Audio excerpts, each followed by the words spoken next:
nothing wrong with your television set. Do not attempt to adjust the picture. We are controlling transmission. If we wish to make it louder, we will bring up the volume. If we wish to make it softer, we will tune it to a whisper.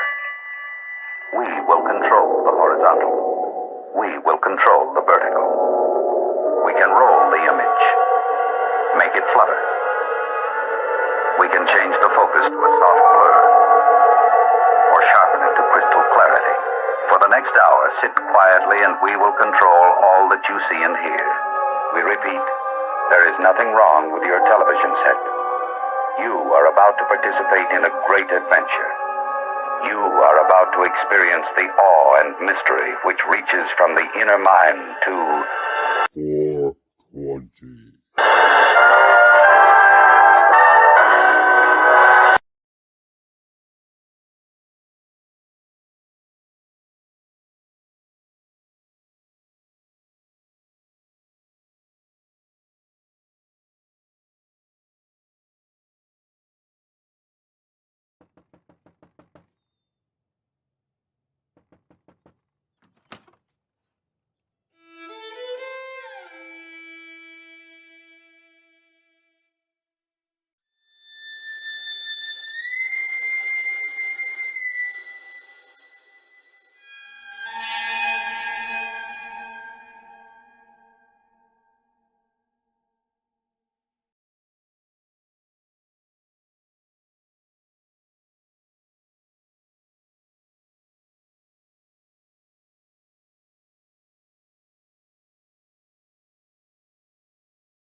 Ho, ho, ho.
How's everybody doing tonight?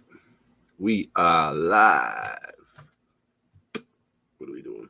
I don't know what I'm doing tonight. No, I do know what I'm doing. I know what I'm going to do. I have some idea. We're going to give the chat a shout out. Who do we got? All right. We got all the regulars here. Scott's the one who told me to come on and do this fucking thing. Jenny. Sean, thank you for helping Singe Man. Thank you. Yeah, Singe Man, you have food. Good for you, man. That's how powerful. That's how. God bless you, Sean. That's how powerful this community is. We have people that will just help people out. You know, it's powerful. We bring each other up. Question the answers. Jonathan Compla. All right. Who else we got? Did I miss anybody? Well, Parrot is here.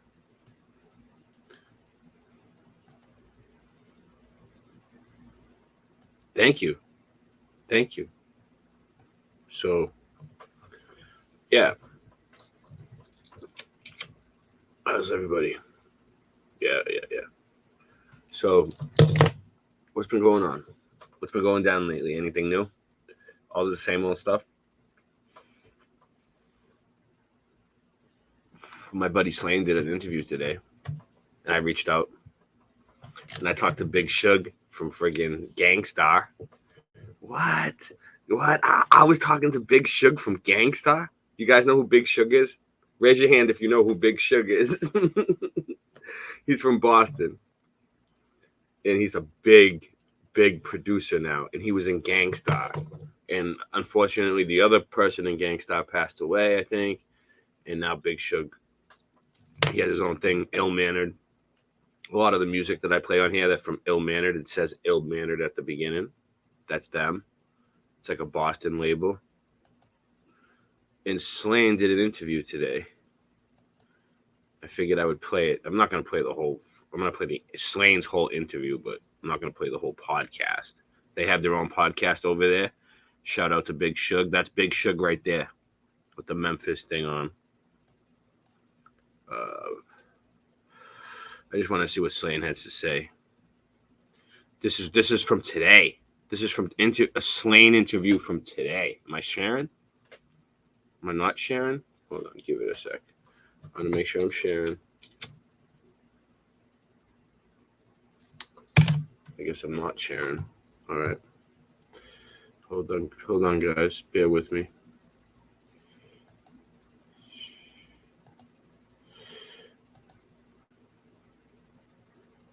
Yeah, I understand. All right, here we go. Boo. I figure we play so much of music on here, we might as well hear what the guy has to say. All right.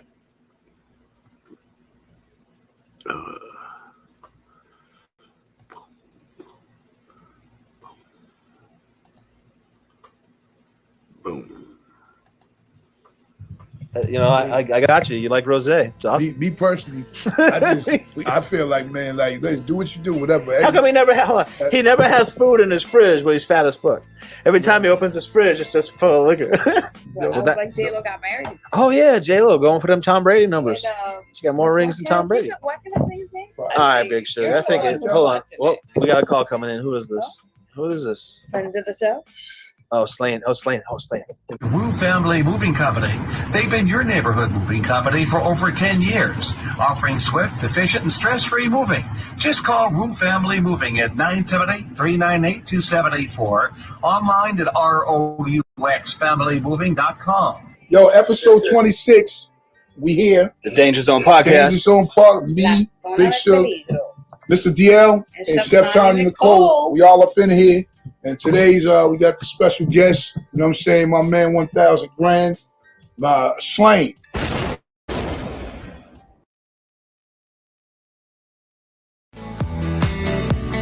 I'm Nick Nimmin, and I'm a StreamYard user. Of course, For the they give last us 6 an years, ad. I've been live streaming consistently to YouTube But I don't and mind. Facebook. I like StreamYard. I use it, so I don't mind about that ad. That's not bad. That's not a bad one. You know what I'm saying?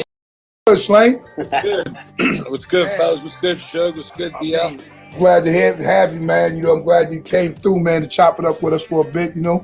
But can you get the people, man, like, you know, some that don't know the Slaine situation, can you give them like a backstory, man? You know, I've been in the game for 2-3 years now. Well, that's He's cool. brand new. Because my shit is full. But go ahead.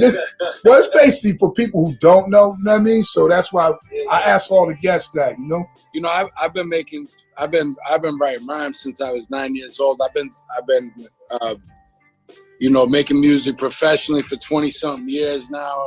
Everything from solo mixtapes to special teams to La Coca Nostra to, I ended up getting involved in film. I was in Gone Baby Gone in the Town. And then I've done like 13 movies now, I think. I think maybe I've done 15 records or something like that. And been fortunate enough to tour around the world, have a worldwide fan base, and continue to act and do all that good stuff to this day. So I feel blessed. I've never had to work a day in my life, really, because I do what I love to do. Yeah, that's it. You've told me this before, but I forget. What was your first rap name? My first rap name was John Doe. That's what everybody called me when I moved to New York, because I looked like I was dead. And, because I don't really have a very tan complexion, and if I'm getting high, like things go south really quickly for me. So everybody called me John Doe. Sometimes if I see people from back in that era too, they'll be like, "Yeah, what up, John Doe? What's going on?" Like people, some people still know me as that, but actually, I was in the studio with the dude Caves from Lords of Brooklyn. And he had drawn up a logo, a Slaine logo, and I guess Slaine was an Irish superhero. And he he's like, there's already a couple John Does. I think Busta Rhymes had somebody named John Doe, and Diamond D I know Cage too. I smoked a blunt with Cage. had somebody named John Doe. Right. And it was playing from there on out. Yo, so it's craziest thing with me. I've obviously been a lot of years man in the game and what have you. And everywhere I go over the years, people have always been like, check out, even when it was cassettes and shit, yo, Suge, listen to my tape. Yo, Suge, I'm gonna do this, I'm gonna do that, blah, blah. It was like, damn, this dude is really the only dude that I really hear. Like, you came through. So I respect that because there's so many fucking others. And with me saying that, so like what was your drive like to keep you, at it? Because first of all, we know that it was mostly black sport, so to speak. And then when you're a Caucasian rapper, everybody want to compare you to Eminem and all that, or the challenges are different. So with you, like, what was your drive, or what kept you going to be like, yo, fuck that? Because you came through, dog. Like I'm saying, I got hundreds of thousands of cats. It's crazy. I can't believe you actually remember that, though, because I remember it well. I was standing out in the rain. I had a leather jacket in the rain, and it was 1998. Right. And, it was like 7 more years before you actually see me, putting it on. So I'm surprised you remember that, and that's dope because, what was the drive? I mean, to me, with all those things you said at that time, it was so difficult. They only allowed like one white dude in at a time back then. It was like, all right, wait a second.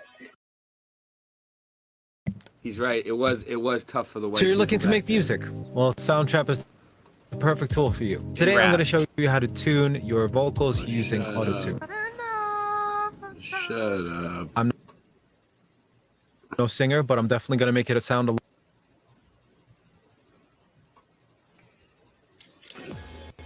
But I think it was just like, I don't know, man. It was I just had a belief that it was gonna happen. It was the only thing I could really picture my life being. And I always tell people that, like, it really has to. When people say they want to make it in music, my advice to them is always like, well, don't think about the end result or money or fame, because that's very unlikely to happen. But the one thing if you love to do it and you can't picture your life without it, then just do it for that. And then whatever else happens. Because just to be able to make a living off of making music is very rare when you think about people that do. You already know, man. I mean, and I respect it. I respect it because I'm always like, okay, even us, going on tour, and me meeting you, and then like, and being like, okay, you with the special teams at this point, that's how we really connected. And we were touring, touring and stuff like that. When you first, was that your first time overseas at that point? No, my first time overseas was like 2004. So I think when we went over like 2008, right? Something like that. I think my son was just born when we went over. About to be born. So was that the okay? So when you went before, was it as Slaine or was you with someone else? The first tour I went to in Europe was with Edo G, and then next I went to Coca Nostra, and then I went on tour as Slaine. So I've been over there in a few different forms. Okay, yeah. You said a few different forms and shit. And one you was the rock monster. Yo, but it was so dope because like what we do, I remember we went on tour, and one of my things was, yo, when we got somebody that ain't been on tour with me, whatever, you know me, jokester / let's get down if we got to, rhyme, whatever it was. But I mean, I got that jokester shit too. So I remember, man, we the christening part with me was when we ordered a couple of pitchers of beer and some pizzas and shit, you know what I mean? And then I put it on your number, your room. So the next morning, you remember that shit? I did that to so many motherfucking rapper dudes. Like, it's just so much. But it was funny how serious you came down. Like, yo, I done had this shit. You know what I'm saying? And I'm sitting there, but Ed and all them was like, not knowing, no, it ain't knowing.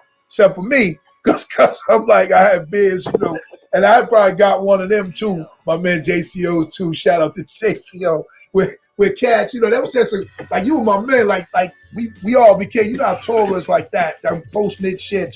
I became really cool with you behind doing that. You know what I mean? So, yo, you remember when the cook came running out of the kitchen or whatever?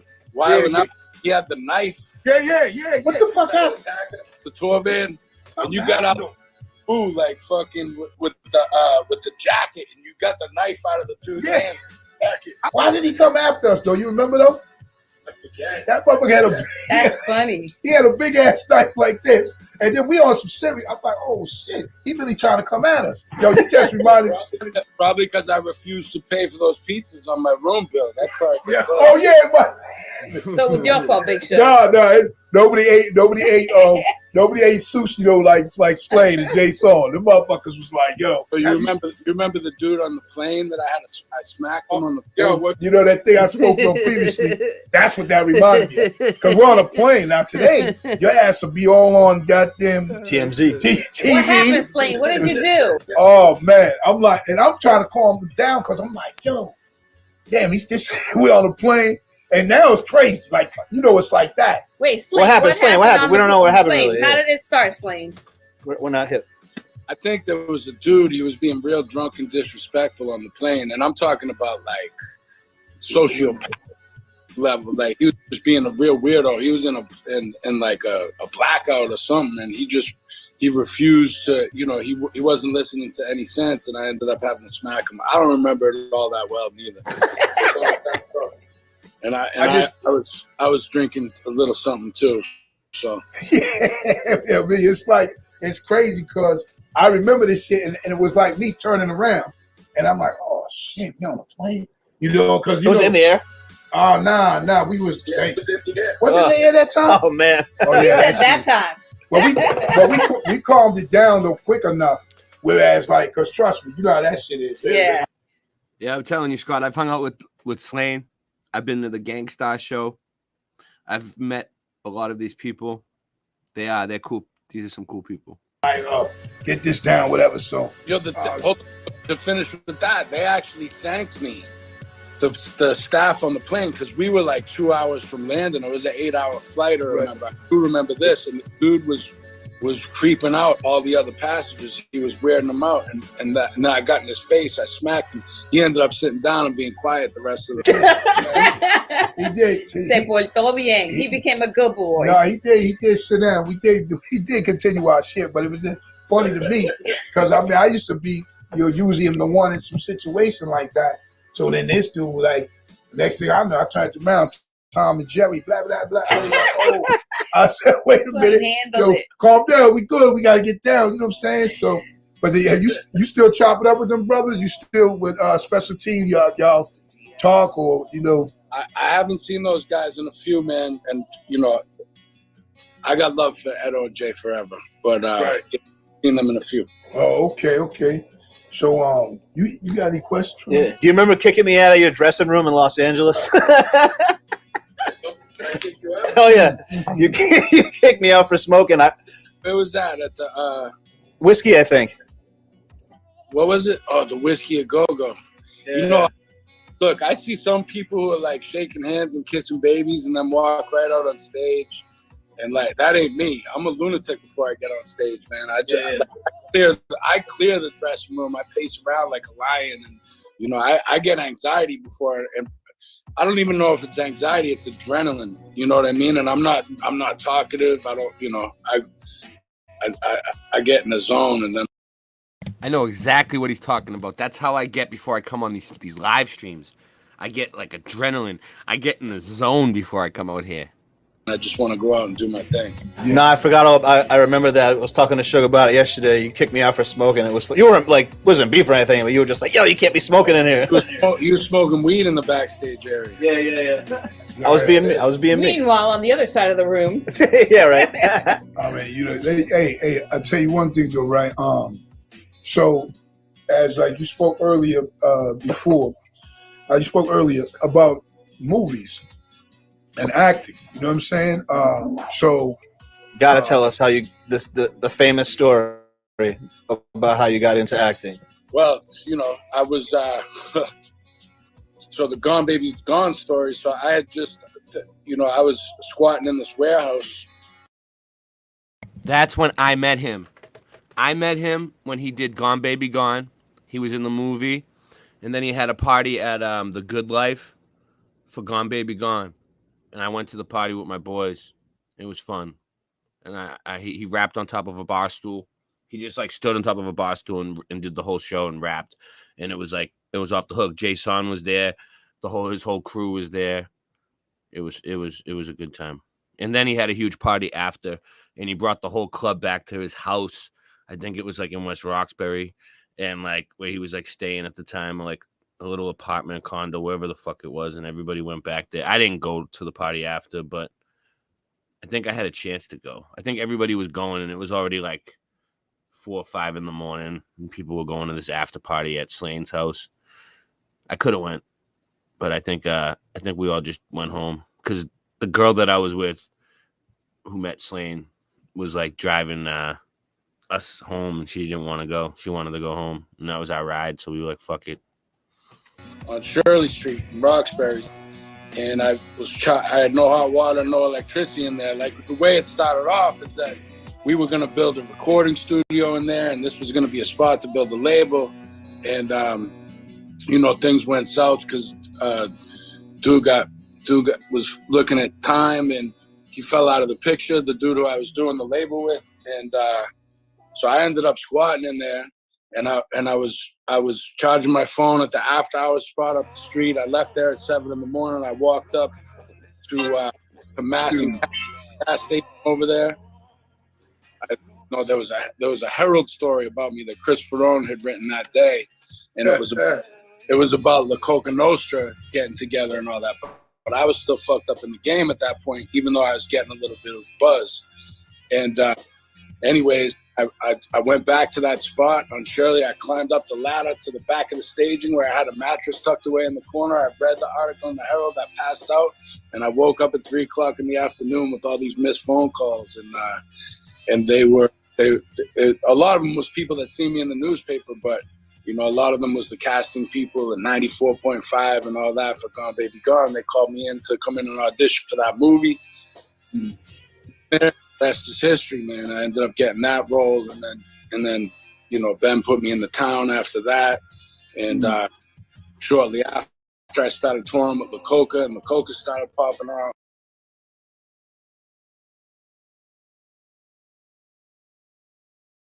And you know, that's like, to me, how I look at that now, that's like a power greater than myself. You know what I mean? That was like, you know. Yeah, so he was like, he started out, he was like on drugs. He was a junkie. He was in all the same detoxes I was in. He was in Dimmock Street. I was there. He was in 7 South. I was there.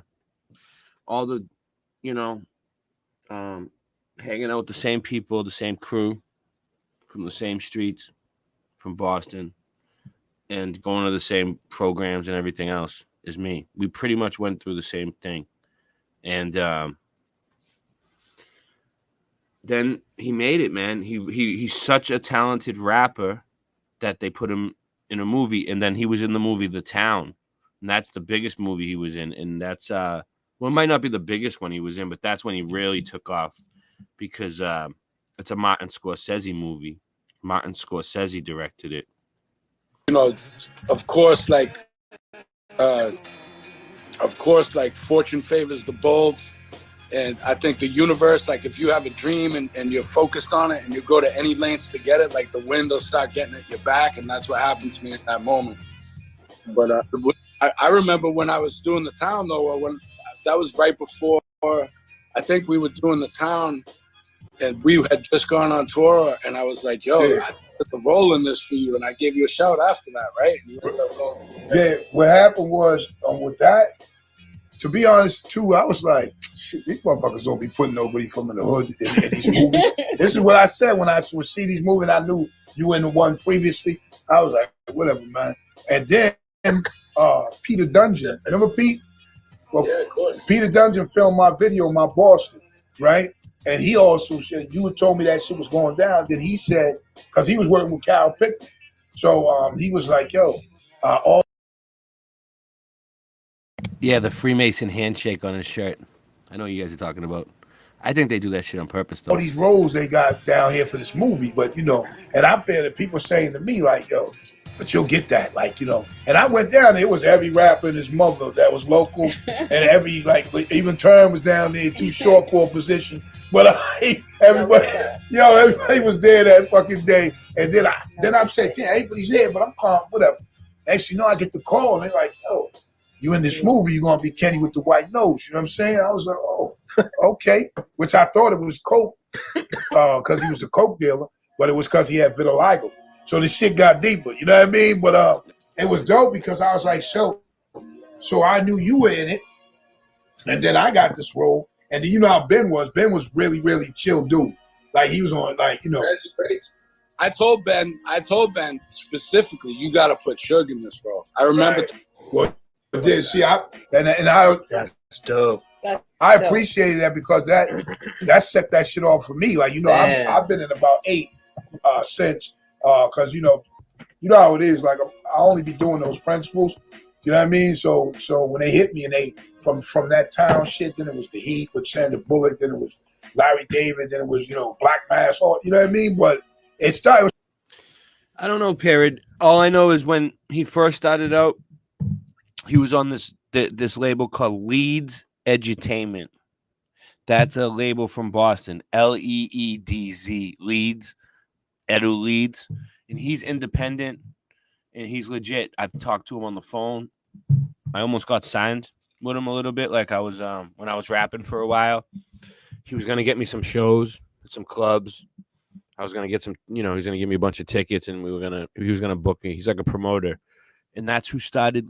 Pretty much, I think, who started them out, like got them noticed. Shout out to Leeds. And then after that, I don't know. I mean, I think he's still pretty much independent. He's still on his own. That's the thing. He doesn't really have a record label. Like, I think it's his own record label.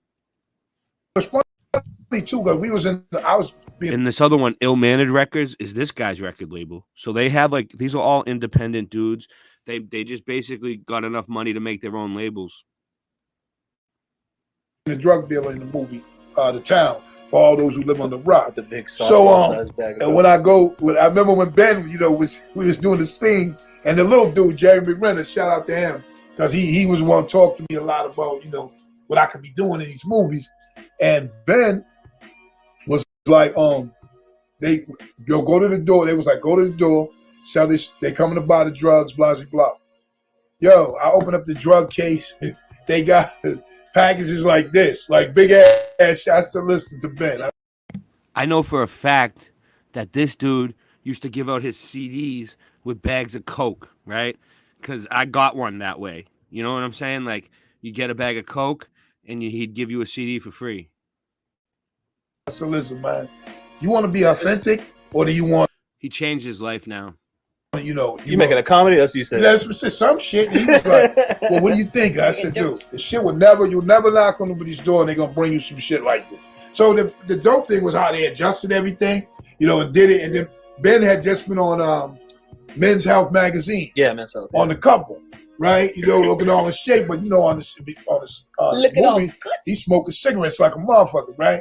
So he come up to me, he doing some fake boxing shit, you know, like, yo, shoot, you big, man. I like dudes to be big like me. I said, listen, man, Ben. I said, I'll knock you fuck out, man. I said, yo, and you know, it's all the fun, but at the same time, let him know, listen. He was letting know it was a little serious. I said, that little Men's Health shit, like, dude, that, come on. Because he was on some shit. Like, when he was cool, we talked about the Red Sox, you know how he is. So we talked about mad shit, you know what I mean? So, I mean, it was just so dope because that's our history. I know if I look at Boston rappers and movies, like some legitimate movies and shit, like you the only one. Yeah, besides me, you know what I'm saying? You are in the skyline. I mean, legitimate movie. You know what I mean? Slaine has killed Ray Liotta with Brad Pitt. You know, he has fought The Rock and Kevin Hart. He's robbed banks with Ben Affleck and Jeremy Renner. Shit. He has been in some fucking hit movies. And they're still. And if you don't know, look it up. No, like that. The thing I love about Ben is he's like, he's made great movies, and that's the reason why though, because he seeks out the authentic shit, and if something is off, he listens to people in the know about it. Like when we were doing town, he had all sorts of people in the know, like a lot of the Teamsters even that would drive. You know what I'm saying? So Ben, he's a smart dude, and he's a great filmmaker. He got slept on, I think, because whatever kind of TMZ public stuff he had going on 20 years ago, right? So He's good now. Really a great storyteller. Even the movies after that, like Argo, that's a perfect example. Argo won Best Picture, and he didn't even get nominated for Best Director. I don't even think you can find another movie that won Best Picture where the director doesn't get nominated. What part of the game is that? That's like... But he's been talented since he came in the game. As people forgot, because that first movie that he did with Matt Damon, that's what set it all up. People tend to forget that. And careers go up and down. When you said the authentic, not to cut you, when you said the authentic shit, like people don't even know them. You remember the dude in the town in the flower shop? He was some real like connected dude. The dude with the big ass nose, he died and shit. Yo, that dude was like, I spoke with that dude.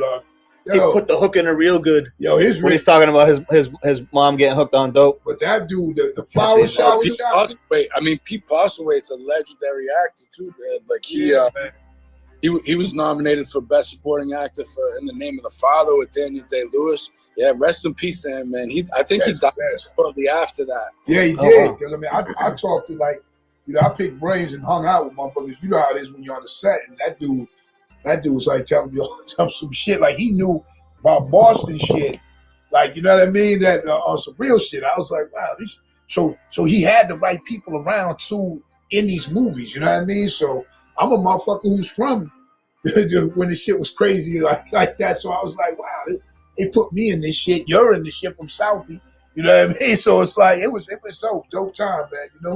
But, and the thing when we did Gone Baby Gone, they had the coke bagged up the wrong way, and I was like, this ain't how it be bagged, and I slid it in the corner and I tied it off and I ripped it with my teeth, and I was like, and Ben turns around to the prop people, he goes, make 50 of them. You know what I'm saying?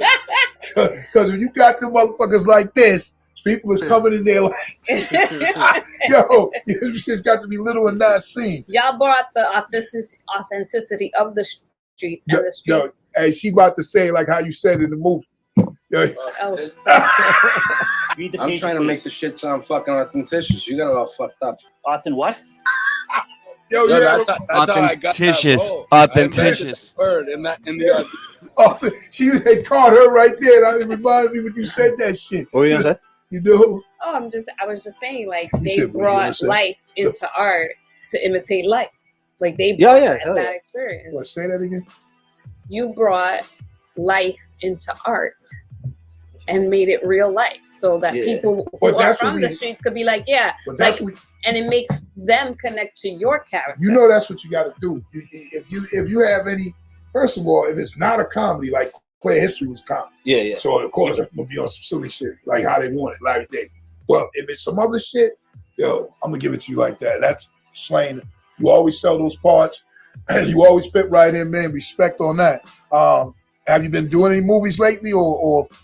I just did one 2 weeks ago. I just got back from shooting a movie in Tulsa, and I do gangster shit with Frank Grillo. Scott Kahn wrote it. James Caan's son. Rest in peace to James Caan. Yeah, James too, man. He just wow. Leota, Ray Liotta.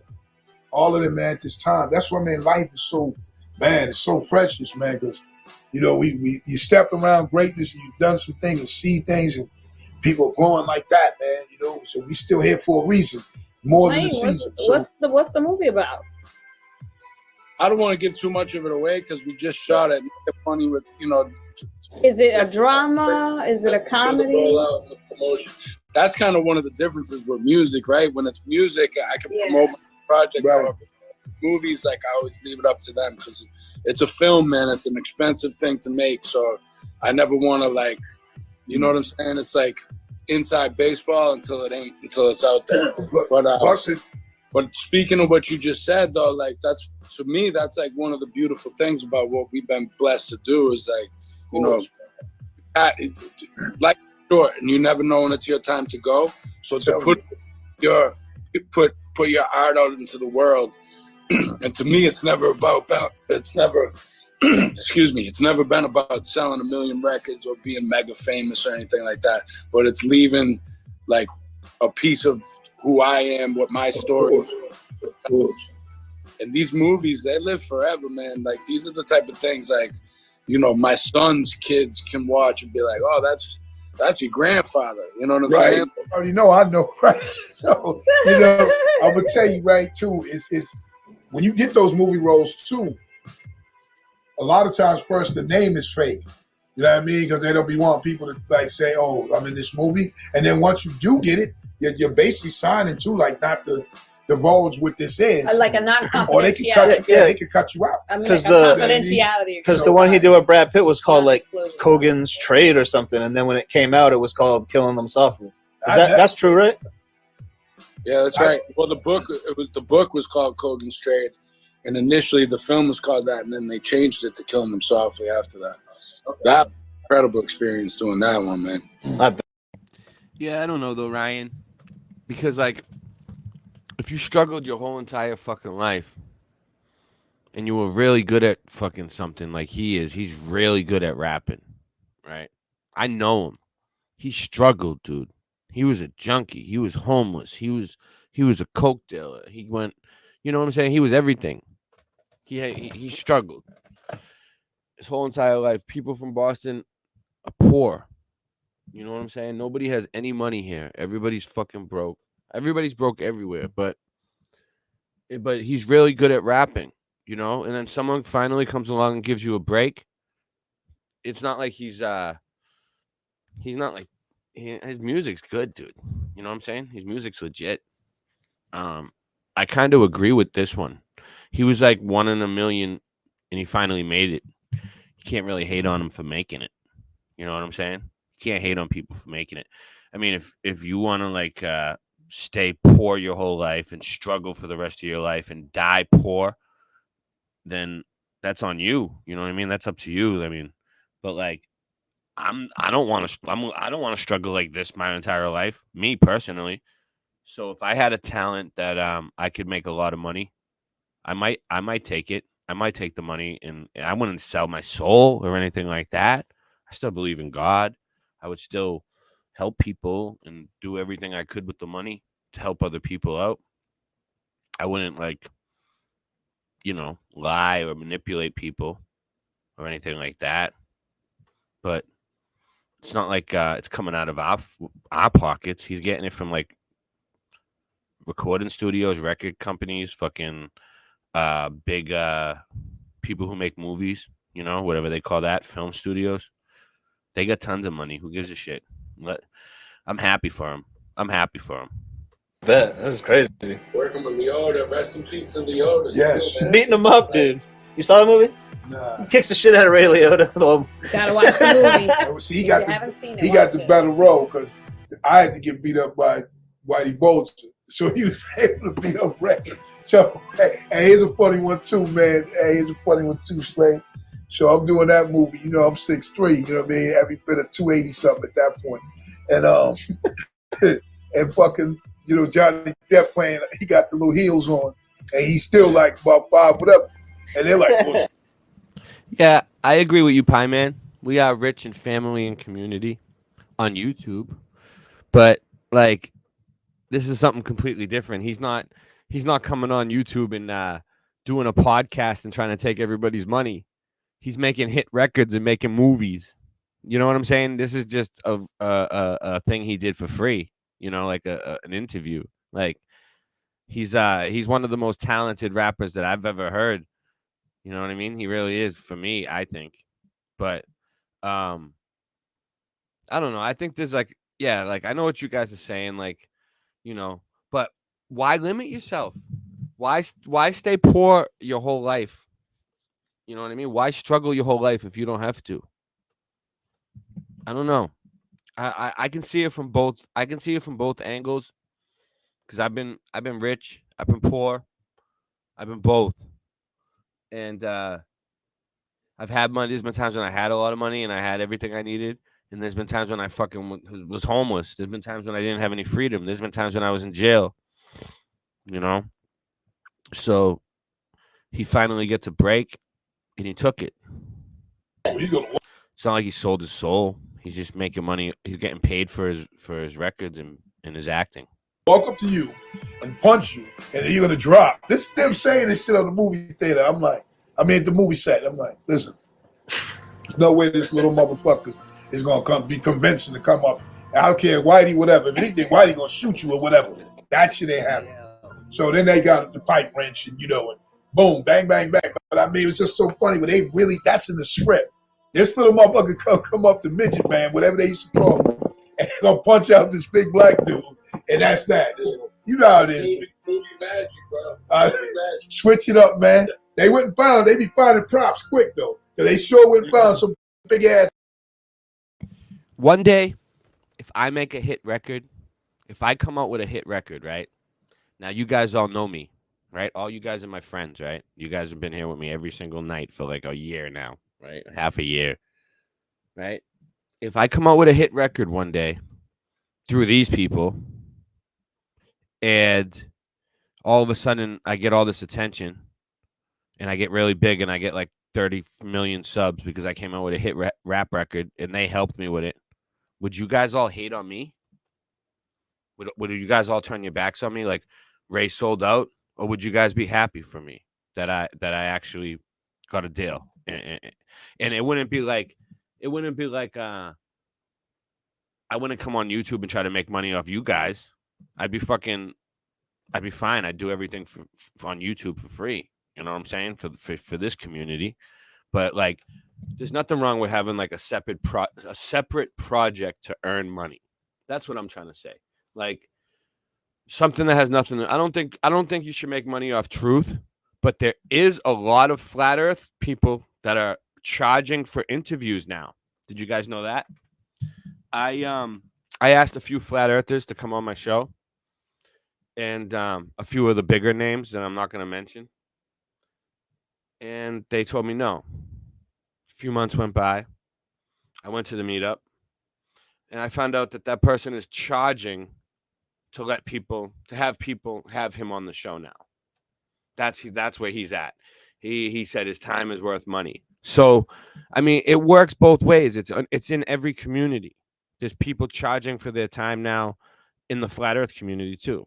So it's not like, everybody needs, I feel like this is one, like this late night live thing that I do is one thing, right? But if one day I decide to make music and sell my record and I fucking get big off that, that's going to be separate. I don't want people to hate on me because all of a sudden I got an acting deal and like people don't want to be my friend anymore. Like that could happen. It could happen to anybody.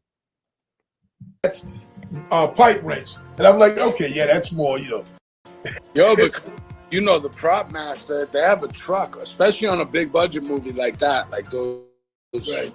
I bet you the Whitey movie was a $40 million movie or something. Yeah. They got a truck, and on that truck they got every kind of prop you could think of, every kind of gun you could think of, every kind of watch you could think of. Like they have everything. We've heard talks about sobriety and your struggles with it, and you've had songs. Hold on, here we go. Ooh.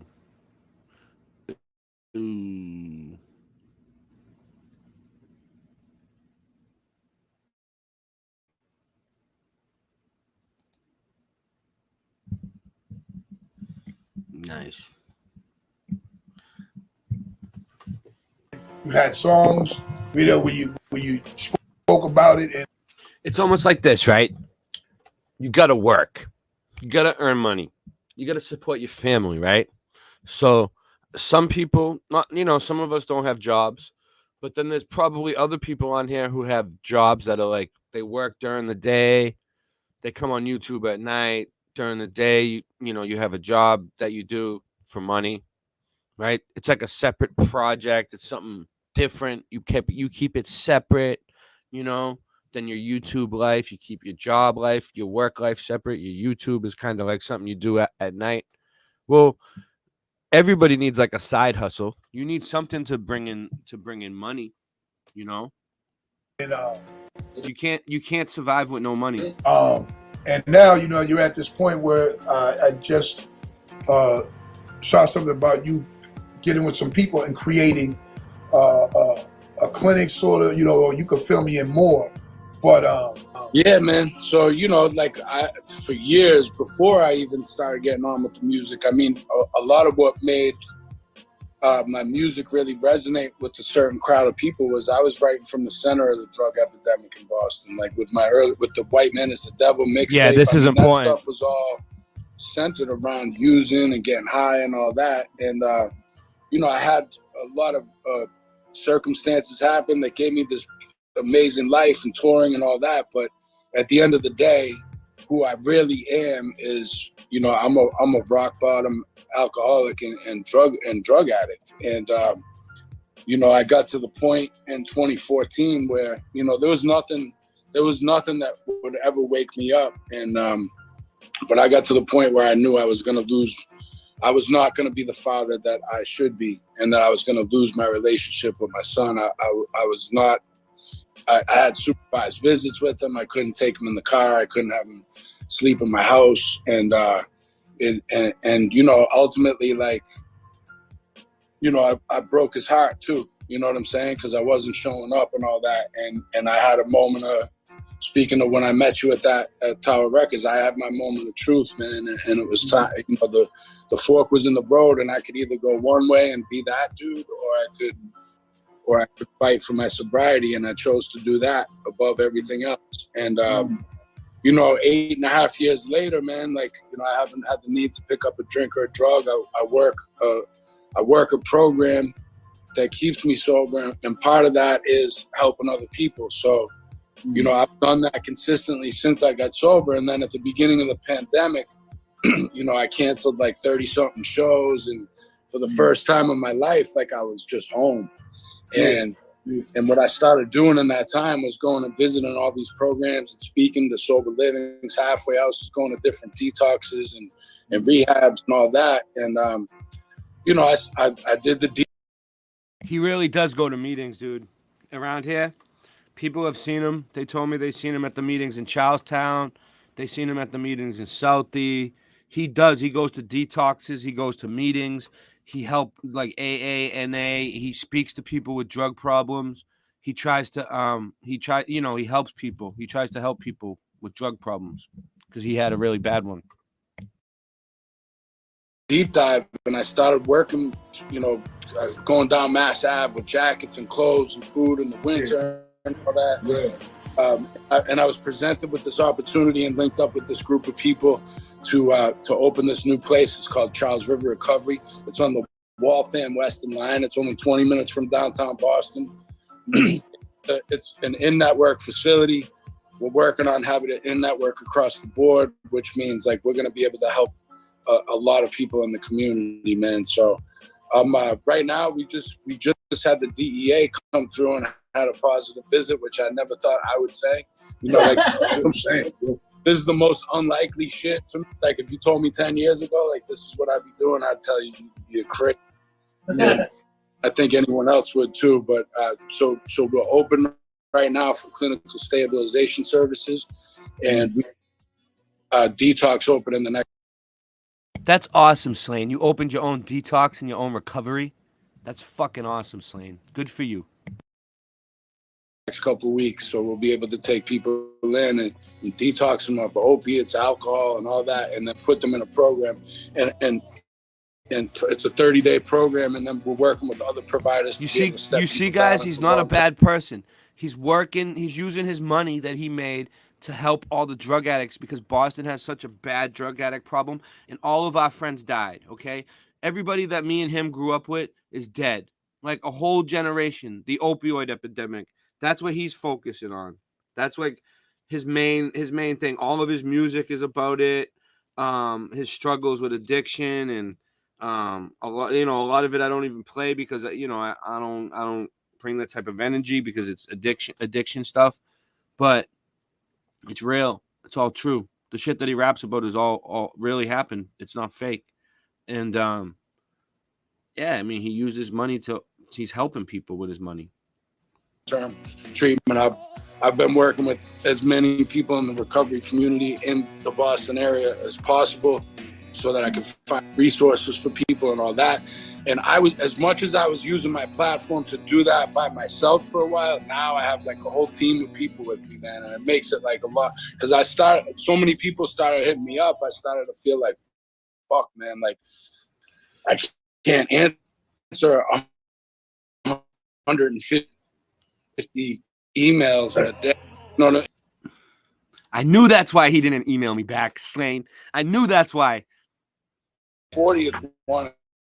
Somebody's like suicidal, and I'm like, you know what I'm saying? Like, it requires a team, and now I got a team, and we got like doctors and nurses and therapists. I mean, I never really saw doing something like this, and just to be a part of it is something that's just beautiful to me. I mean, congratulations. Yeah, congrats are in order, and I respect that even more so because of the help that people need and struggles I've been through, and just the fact that it does help so many people, because I've seen, like you probably too, lost a lot of people behind that. You know what I mean? Close and what have you. And I've even been with you when you were living like that, as far as, getting high and drugging. That was part of, like, performing it. And you knew that was part of what you was going to do, drink and get high, whatever it was, and still do your job, so to speak, performing. But I mean, I've always respect that, because it's a hard road, it's a long road. But, we're going to make sure that we put that information out there as well. We got that for the symptom. And I know we got some things to move on, but I just got a couple questions. One, I would like to know you from each era, or however you want to do it. Could you give us 10 MCs, whether they top or just 10 MCs you like you know what I mean? Can you give us 10 of them? 10 MCs that to me are like my favorites. Yeah. How did you do it? So I mean, here we go. 10 of his favorite MCs. Let's see.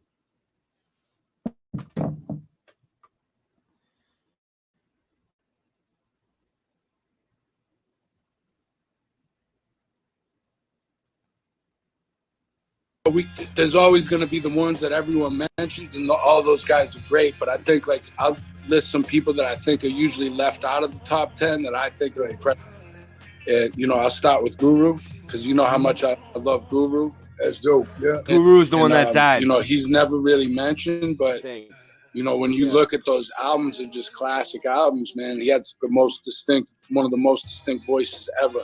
I put Prodigy up there too, from Mobb Deep, because he's not mentioned either, and maybe because he wasn't like rippity rap with all the multi-syllabic stuff. He was so stone cold poetic with everything he said. Like he would say something in a way that was different than anyone else said it, and would almost give you chills when you heard him say it. And he had that nasal flow. I love Prodigy. I think Busta Rhymes is so.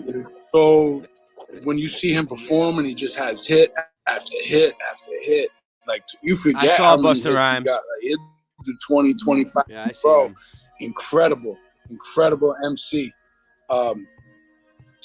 Who else? Be Real. Be Real is never listed from Cypress Hill. And to me, Be Real, like when you look at the consistency, Cypress Hill is still selling out venues 30 years later. With classic albums and hits. I remember I was standing on the stage. We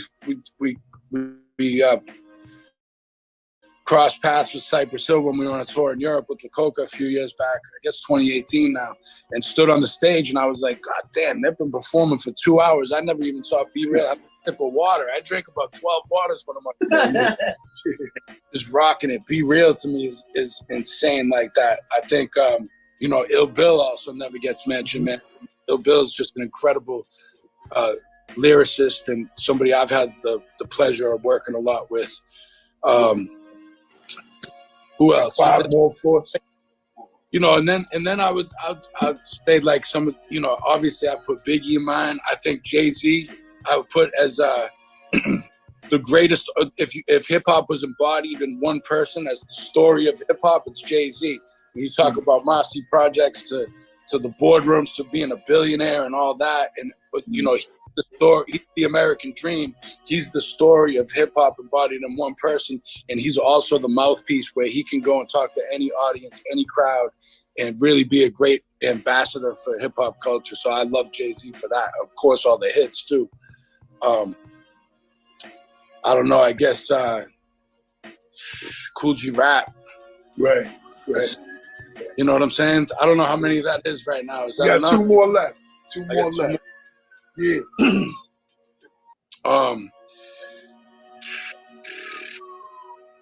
Who'd I put in those spots, man? All right.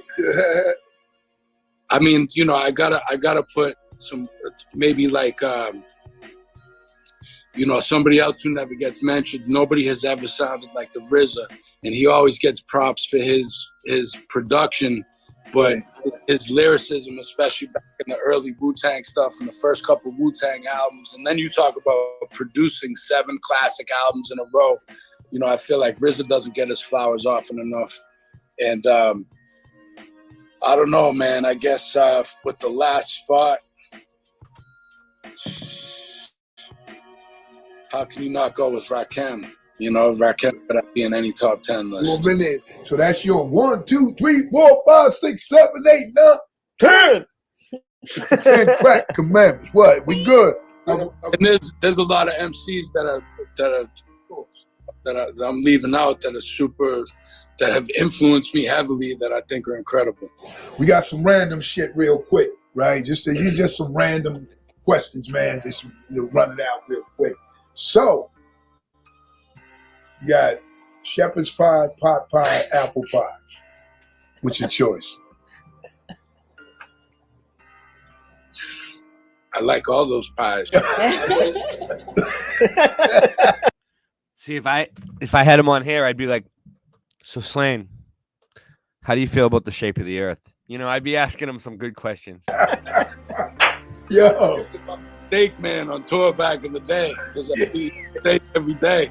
Which by the way, I gotta get gallbladder surgery. I shouldn't have ate all that steak shit, but I'll go with the chicken pot pie. Okay, see, pot pie. Okay, how about fruit cup, fruit basket, or fruit juice?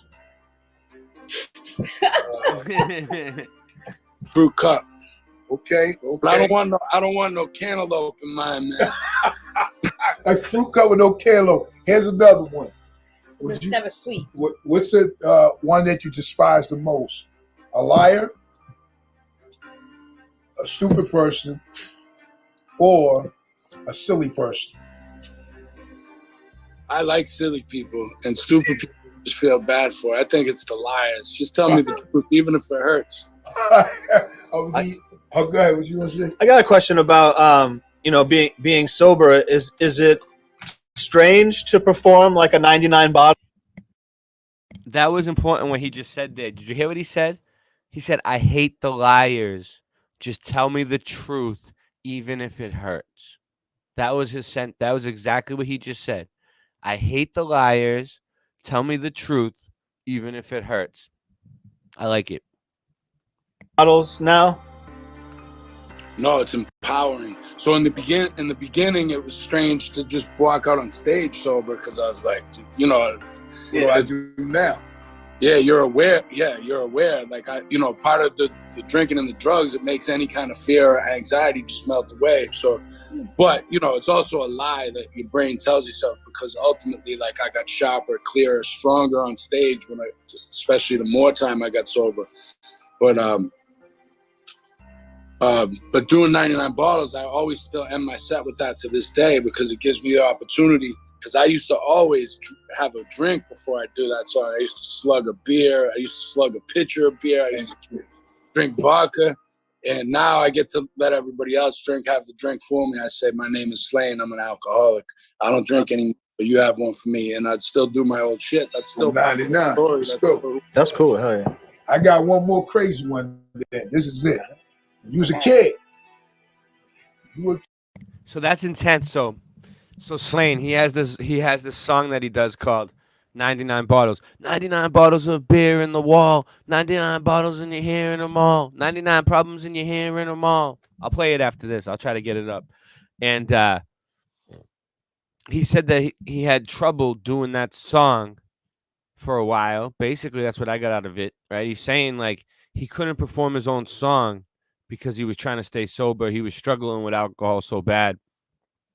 He had a song about alcohol. I'll play it. It's a good one. But yeah, so let me try to dig that up. Kid, did you have a hamster, a guinea pig, or a gerbil? When I was a kid? Yes. Or shit, you might have had you have any of them shits? I didn't have none of those. Yo. Hey, but did you know somebody who had one though? I had a friend who had an Atari up the street on my block in Dorchester when I was a little kid, and I'd be there banging on the door at 6 a.m. I didn't have cable either. Yo, I just gave you some random shit, fucking with it, switch it up a little. We threw a curveball in there. We never even asked questions like that, but I was like, you know what? I'm gonna ask Slaine these crazy shits real quick, But you got something else you want to say? Oh, I just wanted to ask him, has your sobriety changed your fan base, or have you seen it grow? Have you seen your sobriety have an impact on your fans? So I think if anything, my sobriety, because when you have a career that's lasted 20 years, people grow with you, right? So like a lot of my fans who used to drink and get high are sober now too, or they want to be sober. I don't. My fan base doesn't usually include anybody who's like 18 years old and partying now. You know what I'm saying? But my fans have grown with me over the course of 2 decades. So all the shit makes sense. It's not that. It also goes in with that 99 bottles question.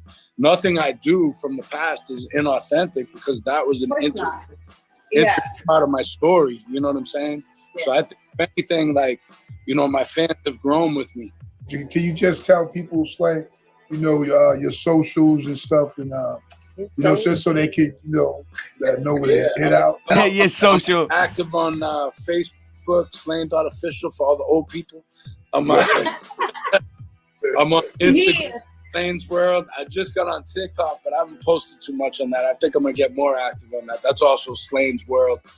And yeah, man. One question for me: favorite producer?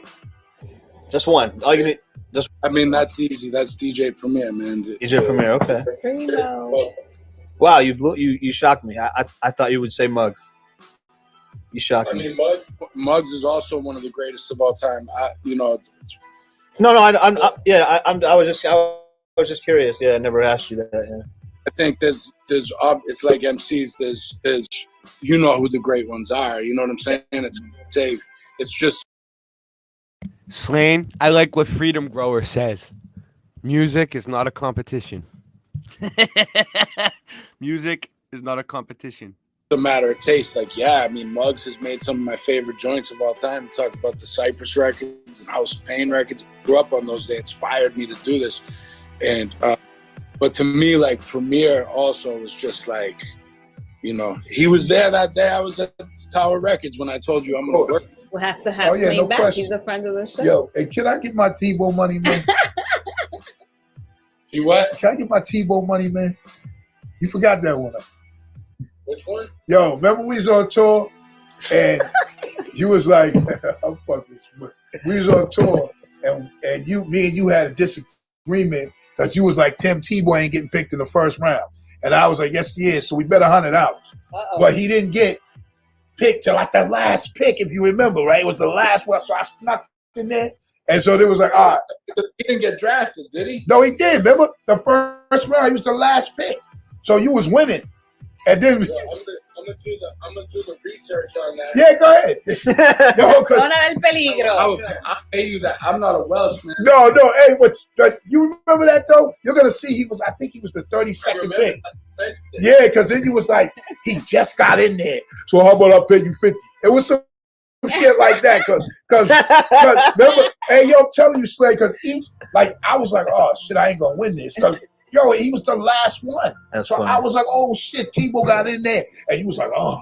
right? Because we was playing Madden. We was talking sports, football, man, all that shit. But go ahead, do the research for real though. Yeah, I'll send you that 100. You got Venmo? I'll send you that. Yeah, but it's bad funny though, because I do remember that now. So if you get drafted in the first round, I'll happily send you that. Hey, yo, you know what? It's funny too, because remember one of the best, what do you call that when you watch the movie premiere party or a rap party, whatever? When we saw the town at Fenway, Fenway, and that was dope because you had popcorn. I go to the Fenway Theater too. The Fenway Theater is still good. It's still open. They closed the Revere one down. And hot dogs, like it was like you had a baseball game. But the movie ends there, so it's kind of dope. Yeah, so the theater's up. I mean, the whole screen's up. He was the 25th pick in the first round. The 25th. Damn, he was the 25th. You know what I'm saying? 2010. But Slaine, listen, thanks for stopping by, my man. Oh yeah. Yo. He ended up being a bum anyway. I know, right? So it don't count. I'm gonna pay you an EBT. But hey, what else? EBT is the label that pays me. Shit though, right? But I mean, we appreciate it. Hell yeah. For coming to Danger Zone Podcast, episode 26. And listen. Yeah, it was cool. It's cool to have. I'm gonna be in touch, you know, when we're speaking, you know what I mean? But 100%, like real. So I know you gotta do something.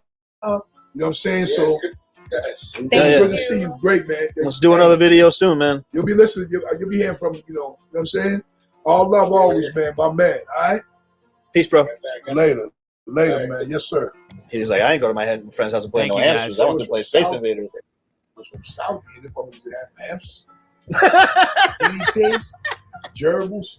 Them were the easiest shits to go to the store and get. Now you can get them. Okay, do you want me to play? Slaine, that was amazing. But it is that time of the week. Very good friend of the show. Who is stupid as hell? Hey, I did 10 videos for Slaine. Check them all out right now. Listen. That's why we gotta have a part 2. Oh, so that's the dude that makes the videos. This week. Now I had another. That must be the dude from Ill Mannered that makes the videos for Slaine or something. Stupid as hell, because you know one thing about when you're stupid, I'll find you. So we got a whole bunch of He's stupid. looking for you. It's a stupid is all over you. I mean, it is what it is, man. You can't erase stupid. But anyway, so this week, after filing for divorce in 2020, Kristen Cavallari wanted Jay Cutler to give her $5 million so she could buy a new mansion. In response, all right. So, cut out of this. How many people we still got 10 people here. Hey, whatever. People stuck around. So the song. So the song that. What is this? No. Fuck on things. Computers giving me weird messages. So the song that he was talking about so he wrote this song. It's called 99 Bottles. You know, he's Irish. You know what I mean? He's from Southie. So anyway, check this out.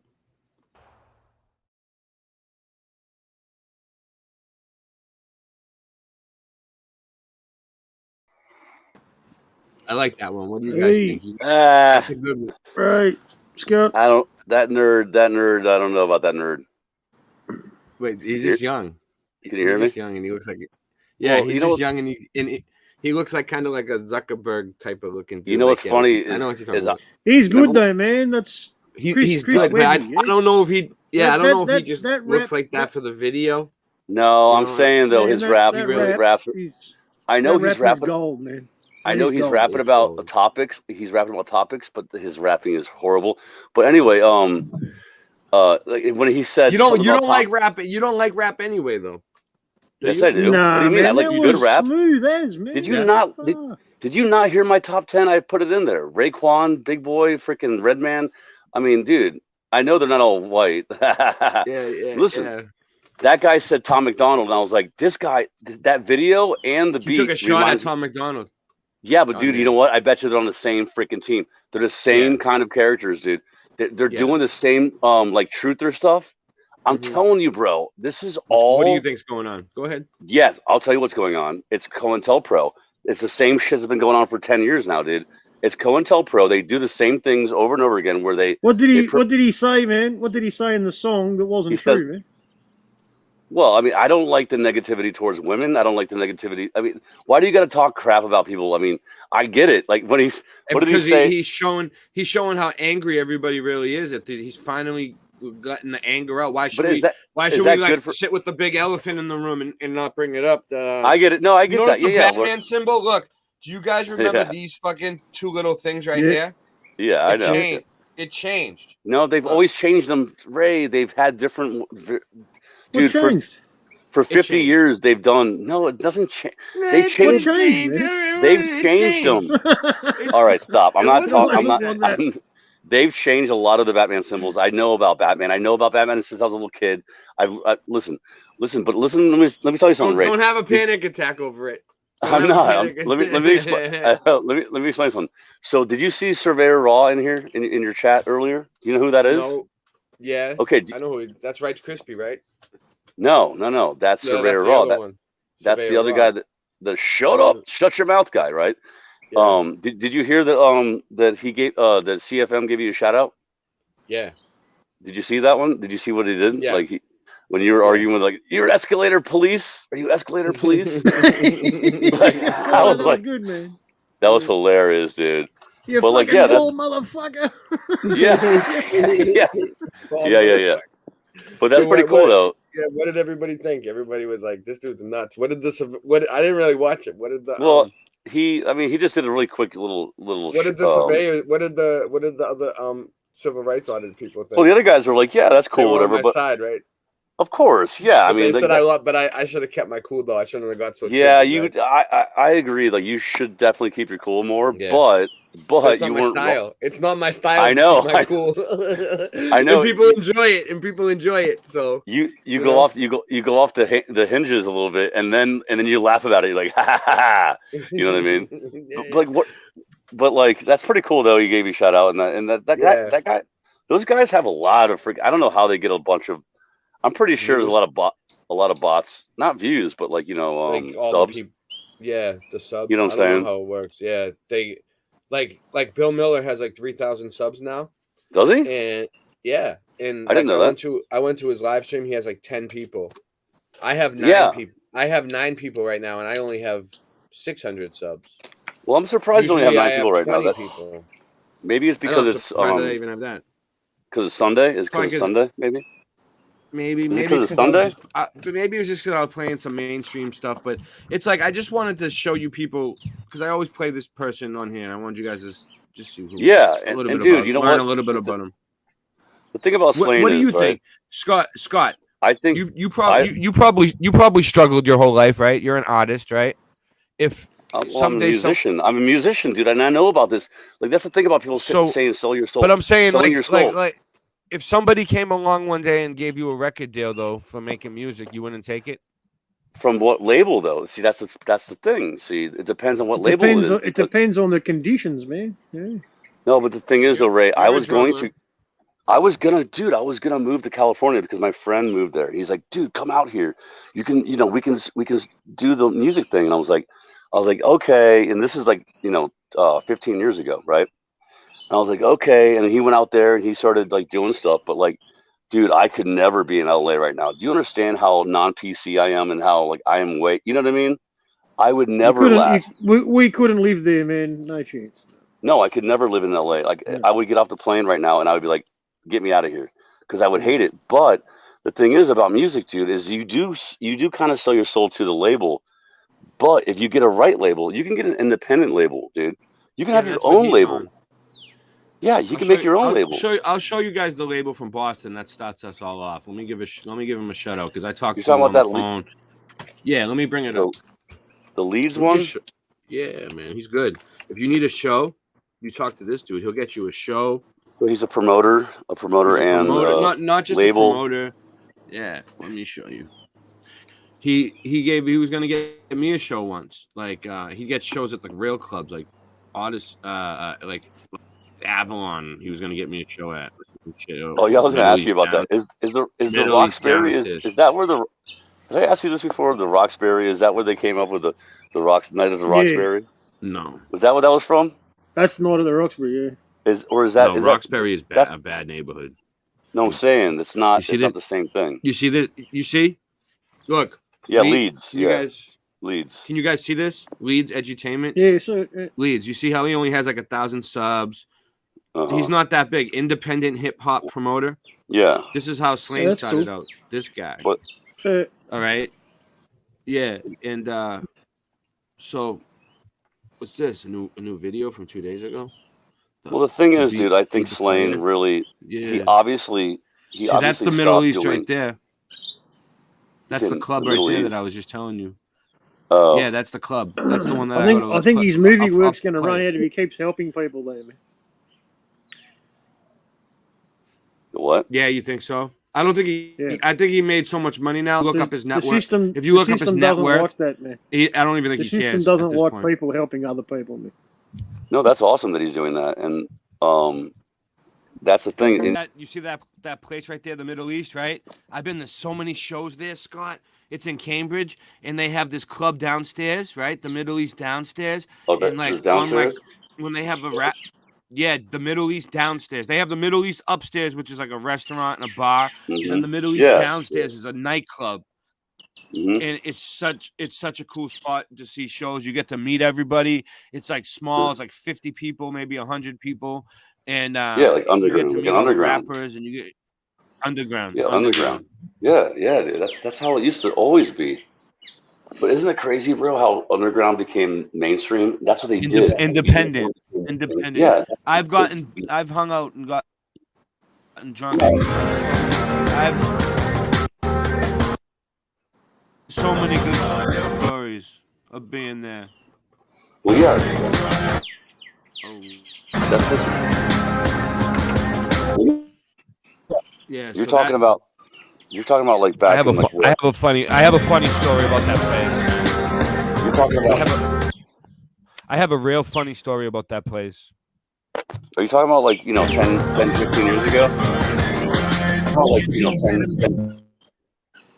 years ago? Sorry. Get you in a minute, slow the pace. The road's infinite. You gotta run your own race. You gotta believe when no one else can see it. Paying more mind even if you seem conceited. Failure is a state of grace for the defeated. The loudest voices in the room never competed. You see, I never had a choice to go another way. I was born for this mission and it's underway. I wasted time looking for another lane, for another game. There was some blame. The difference, victory is sure defeat. To hold the power when. So that's basically it. I mean, I don't want to play the whole thing. I guess that's Leeds. Edu Leeds. He does. Who is that? Mad Pieman? You got the birds. You got the birds chirping. He'll set you up if you need I'm a. in the concert, backyard, man. I'm always in the backyard. You got the birds chirping. I hear. Yeah, I'm surrounded by birds. It's always the birds. It's always the birds. Yeah, Mad Pieman. Dude, what's up, Sherry Ives? How you doing? Yeah, Sherry. What's up, Sherry? But dude, I was gonna say something too about like what it was last night. You were talking about the church, like how like, these witches and stuff like that, dude. Dude, it's for real though, dude. Like the churches have been infiltrated. Dude, I know this for a fact. I researched it like a lot, like where, like the modern church, witch, like like the witch that. Yeah, that lady was talking about Hillsong that I showed last night. She's not a witch anymore. She wrote into me. You want to see what she wrote? What do you mean she wrote to you? Yeah, Are you serious? No way. She contacted me. Are you serious? All right, let's follow up on this. Yeah, let's follow. No way. Let's follow up on this. But while you're following up, but what do you? Yeah, go ahead. While I'm looking, you tell me what you think. Go ahead. Tell me what you think. Okay. Well, I know. I don't think. I know the modern day church. Okay. And I'm sure Mad Pie Man knows about certain modern day churches have been infiltrated. They've been infiltrated by literally all of them, man. Like satanic people. The big ones, the big ones, yeah. Well, but it all comes from the Catholic Church, which is that's what I thought was going on, which is based in Satanism, man. So yes, but what I'm saying though is not even that though. That's what I thought was going on, right? And people said I was wrong. People said that No, you're not wrong. She said she believes in Jesus. I thought she's lying. It sounded like she was trying to warn people about the churches, man. Is that what she was doing? Because I didn't see any of that. Yeah. You see what I'm really? saying? So like, it's fucking weird. It's weird. So she it's was like like saying, two sides here. That's I don't what know. I told her. No, I was like. So wait, she was trying to say that she used to be a witch in the church and now she's not. Yeah. Okay. I didn't watch I didn't watch the end of it. I wasn't paying too close attention either. It's probably my fault. Well, it doesn't matter. Well, my point is though, is I kind of feel bad. I kind of feel bad because she's like, do you believe in Jesus? And I'm like, oh man. At the start, she was she's like a nice little old lady, and I'm like, oh, I'm sorry. Wait, are we talking about the same person? I thought she was younger. At the start, I caught a bit of it, man. I mean, it seems like she. Anyway, it doesn't matter. My point is this, though: the modern day churches have been infiltrated, and it's a guarantee. It's a thing that they've done. There's a thing called seminary. You guys heard of seminary, where you go to like college for church? My mom went to it. Yeah, Bible college, man. They lie to you. It's like Bible college. Like they lie to you. She wants me to share a video anyway, so I'll share her. Really? So, yeah. What, some kind of... It's good thing you brought this up, Scott. Well, it's her well, newest video. I was that thinking video about I it last. Was old. I don't want to do anything like I don't want to make anybody look bad if she didn't. No, that's bad, so. Of course, yeah. You know what I'm saying? So let's see. Because like maybe she's gonna what do you call it? Reconcile. Look, see, she wrote into me. Look, no, look. So she wrote into me. Have you accepted Jesus as your Lord and Savior? You know, and she wrote into me. I said, look, all right. She said, this is what she said. I'm no longer part of the Freemasons or witchcraft. I'm exposing that is in some churches. That's what she's doing. Okay. She said she's not in it. She's exposing it, right? So I wrote back to her and I said, I'm sorry. I apologized. And I was like, what's her name? I'm sorry. What's her name? You know, Stephanie Light. Light, see? Light. Stephanie Light. Yeah, the white light. Yeah, listen, I know these people. Listen, yeah, I know these people. Look, look, no problem. I told her, look, I felt bad because like it's a girl, like. Yeah, and, you don't make fun of any girls, but. You guys, you know what I mean? But anyway, so. Hold on, I lost it now. Let's see. Damn. See I don't even know. Maybe I should have watched it. I had it up. I know. Maybe we should have watched the whole thing, but she's like, look, she really says she believes in. This is the video she wants us to watch. It's a newer one.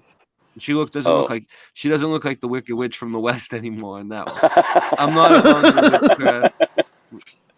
a Look, let me show you. Let me see if I can forget. I was really polite to her. So she said, okay. So she sent a link. She sent a link. Here's the link. Look, I said, I understand that I was exposing them too. I'm sorry about this misunderstanding. We'll fix it on the next stream. No problem. Okay. I just wanted to clarify for people. Thank you, and keep the fascinating discussions.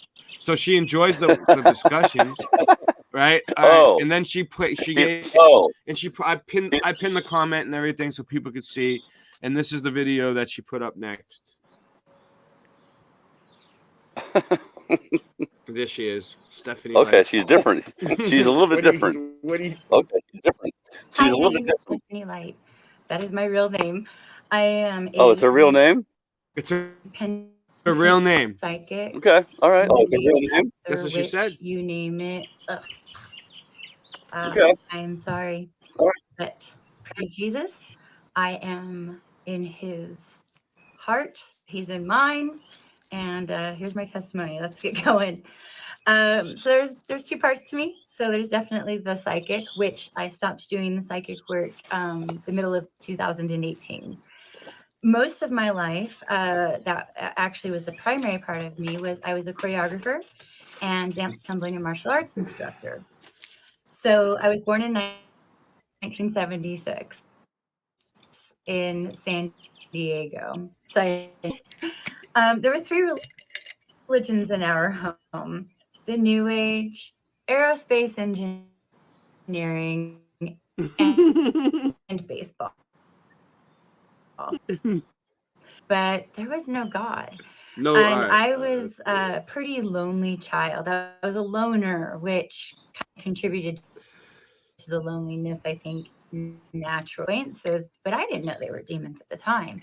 And I had dreams, and I would tell my family the dreams, and they were accurate. And of course, people around embraced it and engaged because it was San Diego in the 70s. This is the time of the yuppies and the women's liberal movement. And, don't forget jazzercise. This is where excess equals success. And so there was all these wonderful things going on in San Diego, Southern California, but no God. Oh. And I had a great life. We had a batting cage in our back. Listen, I invited her on the show. God. Pool, no God. What? Even a basketball court, but no What'd you God. Scott, I invite everybody. I invited her on the show. Dude, I invited her on the show. Everybody, come on. No God. And She would tell you all about her batting cage. in fact, my first dance Steve Garvey, who was the catchers for the Padres at the time. She's doing a good job. My life was quite interspersed with all these different and she was great, and she really encouraged me to go on, and I trained in everything. It's pretty brave, any type of actually. dance, any tumbling, gymnastics, martial arts, you name it, singing, all that. I was in it. And fortunately, I had the chance to go to the School of Fame in San Diego, and they really cultivate that. And that's where I learned, I'm a choreographer. I like to create and put my ideas together and teach them. I don't really want to do them. And so though I could perform, I preferred to be backstage. And We just like to joke around on here a lot, Stephanie Light. We tried to keep it light on here. We tried to keep it very light. We keep it very light, yeah. But I mean, what's the point? Because I get nervous. So I just wanted you to. She's just telling her story of how she found Christ and Jesus, and I don't know. I don't She got out of the video, but she got out of the whole witchcraft. I don't know. I kind of went overboard on her last night, I think. Did you? I didn't notice. Yeah, I was in a bad mood a little bit anyway. So that was like the one you first of all, I had like a crazy 2 days. How did you find the first one that you showed last night? Like, how did that come about? Is what I'm wondering. I'm not telling you. How did that come about? That's top secret. That's top. Oh, okay. Top secret. I'm not letting nobody know about that. Okay, well, I have my sources. Well, I have my sources. Yeah, well, whatever. But I mean, like, that's just weird. Like, I mean, I guess. But the point is, like I said, dude. The point is, though, seriously, there are like all the modern churches are infiltrated, and like I'm not even joking with you. 99%. Like I can't even find one. So if I was going to go to a church, so they're using the Bible to get people to come to the witchcraft. They're like, hey, come believe in Christ and do witchcraft. The Bible's completely against witchcraft. Yeah, right? of course. There's nothing in the Bible that says witchcraft is good. No, there's nothing in the Bible. It's almost like the same thing as like it's almost like worshiping the Jesus on the cross thing. The Bible tells you not to do that, and they still do it. Yeah, just like the Bible says witchcraft is bad. No craven images, man. Yeah, and by the way, she was wearing a cross. And by the way, I'm not trying to say it like this crazy, but like you should. Yeah, I noticed that too. I was gonna say that's a graven image. It's a graven image.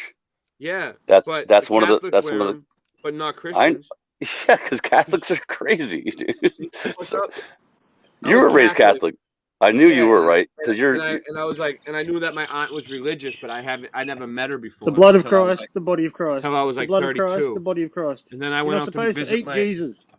You're not supposed to eat Jesus or put him on a cross. Yeah. Yeah, they want you to eat. I went out to my aunt's house and I gave her a rosary bead, like a nice one. She was like, she's a Christian Baptist. You know what I mean? Oh, she was Baptist, like my mom. Yeah. Yeah, my aunt. She's like, "What are you doing?" She's like, "What do I do with these?" She's like, She was like, "It's beautiful, but I don't wear it." Like I'm. Yeah, because the Catholics they pray to all the dead saints. You're supposed to. They pray to Mary, don't they? Mary. Yeah, Mary's they pray to Mary a lot. Everything's they pray to the saints. They pray to the saints.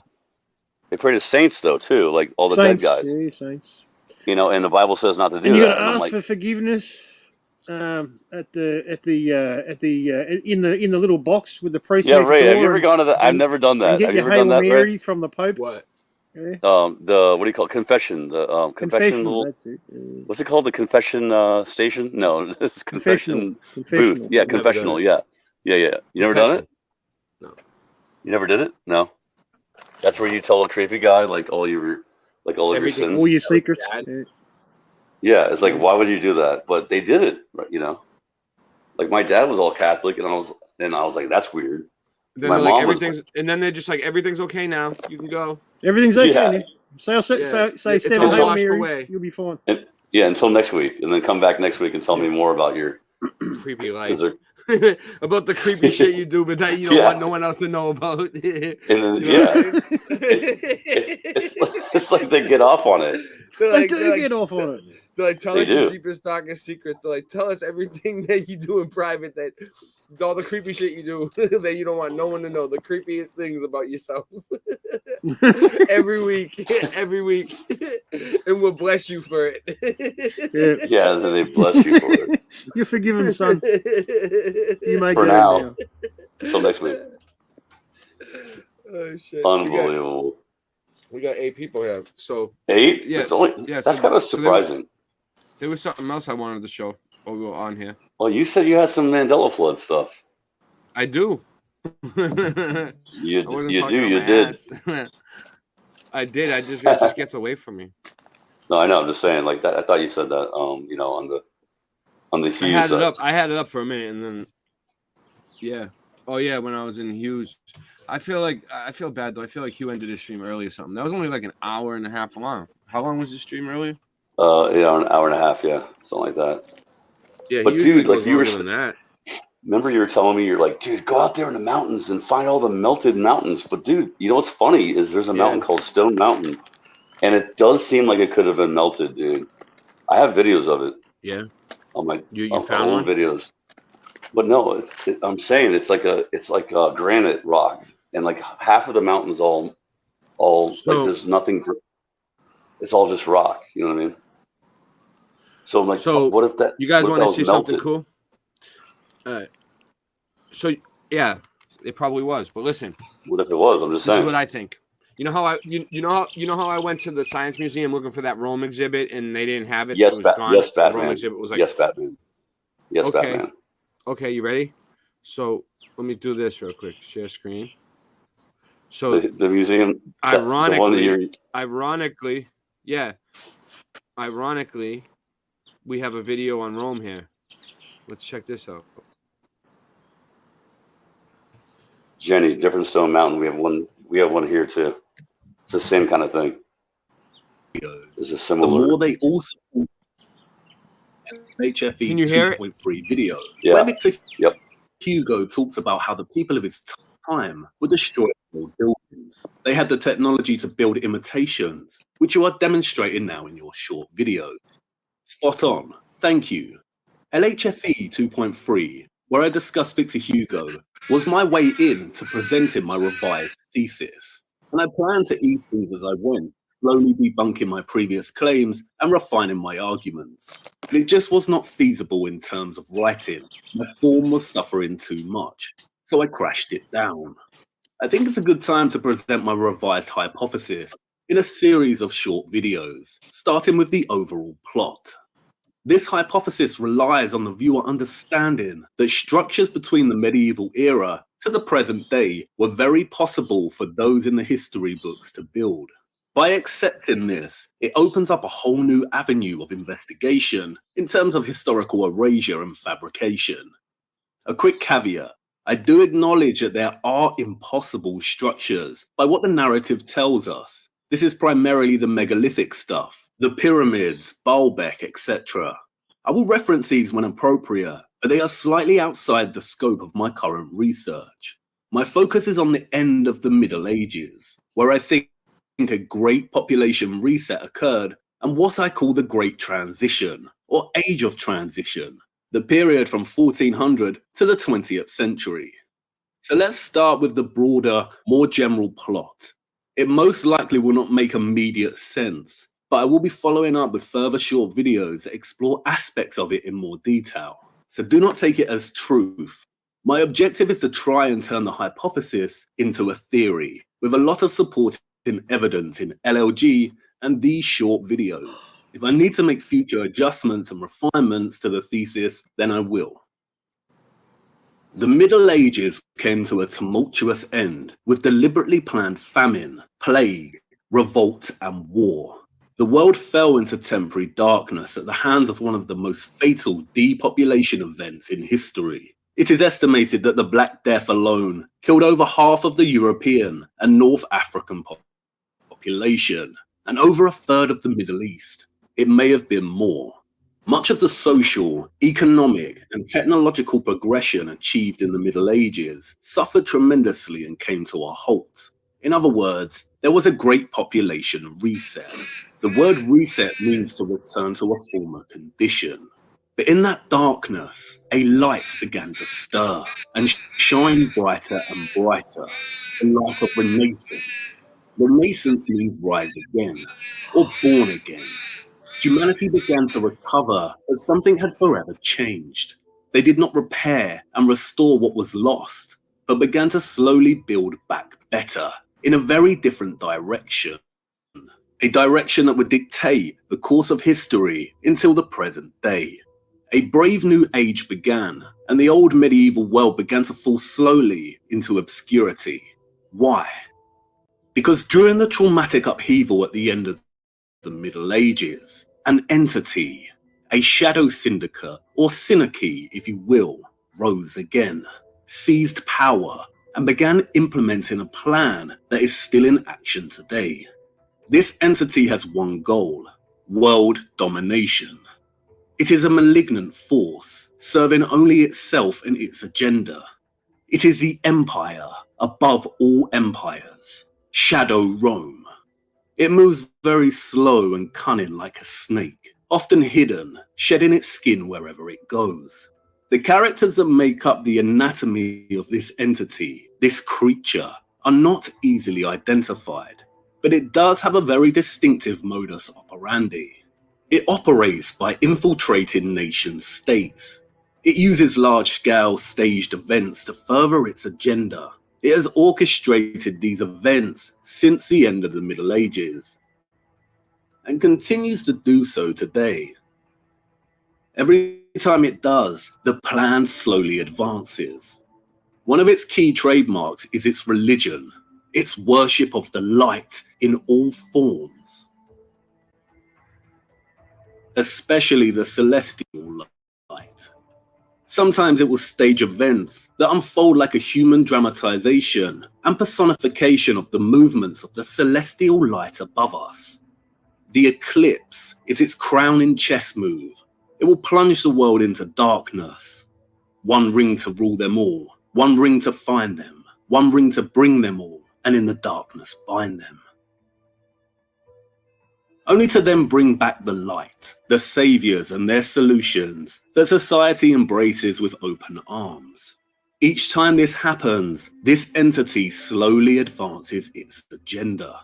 When this entity initially rose to power, it had successfully plunged medieval society into the dark, famine and plague, and then restored the light with the Renaissance. It was one of the biggest dark to light eclipse moves in history. A great population reset. Humanity has been under the might and rule of this entity and its colonial prowess since then.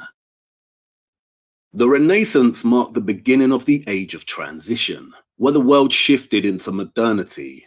For the first 400 years of this entity's reign, its primary goal was the implementation of globalization and in turn globalism, by connecting the world through trade, technology, religion, science, and so on.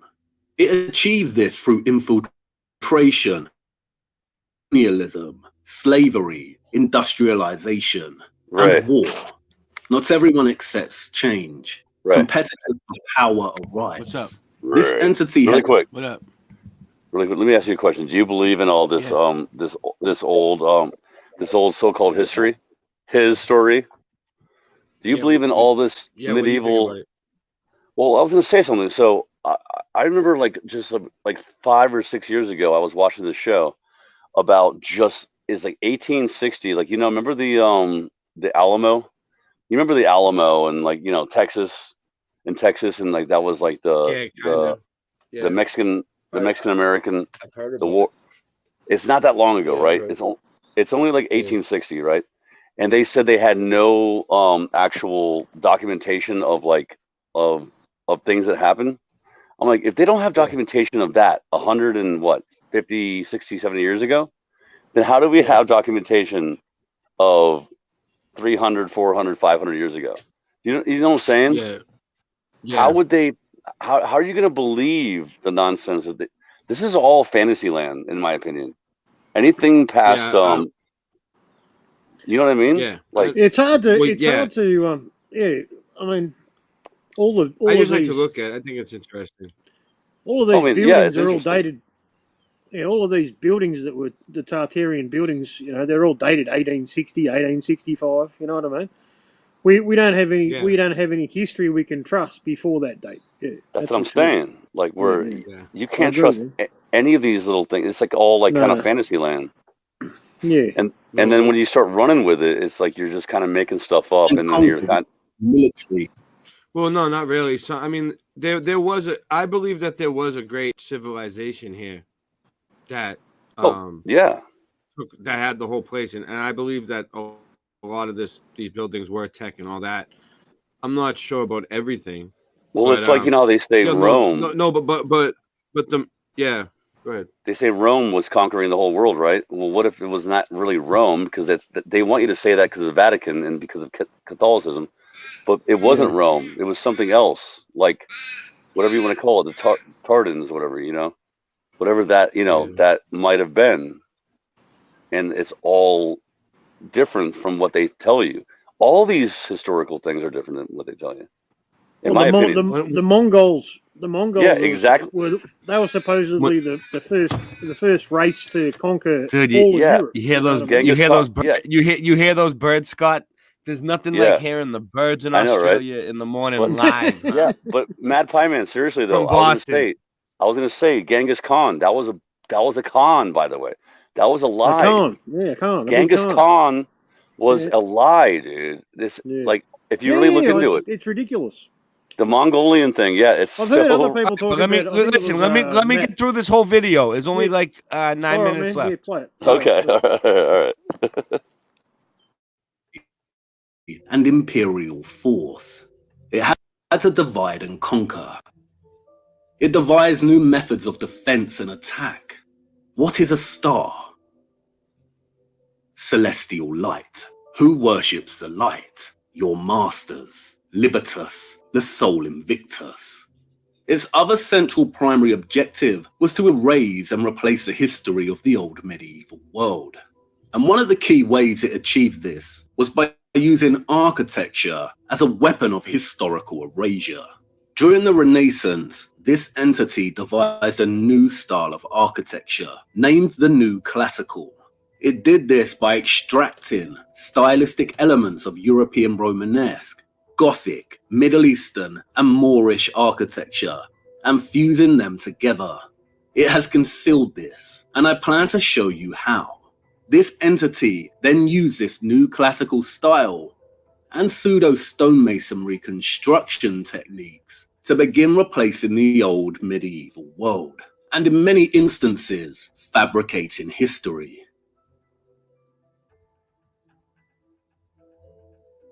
And it did so at a rapid pace. It began in Florence, and then spread across Europe, and then the rest of the world. If architecture ever held an alternative or esoteric function, it was lost and suppressed here during the Renaissance. If America has a greater hidden history, it was lost here. If Britain has a greater hidden history, it was lost here.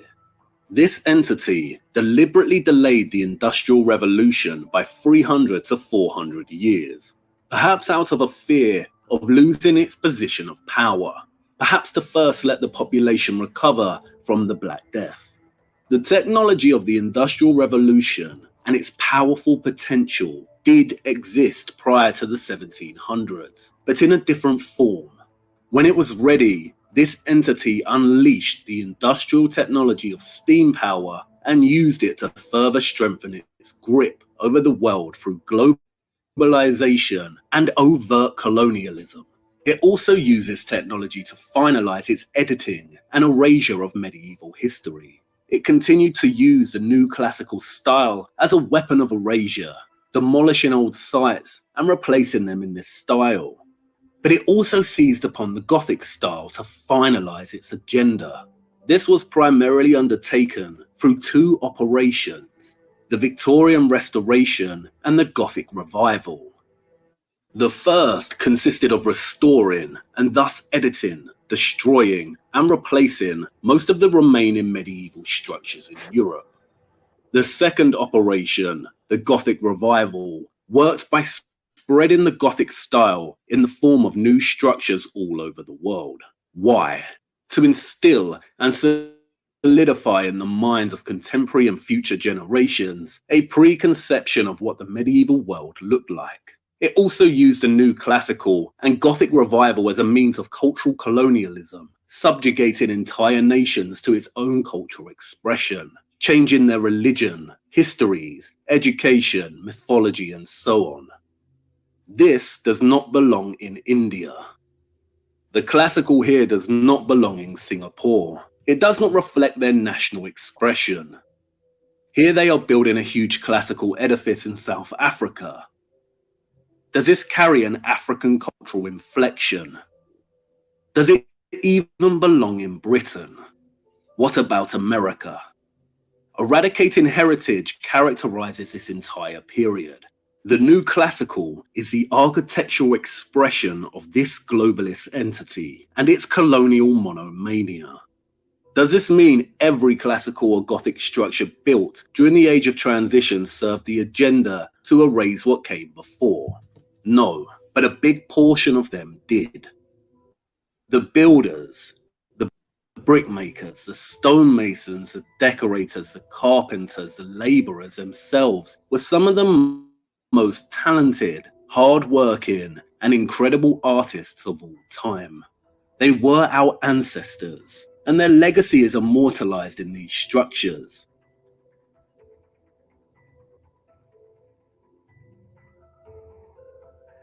Natalie, yes, Natalie. Men, what you said was correct. And children. Without a very sly and sinister form of child slavery, there would have been no industrial revolution. That's the orphans. Empires are built on the backs of slaves.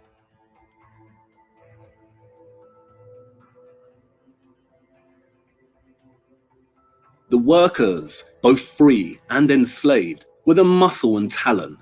The Brunelleschis, the Palladios, the Wrens, the Gilbert Scotts. These were the visionary directors, the governing hands that ensured structures were executed to certain specifications, ensuring that when they replaced or restored whatever was left of the old medieval world, that nothing remained that could betray their master's liberal rewriting of its history. This goal was achieved at the end of the 19th century, with developments in artificial and mass-produced templated stone. I think this is why we do not build like this today. We can do it, and sometimes an incredible cathedral or mosque will go up. But traditional architecture served its function, replacing what came before, or as Victor Hugo said, as he lamented the way the new classical had replaced his old medieval Paris. We wish to erase it all fully from our history. In April of 2019, Notre Dame Cathedral caught fire and burned for hours. It marked the 666th year since the Black Death ended, a fitting anniversary. It also marked the beginning of the next phase of this entity's plan. We are living through that right now. It looks like a fourth industrial revolution is coming. So that was the newest Ewar video. If you That's guys new, didn't recognize yeah. his voice, if you guys, Hey, yeah. if you don't know who, Brand new. Yeah, it's interesting, man. Brand new. So Ewar to me is kind of like whatever. Q. I like looking at everybody's. It's kind of like Q, where it's showing you a lot of truths. You know, remember when the Q thing came out, that whole map and all that stuff? Remember, a long time ago, a while ago, and it's like they show you everything. They're putting it out. Yeah, they show you everything. Yeah, the Q map. You know. Yeah. But it's like I know exactly what you're they're talking showing. about. Well, here's the deal, though. I need a quick break. All right. I want to keep this stream going. I was thinking about ending it, but I'm going to keep it going. But I just need to make a coffee and get a few things done. So I'm going to play a few songs. I know I've been playing a lot of music tonight, but I don't really care. Ray, I wasn't even planning on doing a stream. Ray, as my friend, please don't play the Slaine techno, and please don't play. Well, I mean, you can play the other one if you want, but I don't like I hate the techno. You're gonna do it anyway, aren't you? There's a whole bunch of different ones. No, I wasn't gonna play that. No, play something new. That was some good stuff that you played earlier. That one guy, like, I have a bunch I was gonna tell you though, dude, for real. Once I get my studio set up, I can lay down some beats. You can just rap all day, all over it, dude, and then have like Freedom Grower throw some riffs over it, or like Country Gravy, or. No, get the fuck out of here. You're fired. No, get the better solution. You keep me on the payroll as an outside consultant. And in exchange for my salary, my job will be never to tell people these things that I know. I don't even have to come into the office. I can do this job from home.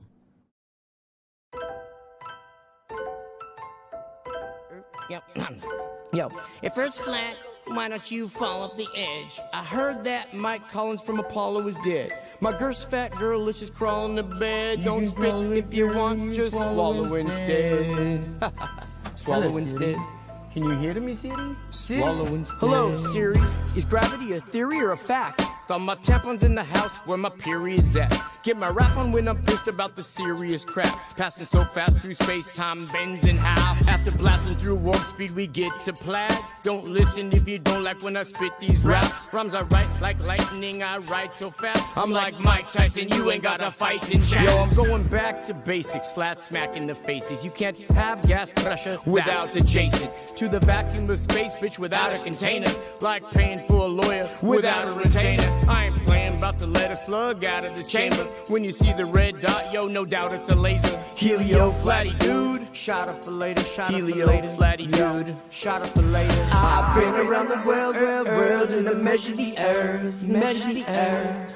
The devil, he's so clever with words, but level don't ever mean curved, it never means curved, and meta, from the metaverse, metaverse. Playing Call of Duty help build my immunity up, insurance policy paying you, they usually bluff. I'm not saying they won't do it, but it's usually tough. The last few years I've seen some unusual stuff, but if I mention the shot, you say I'm off the beat. So no, I'm beating off to the thoughts of shots in me.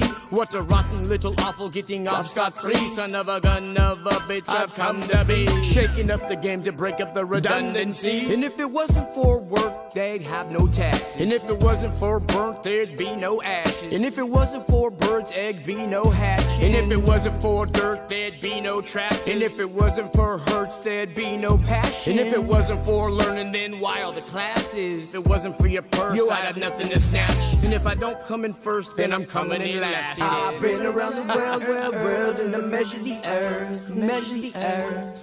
The devil, he's so clever with words, but level don't ever mean curved, it never means curved, and meta, from the meta. All these atheists must hate my guts, cause I say to their face, space is fake and stuff. NASA astronauts, everything you say is suspect, cause I suspect you make it up. Not your average FE thespian beast, faster than faggots, fasting at a lesbian feast. She that loves me the least will give me nothing to eat, but he that loves me the most will give me something to smoke. This ain't how I met your mother loving murder, she wrote. The spin of the earth should've made your vertebrae broke. Every word that I spoke, you couldn't refute it. Water finds a true level, so you couldn't dilute it. You couldn't dilute it.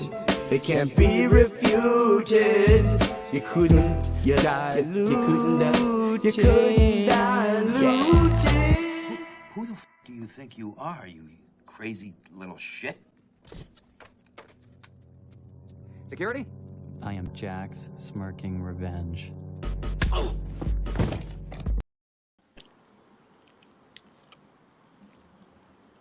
So Scott, I wanted to ask you. Yeah. Who are the rappers that we got in the community? So we got Flatterday Saints. They're good. Dude. They're good. Wait up. We got ODD. We got ODD. He's good, right? Yeah. We got we got Austin Whitsitt. Dude, West Blaze. West Blaze is awesome. Chocolate Cyan, right? And then who else do we got? Paradox Cyanide. Me, and then who Ray, else? I would love to. I would love for you to. Stavely did a couple raps. Stavely, he can rap. No, Stavely can rap. He can. Hold on. You can tell. He knows what he's doing. MC Boy. MC Boy. Yeah, Boy. Netherlands rap. No, but I mean, as far as like, dude, honestly, West Blaze is a really good rapper. But and dude, Flatterday, dude, do you know who Flatterday? Like, when did you first hear Flatterday? Let me ask you a question. When did you first? Austin. Yeah, from Austin Whitsitt, right? I was like, dude. No, Awesome Austin. When he made that song for Melodome, that's the first one I ever heard. Oh, well, I saw him before that when he was stoned in the Melodome. Take it home for the I like it. Well, let me tell you something funny. I used to joke around and I used to say that Awesome Austin used to he listens to that song while he takes a shower in the morning. You know what I mean? Yeah. Getting stoned in the Melodome, like watching. Take it home. So no, but listen, he loves it so much. So awesome. I mean, not awesome. Austin Whitsitt gets it. Whitsitt gets it, right? He was on tour and he was like hanging out with Flatterday, and I thought he was a homeless guy. I'm like, who is this homeless guy? And then I find out that he's freaking cool, dude, because he's just like he looks like Flatterday looks like a homeless guy. No, is that what you're saying? Well, no, he acts. Yeah, he knows it. Like I do too. No, but listen, he walks around barefoot and he eats like oranges. He just starts eating oranges in front of. He's like a character. You know what I mean? He's like R.A. the Rugged Man. That's the well, type yeah, of stuff he's R.A. Yeah, he's a street guy. He lives in the streets, right? He lives on the streets. He's a street guy, dude. He's always on the streets. So at first I was like, who is this guy? Like even Karen B was like, who is this guy? And then like next thing you know, I'm like, oh, dude, this guy's smart and he's a good rapper, dude. And he's got good beats, dude. All rappers come from the streets.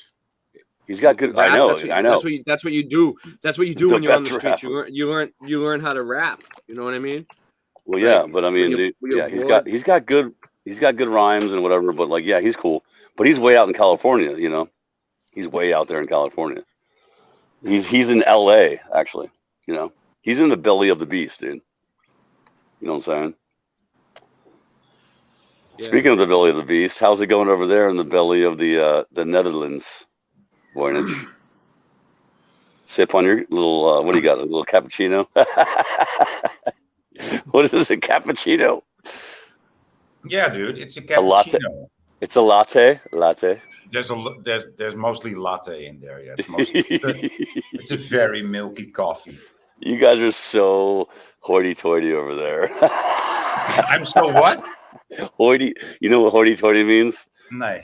Like prim and proper, like I drink my latte. I have my cigarettes, and then I worry about the fact that dude, we still have some class and some style left. Sorry, America. Oh, and you eat fine cheeses too over there. I've heard this. There's like the best cheeses in the world because you guys have the best cows and the best milk. I love the Dutch cheese. I love the Yeah, dude. They have like the best cheese. The what's it called? Smoked Gouda. Munster. The smoked Gouda. Yeah, smoked Gouda and Munster. You got that over there, boy? Smoked Gouda? Is that real? Is that legit? They tell guaranteed. Us they tell that no? I never heard of it. Oh, smoked Gouda. Yeah, of course, yeah. You call it Gouda? Gouda? Yeah, you call it Gouda? Gouda. Oh, okay. Yeah, we call it Gouda. So good. We call it Gouda. Yeah, we call it Gouda over here in the. Gouda. Yeah, the Italians call it Gouda. Gouda's good. The Italians did it. You guys have cheese. It's cheese talk with Voynich. Go ahead, Voynich. Talk about the cheese. It's so easy being cheesy. I mean, I See, I didn't draw the line at blue vein, man. I'm not eating anything that looks like the inside of a penis, man. So, blue cheese? What? What are you doing, Ray? What is this? This is Boston Fenway Park. That's Fenway, right? Isn't it Fenway? That's Fenway. You can't see it yet? I'm always. Oh, it'll come on. It'll come. There you go. Come on. Newspaper. Give it a second. Wait for it. Give it a second. That is Fenway. That is Fenway Park. Yeah, you're right. Yeah.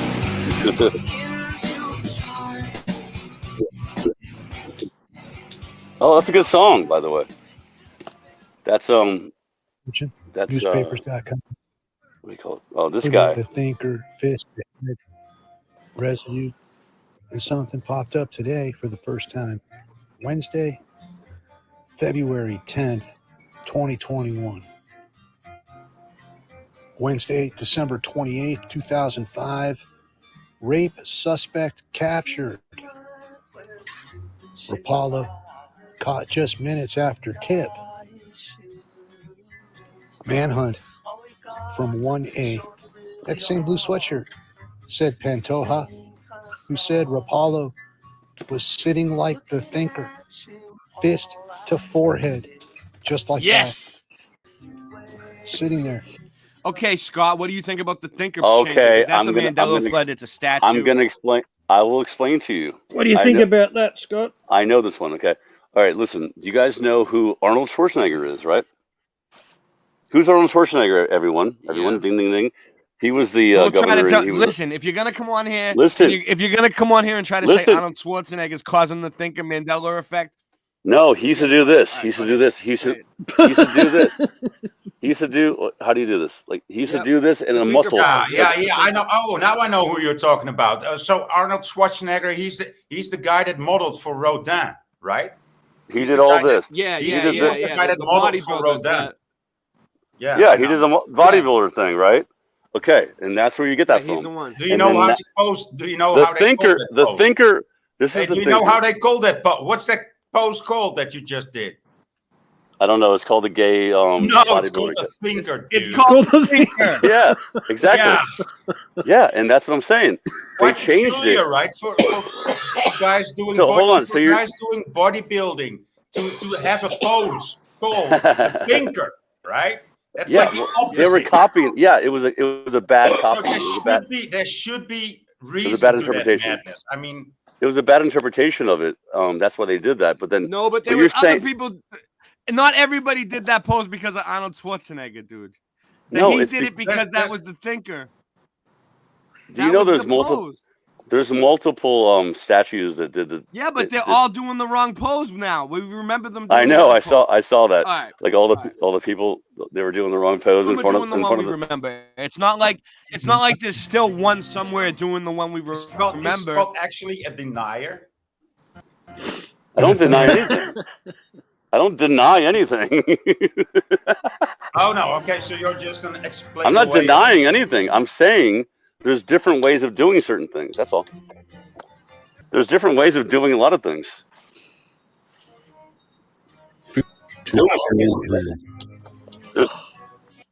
Fist to forehead.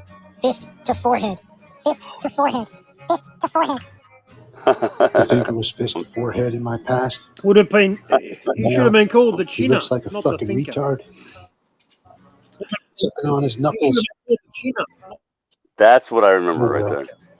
By now, that's what I remember. Always. That's what I remember right there.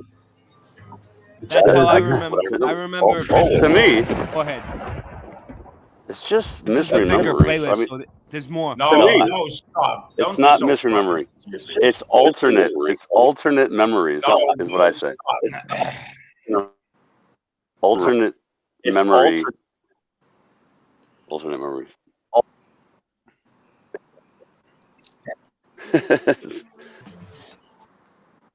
What do you mean? What do you mean?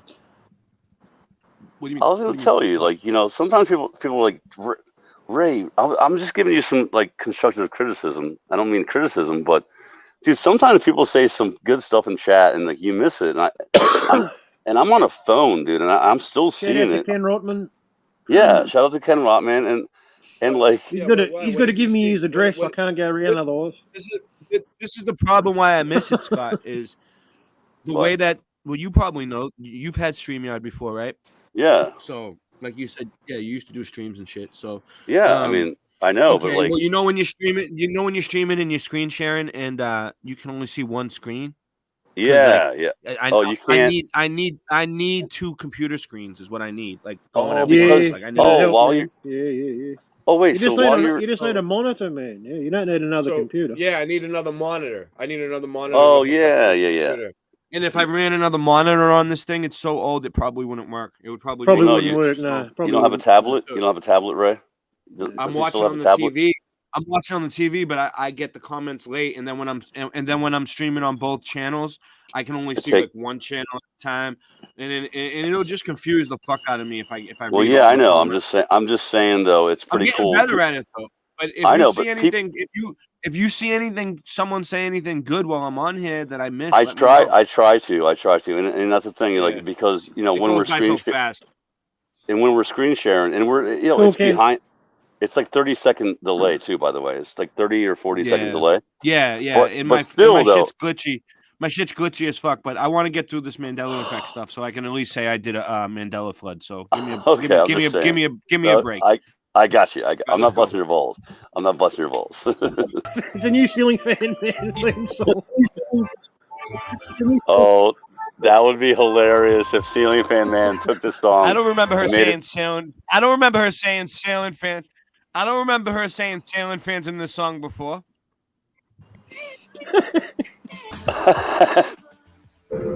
Per Paolo. Man, am I glad I stumbled onto this photo today, Tuesday, September 29th, 2020. Ray, who is this guy? Random Ray? People on vacation. Who is this guy? Mimicking the. Oh no, but he's got his arm in the wrong place, man. Who is this guy? But this oh, guy Marty the McFly? guy that he's showing, or the guy talking? The guy talking. Like, what channel is this? Yeah, I'm just wondering. No, yeah, he's gonna get into it's recall vector. No, recall vector. Okay, the channel's called Recall Vector. Yeah, I've got a sub to this guy. Yeah, that's the name of the. I don't know. I put it in the chat or He's something. good. I don't know. Okay. Recall Vector. Okay. That's easy, man. Yeah, I will. That's cool. He it comes up. He has more subs than me. But Paolo Piccioli is not just a random person. And his buddy or his wife didn't take the photo. Nope. This was a professional photo shoot. And an article was written about it. I'd say the difference between me and the majority is I've questioned just about 3,000 people. And I've asked just about every one of them to pose as the thinker. And I've seen this pose. That's not what it was for me. In my past, it was clenched fist to forehead. And I found this today.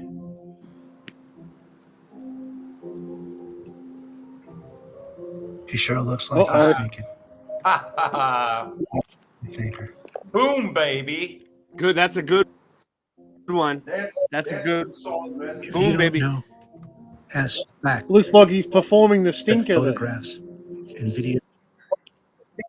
Current history, like Marty McFly's photo does in Back to the Future.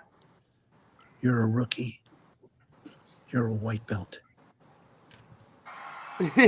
You're a white belt, This Scott. man is the creative director.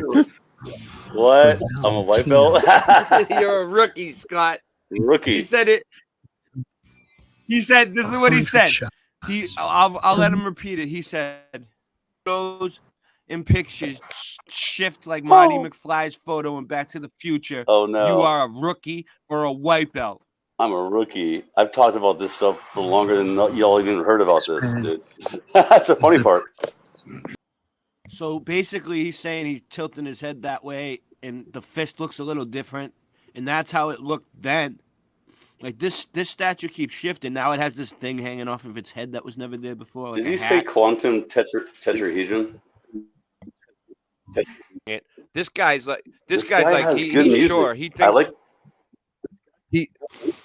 his music. You know what I'm saying is his theory is that quantum tetrahedrons, a certain ones are connected, and there's nothing no quantum is solid until it's rendered.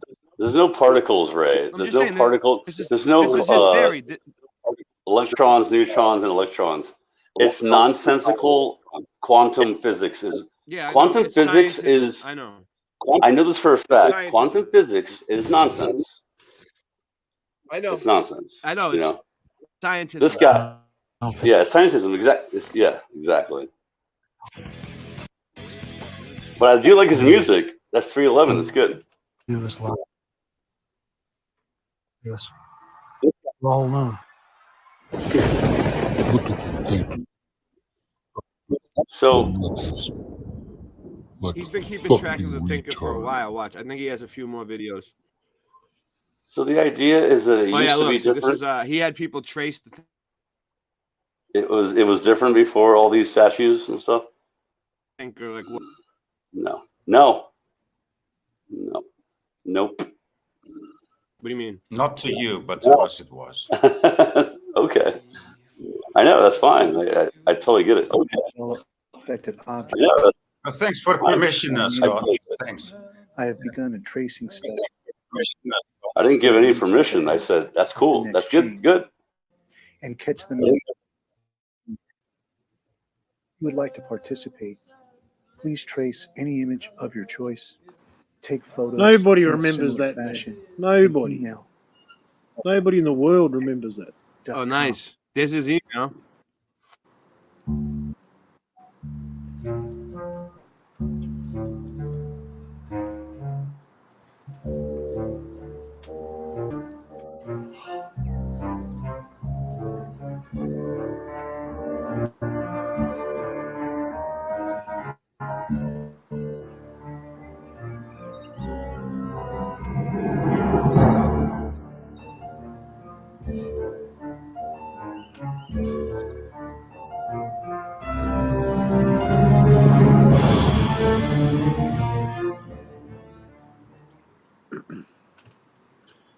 Is there any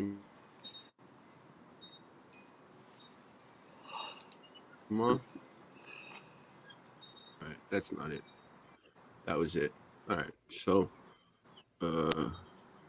All right, stop the screen share. So that was the thinker. I don't know. I know that. I'd challenge thinking like that. I'd challenge anybody. He had it. You know. I challenge anybody, man, to find anyone with that memory. There wouldn't be anyone in the world that'd have the memory of the thinker with the hand in that position on the left leg under the chin, you know.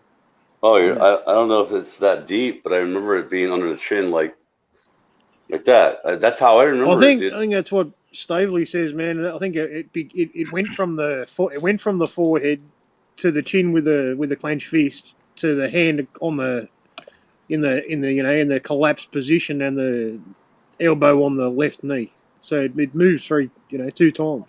So you're saying like the actual statues that they carved or whatever they did, like they changed, right? It's cost. Hey, people have got memories. Hey, and there's how well do you guys know? The memory, your memory. Listen. I get that. Do you know the song by Bob Marley, Three Little Birds? Yeah, which one? Of course, I play that song. I play that song every week. Every time every little. Yeah. All right. So all right. So you ready? This is gonna be good. What about it? All right. Are you serious? Are you serious, bro? I play that song every week now. Good. So I have one. Then I have one that you might know. So this is which part? This is another Mandela Effect channel. Maybe this is look. Maybe it's Mandela. You see this channel? Oh, can you guys see it? Am I sharing? Are those the birds? Yeah, man, they're going mental. They're freaking going nuts, dude. I love the three birds. Little birds. I love. I want to be on Ray's show. I love hearing the birds. My doorstep. You see? You see this? You see this? You see this chick right here? Maybe it's Mandela. She makes really short videos, dude. They're like They're like a minute long, like 2 minutes long. Right. Like Birds, you get right. right through it. Ready? All right. So Get to the so you see the words right there. Every little thing, what? Gonna be all right. What's it? What do they say right there in the blank? Because every little thing is gonna be all right. He's going to be. He's gonna be all right. Is. All right. It's gonna be all right. Yeah. What about it? Probably not anymore. No, come on now. Was gonna be all right. I don't know. We're gonna find out. Every little thing. Listening to the song "Three Little Birds" by and the Whale. Stop interjecting, Scott. Just listen. Okay, it's just a minute long. For me, it's gonna be all right, right? Okay, so I thought every little thing is gonna be all right, or maybe even every little thing's gonna be all right. The is gone. There's no S sound in between there. So I'm gonna put every. We got you, Scott. You just said is. You said every little thing is gonna be all right. You know the song. You play the song. Your man. We got you, Scott. Every little thing we gonna got be you, all right. Got you, Scott. We got listen, every little thing. It's like we got you. Yo, listen. It's like what Stabley says. If you're affected by one, then you're affected. It doesn't matter if you can admit one of them. Look, now let's see what. Play the song. Play the song. Part of the song. The S is supposed to be, and I swear to you, like as I was listening to it. This is recent, man. But anyways, let me know what you hear. Because maybe the S will come back. So yeah, it's just because ever since like they're saying that CERN turned back on, now there's a whole bunch of Mandela effects. I don't think it has anything to do with CERN, but they just knew it. The symbol is hit or whatever. The instrument making it sounds like a maybe that's why I'm confusing it, but I don't. All right, think Ray, stop. Thanks for watching and God bless. Stop. Gonna be all right. He doesn't Wait say up, is. no, you just missed it. You just missed the whole part, dude. He doesn't say is. He says every little thing. Listen to it. Every little you thing. really need to practice listening. You really need to listen to me. I listen to Bob Marley my whole life. You just said interject.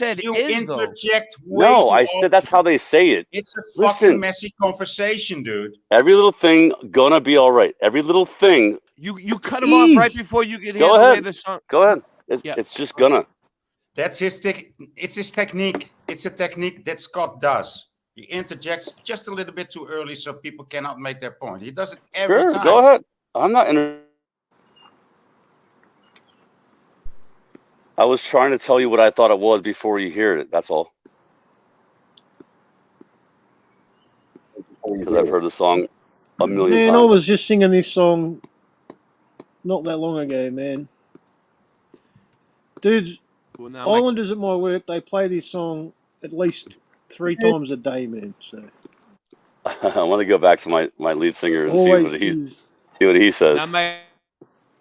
It's every little thing gonna. He doesn't say is.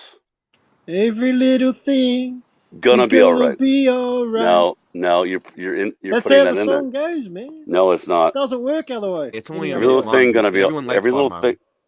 He's from it's the number. It's the number of beats, man. With the Mandela effect, you gotta trust your instinct. You gotta trust your first instinct. Okay, what is it now? What is it now, or whatever? Like, why are you listen? Listen. You took the update.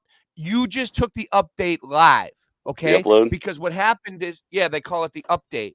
Because what happened is when we first asked you, you remembered it the old way.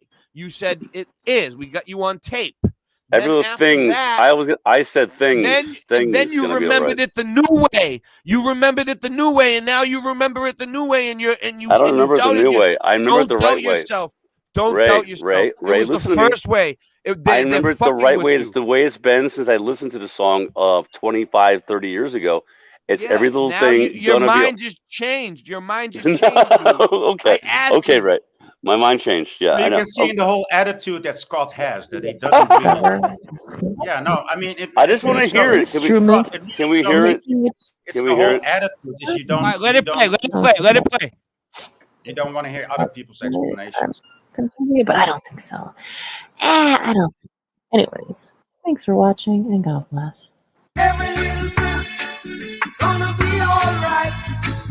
'Cause every little thing gonna be alright. 'Cause every little thing gonna be alright. Okay, yeah, see? Gonna be And see that? Yeah, well, you can hear it, hi man. hat. You can still hear it. That's a hi hat. The hi hat sounds like every little things, every little things going. It's apostrophe S. Yeah, but the S, the difference is, It man. sounds the like it. difference is the So they replaced every little thing is good. They replaced it with a hard hat. No, That's what they did. They replaced is with a hard hat. No, the difference is hi-hat, the the hi-hat. S. The S is The That's sound. what It's it the is. S sound. It's sounds hard hat, closer to the sound. the S sounds Every like little it's connected things. Like things, plural. Like plural. thing, but there's still a gap. There's still a gap, but yeah. You know how ridiculous that I is? reckon it's a little bit different. That's not a Mandela effect. And if you guys honestly, no, this one. honestly, if you think that's a Mandela effect, then that's retarded. In my opinion, this is just my opinion. Just my opinion. That's all. You know what I mean? That's just my opinion. I don't care. All right. Doesn't matter. Like, what's gonna happen? All right, oh all right, no! all right, horrible. All right, I know you. Oh no! Listen, Oh we're no! gonna get Scott. Bob Listen, Marley. we're gonna get Scott tonight. We're gonna get him tonight. We're gonna get him tonight. Yeah, get me. We're Yeah, gonna get him on all the music. Dude, honestly, Okay, no, I'm honestly, on the music one. We got a project here. I'm gonna give you some. I don't know. I want to get got. I want to get got. I can see by Scott's attitude that even if you What do you convince mean? him, let me finish. Dude, I am open. I know constantly interjecting. You're constantly interjecting. Okay, so please let that go. You gotta listen, Scott. You can see You by gotta take Scott's the cot- attitude that even You're gonna if take the cotton out of your ears and put them in your mouth. No, even That's what you gotta yeah, do. right. Take the cotton out of your ears and put it in your mouth. Yeah. So even if you catch him like you just did, he's gonna explain it away. His attitude will not allow. You didn't catch me do anything, dude. You took an update. You didn't catch me do anything. Your brain just took the Constantly update live. interjecting Watch and it. you're not Go back and watch accepting- it. Go back and watch it for yourself later, Scott, and you'll see how you took the update. At first, you were sure about it. And I did not say everything is going to be all right. And if I did, listen, do you understand? That was your I'm not a first lead instinct. singer. All right, but if you were on stage and you were I'm not a lead playing it, singer. that would be your first Yes, song. That yes. would be your first instinct. That's the way you would have sung it. I want to lead. I want to listen. I want to hear All my right, lead so, singer. all right, Prince, tonight, gonna party like it's 1999. What is it? But tonight Okay. we're gonna party. Oh, I like this one. I like this one. What is it? Okay, tonight we're gonna party like. I'm just saying it out loud. Okay. So Prince's dumb song. Tonight we're gonna party like it's 1999, right? Is that? So tonight we're gonna wrong? party. Oh wait, no. Tonight Okay, we're hold. gonna party. It says Tonight- it looks like there's two spaces there, so maybe I don't know what the question is. I don't. Tonight we're gonna the thing party. about the Mandela effect is we're not supposed to give you any suggestions. I But know. you're That's what I'm trying to do. Yeah. I'm trying to think. Okay, I like this. Okay, tonight we're gonna party like it's 1999. Tonight we're like, we're WE''RE gonna party. Gonna All right, gonna party like it's 1999. Okay. I remember that too. Scott. Yeah. Okay. And I was a big Prince fan. Okay. That's just one. Really, I wasn't. I'm not gay. All right, let's see what it is now. I'm just kidding. So you tonight? I like Prince. Prince is awesome, dude. He was a good musician, but he's a Freemason. So whatever. It's not about being right or wrong, Scott. Nobody's right or wrong. It's just what you remember. Nobody's saying you're Exactly. wrong. I know Nobody's that. I'm saying not. I'm It's wrong. not about being wrong. It's Dude, what you remember. Dude, I don't remember a lot of things, dude. I have a bad memory sometimes. I don't know if anyone's covered this or talked about But music, researched, but music, but I Scott, always thought it music is something that me and you would remember. You know why? Yeah, but bro, honestly, and we play it by I know. We play it by like finger memory. I know, but you know what I'm saying? I Like know, our fingers have memory.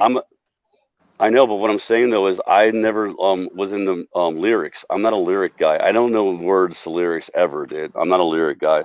I'm more of a no, I know beat what you mean. and some you know what I'm saying? Singers are hard to figure out. Yeah, they sound different in their voices. I'm just not into the lyrics. I never cared about lyrics. Like Eddie Vedder. He's one of the toughest dudes. You gotta look his lyrics up. You can't understand a word he's saying. He doesn't even know what he said. I can't understand a word he says, man. Yeah, he doesn't even know what he said. I've he seen even him 6 admits times. On a Porsche. Okay, so tonight we're gonna party. But the whole way through he sings I'm gonna party. And it just sounds really weird.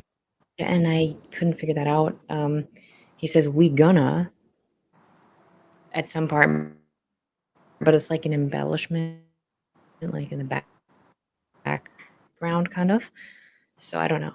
I'm just curious what you guys remember. I cannot put the song, listen to it several times, and I'm just not hearing the tonight we're gonna party. Not even once. So anyways, let me know what you remember. Thanks for watching, and God bless.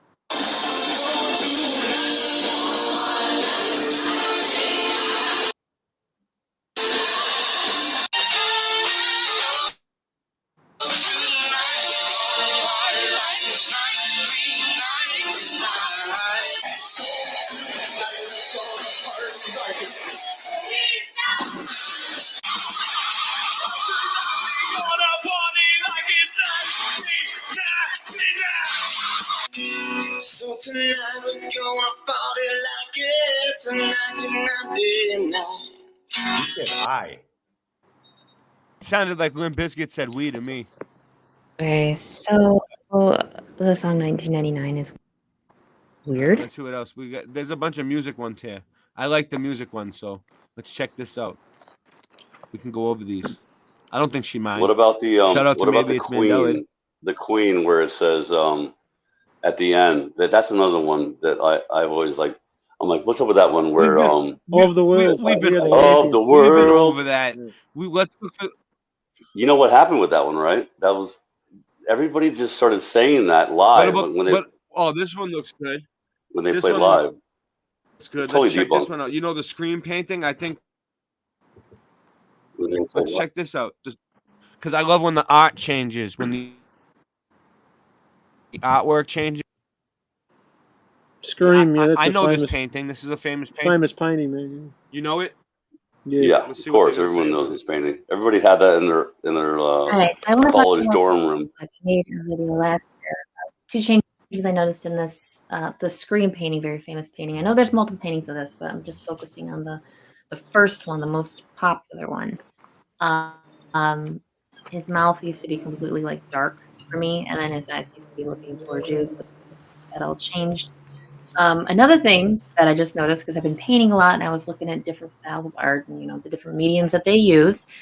The Scream now has a bracelet on its wrist. I don't want to call it a person. I don't know what the hell it's supposed to be, but it's wearing a bracelet, and it looks like a gold band or like a wristband or something. I never noticed it. So, yeah, let me know if you remember that. Really dumb. Again, this video is really possibly. Anyways, thanks for watching. God bless. Yeah. She said this video's. She's like, this video's dumb. She's like, I don't know. She's like, I'm not even sure about it. I like that though. That's cool. At least she's honest. Yeah, she's honest about it. This She's video just kind sucks. of she's kind of throwing it out there. That's cool. That's the way you should be. Like just throwing it out there. Like I don't know. I'm just trying to show you. Yeah, that's the thing. Everybody's like, oh, it's all. There's obscure memories, and then there's anchor memories, man. The anchor memories are the ones that 100% in your heart, and everybody. This one, the majority of people have got the poker. same memory, man. This one gets me every time. The dog's playing poker. She found residue. Oh, the dog's playing poker. Oh yeah, man. Remember we went over this.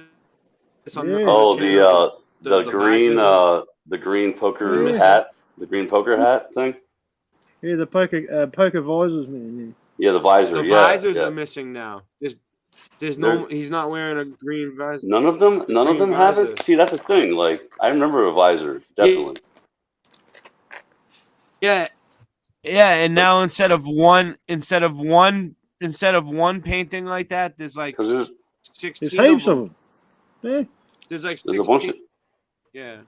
Remember, Sean Osborne had a. No, I really should ask Star Honor. That one gets inspiration for that. I remember the tinted visor. Scott, you remember the dog? Listen, Yes, I've seen the dog painting. But there's multiple paintings, though. There's multiple paintings of the. Look, Scott. Look at the picture. Yeah, I see it. Yeah, but that's one picture, bro. No green visors. I'll look it up. There's zero. There's no pictures. Look, let me put. Are you telling me there only used to be that? one, maybe. Not from the painting. Because they're playing poker. She did it. The dog's gone. I really should ask the store. You're telling me there's no. Oh, the Ray's gone now. Kicked himself out. But yeah, I remember like there was definitely like I think my grandpa had a picture of that kind of painting where like all the dogs are playing poker, smoking cigars, and they had like one of them had like because there's multiple paintings. Do you guys there's understand? None with visors anymore, man. None with visors. Zero? Like are you, Zero. That's the thing. Doesn't matter how many you zero? look at. You won't find any green visors, man. Maybe we gotta find out if my grandpa still has that picture, but because there's multiple pictures of things. Yeah, well, a lot of people only remember one. Only being one. Let me ask you guys a question. You guys think that the Home Depot was never the Home Depot? I mean, it's always been. I don't know. I'm not American, man. I know that's the thing. See, yeah, that's. But everybody tells me it was Home Depot. No, it's guaranteed. It was always the Home Depot. It was never the. That's what it doesn't. It's always. Doesn't sound That's the thing. That's the thing. It's wrong though. But everybody says Home Depot, Home Depot, Home Depot. I know because we shortened it just like the Eagles. It was always the Eagles. I mean, no, sorry. It's always been Eagles, but we always just say the Eagles. Like I've seen Eagles. I've seen somebody took a photograph. It might have been Ceiling Fan Man. I'm not sure, but somebody took a photograph in a car park, right? That was connected to the Home Depot. Yeah, right? it's always been the Home The Depot. sign for the car park said Home Depot, and behind it you could see the Home Depot, but they had different words in the same complex, man. It's just one had nonsense. the old sign, one had the new sign in the same photograph. People like to talk about this stuff. All right, so look, Scott. What? Watch this, Scott. So you remember the green visor, right? You remember the dog in the painting. I remember. You remember the Mandela effect, right? The dog with the green facing in the visor. Yes, I remember painting. Scott, I'm trying to help you, Scott. I'm trying to get through to you, buddy. I'm trying to help you here. Once you see this for yourself, you're gonna feel free. You're gonna feel so much better. He doesn't want to see it. I think you can see it. He doesn't want to see it. There's no green visors anymore, man. Doesn't matter how many pictures. I already told you I've seen the green visor.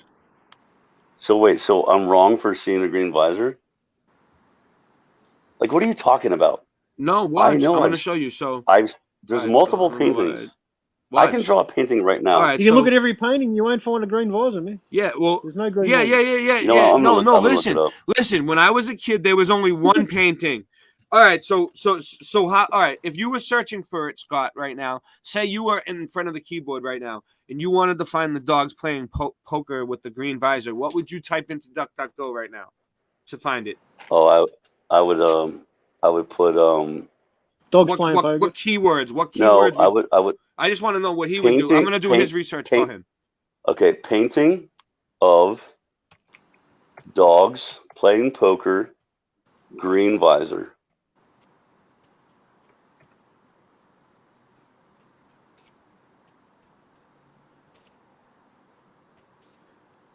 All right, everything looks legit. All right. Yep. All right. You spelled it right, yeah. In there. Everything looks legit. Yep. I'm on DuckDuckGo. I didn't make this screen Go up. to images. Go to images. I'm not trying to trick you in any way. Go to images. Okay. Now look. I'll go to images. Look. Okay. Yeah. Okay. Yep. All right. Now scroll around.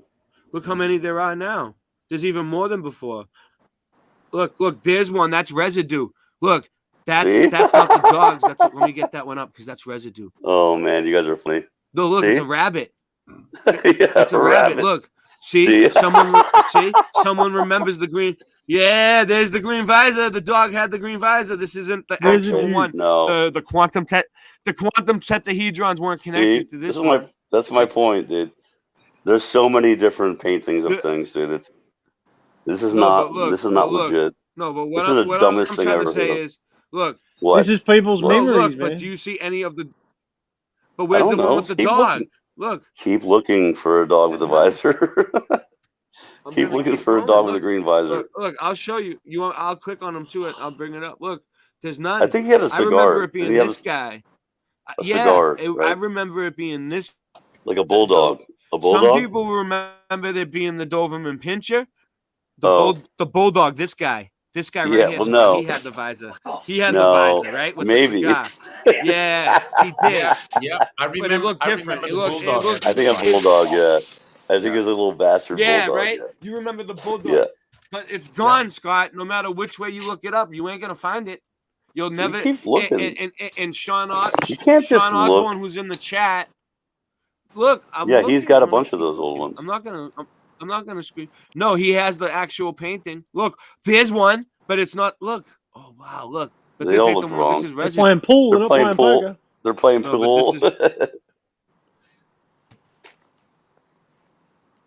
copy of it. It's what people remember. So they put a visor. Does it on the really? thing. Does it matter though? Does it really matter? That's what this one is. Okay. If it ever maybe comes up. maybe there wasn't any pit bull or it kind of doesn't matter. It kind of does. Does it? There's a guy right there with what's that dog doing? Look, but look. There was one. Look. There's a dog with a visor under a poker table. Residue. Look, that's a good one. Look, there's one right there. Yeah. So dumb. Yeah, that's residue. These are not like the this kind one of. is residue. This is what. None of these are like. residue. Those are like Look, new. no, this is an odd. This is residue. Look up old school. Maybe look I know, up. but people drew it because they were. It's up out of antique. people's. Scott, it's from people's memory. Yeah, misremembering or alternate I know what memory. you're saying, Something. Scott. Listen, I don't care about dogs and visors. I know what you're saying. Look up antique Or, dogs playing poker. Authentic. Look, here's one. Another. This one's residue. Because they were playing poker, right? Can we get that straight, right? Yeah. Were they playing poker? Yeah. I forget. Were they playing poker? Yeah. Or were they playing Yeah, my connection. Maybe they were playing something. That's residue. Yeah, because I remember them. They were holding cards, right? They were holding cards. Look, dogs playing poker visor quotes. Let's see what this is. I might just look into this. I mean, you're gonna tell me the dogs. I just remember my grandfather having it's been, in the bathroom. Blog has been removed. Bathroom. Look, somebody took it down. Somebody took it down, dude. There was a whole blog about it. What? Wow. A whole blog. Wow. Taken down. They were a whole blog about it. Look, so Smurfer girl. Smurfer girl. Yeah, so Scott, you think there was Smurfer girl? Smurfer girl. She said, "I don't." I think Smurfer girl is like me. There's no. What did she say? Oh no, I'll invite I her think on. Smurfer girl. Come on? No, I think 420. Smurfer girl. It's actually 420 here. 421. 421. Yeah. Oh, here it's 4. On my clock, it's 420. That's weird. You must be a minute ahead of me. Oh, wait, I'm on. 420.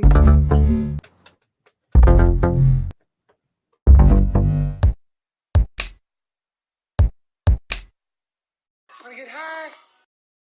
Wanna get high?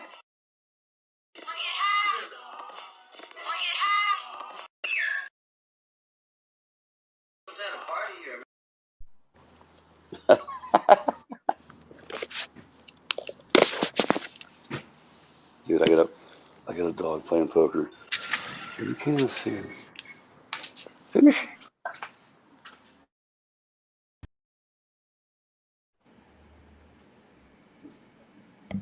Yeah, so. Yo. All right. Well, all right. I'm gonna play one more song and we get. I gotta play the cat one. Very high-ranking people in this world threaten and scare people to remain silent about their UFO encounters. Jeffrey Epstein was CIA, yeah, they killed Bob Marley. They killed Freddie Hampton, Amar Arbery. Styrofoam head inside a closed casket. Gold coins where his eyes were left behind for the boatmaster. Nobody saw his tuxedo. A picture next to his coffin like a young tuxedo. Life is cheap, we compensate with expensive tastes. Celebrates at the end of days with extended blades. Hit with street sweepers, die swept away. Flying metal blades, definitely settled things. They hit Louis Duzio, they don't give a shit who he know. Bang, ran up in his crib and let the Uzi go. Yo, under my culture with yours, bing bang, ring the doorbell, shoot you through the door. Royalty and respect, loyalty and death. We took an oath amongst men till our dying breath. Making twerk 16 bars, hot chorus. Running your grip and pop smoke, clockwork orange. You know them haters though, pull out, make them Dracos blow. Make the place where your face was into a gaping whoa. When the lights go dim, fire start to flicker. Last bullet in my gun, last shot of liquor. Last bullet in my gun, last shot of liquor. Last bullet in my gun, last shot of liquor. When the lights go dim, fire start to flicker. Last bullet in my gun, last shot of liquor. Last bullet in my gun, last shot of liquor.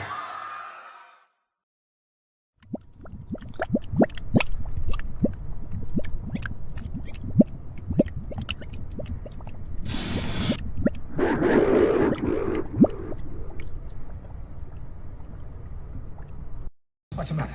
You bums forgot how to kill people? Doesn't your work mean anything? What's the matter? You bums forgot how to kill people? Doesn't your work mean anything to you anymore? Have you no sense of what do I get? in what you Bunch do? of fucking No foot sense of soldiers. duty? No sense of destiny? I'm looking for generals! What do I got? Foot soldiers!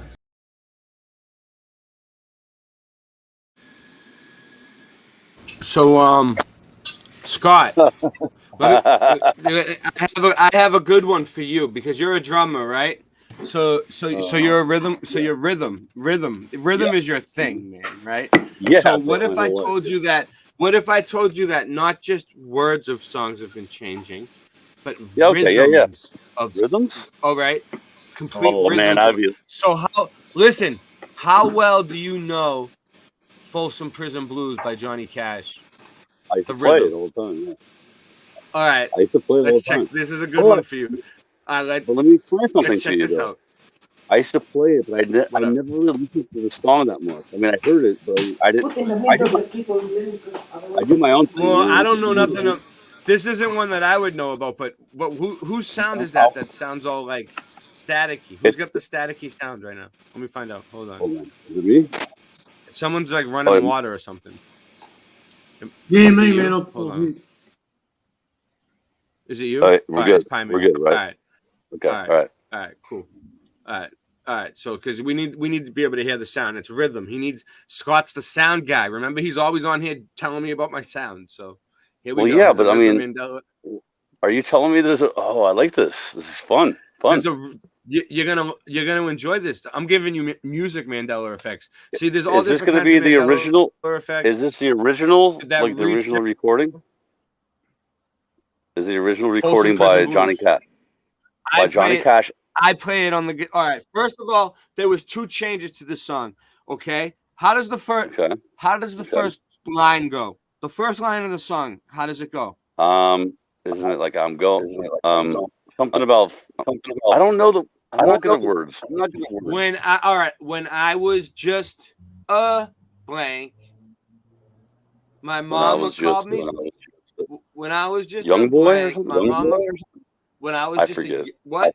What did you say, young boy? I thought maybe young boy or something. I don't know. I don't know. Or was it baby? When I was just a baby, my mama called me son. Maybe. Well, maybe it changed. All right, now but now the rhythm changed too. For this, watch. All right, so here we go. Let's press play.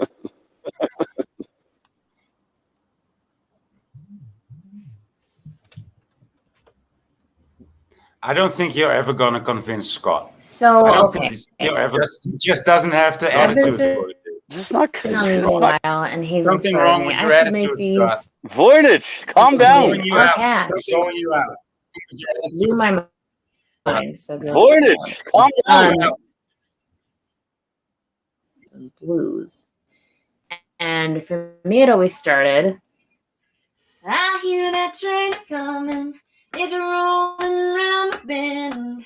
And I ain't seen the sunshine since I don't know when. I'm stuck in Folsom Prison. I hear that train coming. Time keeps dragging on. So the part that changed is, I always thought it was, I hear that train coming, but it's always been the train, and I can't find. I've listened to live version after live version. I don't think he ever sang. Man, I played this song so many times. And then there's another part too that I remember a little bit, but then I remember more. But I also remember I hear that train come in. It's coming around the bend, and that's a little redundant. But that was like my first memory of that. But then Roland was like, yeah, that sounds way better than Coming. But I feel like Coming was like a long time ago in the residue portion. So let me know what you remember on these two. And then the other part,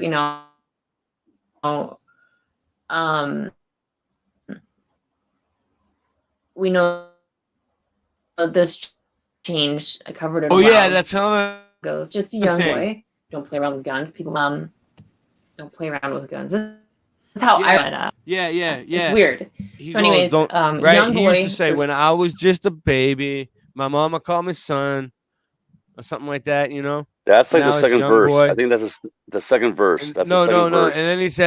And then he says, don't ever play with guns, right? Yeah. But now the S is gone. Now the S is gone, and it says, don't ever play with gun. Like, it doesn't say guns anymore. It says gun, which is singular. Yeah. Yeah, well, I mean, it does. It really does, Scott. It's no, fucked I'm saying, up. though, and it's like, you know why it bothers me so much, Scott? Because I'm a musician and I play these songs and I know them like my heart. And then it makes me doubt myself. And then I realize the lyric is gone and the song is almost ruined because it changes the meaning a little bit. And when you look at what the effects actually mean when they change it by one word, and then it's like, and then you start to feel like, Scott, like you're not living in your normal world anymore. Wherever you were fucking from, things changed. Something fucking happened. Nobody knows what, but something's going on. And there's something going on, and it's just every little thing. There's definitely something going on. I mean, supernatural stuff is going on. The whole history, the whole criteria, all this shit is weird. Well, really quick, let me just say something. I don't deny any of this stuff. But what I'm saying is, okay, go ahead. But I think we should let the song play. It was Young Boy before.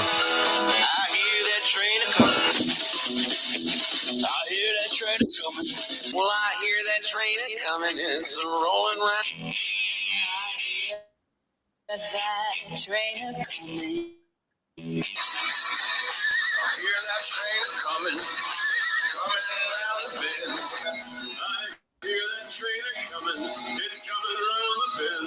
Boy, and don't play around with guns, but I don't play around with guns. Hey, so a lot of us know this song. His version's a lot different, though. I was listening to this version, and it sounds like he's saying, gotta cut you down. Sooner or later, gotta cut you down. It doesn't sound like God'll cut you down, like God'll cut you down.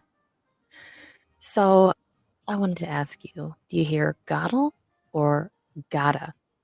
Let me know in the comments. God bless. For a long time, sooner or later, gotta cut you down. Sooner or later, gotta cut you down. For a long time. I hate gotta. G-O-T-T-A. That's what it sounds like he's saying. Ray, do you understand? A lot of these guys that wrote these songs and that sang them, they were on drugs.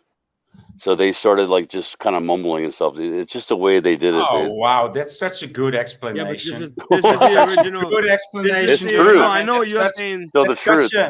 It's true. A lame suggestion. It's a suggestion. It's not an explanation. It's a suggestion. It's the truth. No, it's I know it for a fact. No, you don't know these people. Yes, I do know it for a fact. Suggestion. It's a suggestion. Yeah, it's It's up for not a fact. suggestion. It's a suggestion. Yeah, it's I'm on. fucking angry with you, Scott. The way what happened? Hey, well, here's the rhythm. Here's the rhythm. I want you to hear this part. Okay, all right. Personality right at the end. It just sounds like he says last line, like he says. You can clearly hear him say, it's a notice that you got to pay attention. Get rhythm when you get the blues, like clearly the S on the blues. But then at the very end of the song, it just sounds like blue. When you get the here on this, which remember I've listened to I found one version that sounds like blues, but the other ones just sound like blue. It's just really weird. So anyways, let me know what you think about all these Johnny Cash changes. Very screwed up. Anyways, thank you for watching. Happy New Year and God bless. When you get the blues, when you get the blues, when you get the blue. When you get the blue, wow. Yeah, so she thinks it's all satanic. All right, why don't you go through all the Nirvana songs and yeah. Think about it, bro. Come on, dude. Stop it. And Alice in Chains. That guy did not know what he's singing. They don't know what they're saying in the studio. I know this for a fact. I'm not arguing about it. But I'm telling you, it's dumb. It's dumb. It's a dumb argument, dude. I love music. I love but interpreting. You know what you're doing when you're denying the Mandela effects. I'm not denying some anything. of them aren't real. I agree. Yeah, there's a lot that aren't real. That's what I want to say. Listen, I want to say this. It's just like flat Earth, just like truth or stuff. Okay, don't freaking jump on every little bandwagon type thing because it makes us look bad. It makes everyone look bad, and people, the normies go, "Ha, you guys are retarded." Because I'm not you jumping believe in on a everything. bandwagon. How long do you? I know you're not, Ray. How long do I know you're not. Looking at this. No, I know. I know, Ray. But I'm not talking about you. I'm talking about a lot of people. I'm talking about a lot of people that they start getting into this whole realm of everything's changing and everything is different. Everything is it's not good, dude. It's not good to get in that. That's just my opinion. And guess what? Everyone has an opinion, just like an a-hole. Okay, that's all. Not a big deal. We all sit down on the same butt. We all have to sit down. But it's not. But we're not discussing opinions. We're discussing. Yes, it is opinion. Yes, it is. It's objective. Listen to me. It's subjective. Stop Actually, interjecting, dude. Just give somebody a few seconds to finish their sentence, please. We're not talking about opinions. He's showing you facts. These people sing it the way we remember it, and now the all right. Here's one that you might remember. It's not an opinion. Yeah. All right. Ace of Base, 633 views, 633. I saw the sign. Ace of Base. I saw the know the song. Of course, I know the song. Up my eyes, I saw the sign. Yeah. Around me. I'm so happy you found me. All right, let's see. Everyone knows that, dude. How do you not know that song? Of course, that was huge when we were kids. A job. Anywhere you work, it's played over and over again. Yeah, they constantly play it on the radio and stuff. Everywhere. They would torture total. Me with that play. Every job I had. It's an English. It's an English band. Right, it's a what do you call it? Yeah, it's Tavistock. It's Tavistock Mind Control. Yes, it is. But what do they change now? What did they change? Hey, so I wanted to talk about this song. Can you hear it? Yeah, you can hear it. I don't know if this one's been covered. I didn't find it. But it changed in one little spot for me too, all the way through pretty much. I saw the sign and it opened up my eyes. I saw the sign. However, at this one part, it says, I saw the sign and it opened up my eyes, and I am happy now living without you. I've left you. Oh. Okay. So that's actually mind. I saw the sign and it opened up my mind. Okay, and it just sounds weird to me, but I remember both. But I could have swore at one point she's saying eyes the entire way through. I know what she's talking about when she's like, I am happy now, but yeah, so it's it opened up my eyes, but now it's mind. Yeah, it changed. But I remember it both ways too. But you know what that's called, Scott? When you remember it both ways, right? It's called the dual So memory. hold on. It's called Open the up dual my memory. eye. It's called the dual Rhymes with memory. sign. I rhymes with sign more. So Mind. what would you Mind. say? No, now it's mind. Mind and now I. It's mind. Mind. Wait, open up my mind. You Wait, know that what? you know the Oh, and you know the part of the song when the singer goes into like that melody and she's like they changed it. like, Yeah, they changed it up. She's like, I saw the sign and Yeah, it that. opened up my Yeah, eyes and I am happy now. happy now, Well, living what for does she say? yeah, living without Yeah, you. but what does she And say? it's No, but what does she say right there? What does she say right there? I saw the sign and it opened up my my blank. mind. I am happy now. Happy My now, mind living without you. or eyes. Mind or eyes. I think it might be I don't care about these stupid songs, bro. Why does it bother you so much? Just it doesn't bother me. No, what I'm saying. Listen. This is know the what I thing mean? about the Mandela effect. Nothing funny. is like solid. Nothing is solid until it's rendered. You think it bothers So me? It doesn't bother me. What I'm saying is, actually need to look. Why at does it matter? Why does it matter? You're not gonna see it if you don't stop and actually stare at it. You need to. Even look Cynic Man closely. said, "Why does it matter?" Like, you know how many people have said, "Why does it matter?" Like, I've heard it so many times. I'm like, once you see it, you realize what? that it brings you closer to the creator. That's why it brought me closer to the creator. No. You'll see. Yeah, because it shows you kind of like a little bit through the veil of how this place was created. Yeah, you start seeing things. Not really. Okay. It opens up your mind. It opens up your mind. All right. And I saw the sign. Right and now, I saw the sign. Bringing it back to this. Never Bringing it back home. I don't see anything, so just curious what you guys remember. Maybe you remember both like I do. Very weird to me. Anyways, here's some residue. And Scott, this is fun. Let me know what you Doing think. these music Thanks for Mandela watching. effects with you is fun.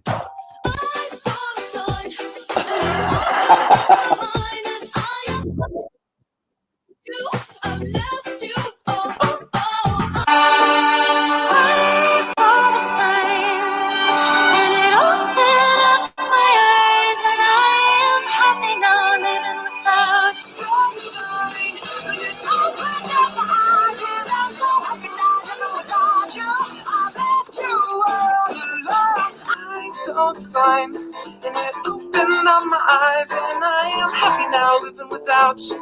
I've left you. I saw the sign and it opened up my eyes, and now I'm happy now living without you. I left you. It's nothing up. I saw the sign and it opened up my eyes, and I am happy now living without you. I left you all alone. I saw the sign, it opened up my eyes, and I am happy now living without you. I let you go. I saw the sign, and it opened up my eyes, and now I'm happy now living without you. I let you go. I saw the sign, when it opened up my eyes, and I am happy now living without you. I left you.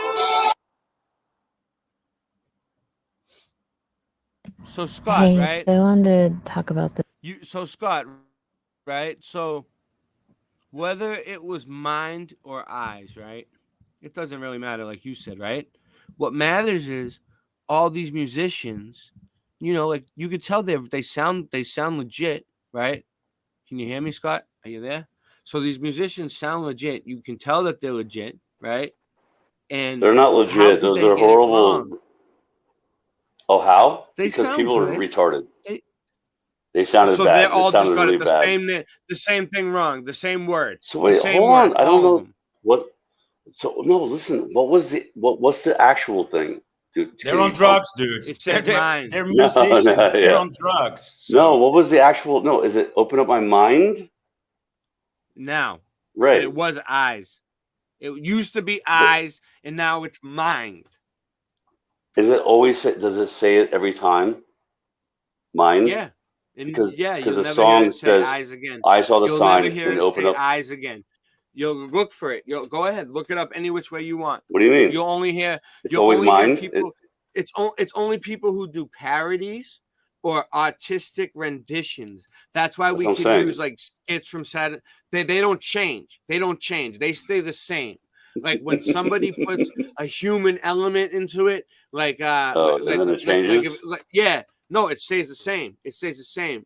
But everything else changes. The original, anything connected to the original version, Scott, changes. But when people do like skits or jokes about it or parodies or that's the thing. It stays the covers same. And parodies. It doesn't change. So that's the problem. That's the problem. So it seems like that's the residue. That's the residue. It seems like it seems like when there's human emotion put into it. Oh, and they make it their own. Change. It doesn't change. Yeah, it's but like when it's like, I don't know. You know what I'm saying? So, but what I'm asking you is this: does that song say eyes and mind, or is it always mind? You know what I'm saying? Because it's always mind. It's always for the whole entire time. Yeah. Play the original. Yeah, I'm not. Play the original. I can't play the I'm gonna play. All right, I have to go. Go ahead. You go. My phone's dying. You can play it through the thing if you want. Play it through the speaker. They won't fuck with. Like just. I can. I don't. All right. Well, I mean, you never can do anything. I always tell you to come on and play drums. Can you come on to the next fucking band? Dude, I'm gonna come on and play drums, and you're gonna be mad because I'm gonna play so loud. It's gonna be freaking blowing your speakers. I know, and guess what? It's gonna be really fun. And that's gonna be when I buy this house. You think you can give me listen a rap beat? to me. Yeah. I will. But listen, I have to sell this house. We're trying to sell. I'm trying to buy this house, dude. When I close and when I buy this house, then I can get my studio working. Because why am I gonna why am I gonna do a whole studio if I don't own the house yet, right? I don't own it yet. When I own the house, I will have the studio out there, and then I'm going to play drums for you, and you're going to rap over it, and it's going to be awesome. And there's going to be no Mandela effects. It's going to be straight up for real. Or there might be. Maybe you'll say, Earth is flat. What you think about that? Peace. Later.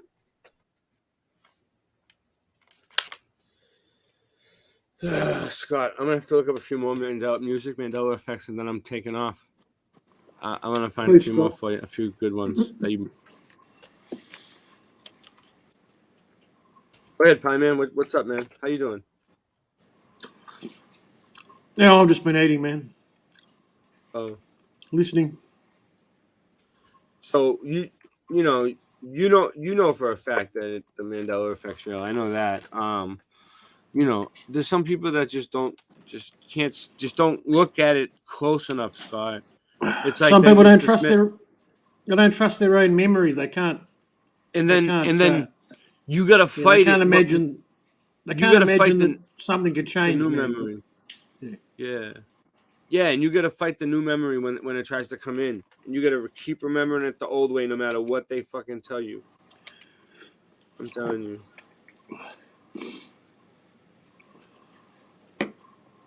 Well, people misremembering lines in songs, man, and so many people singing the wrong line.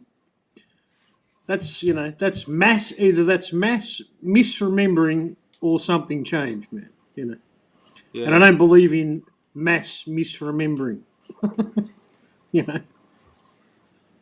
I like that.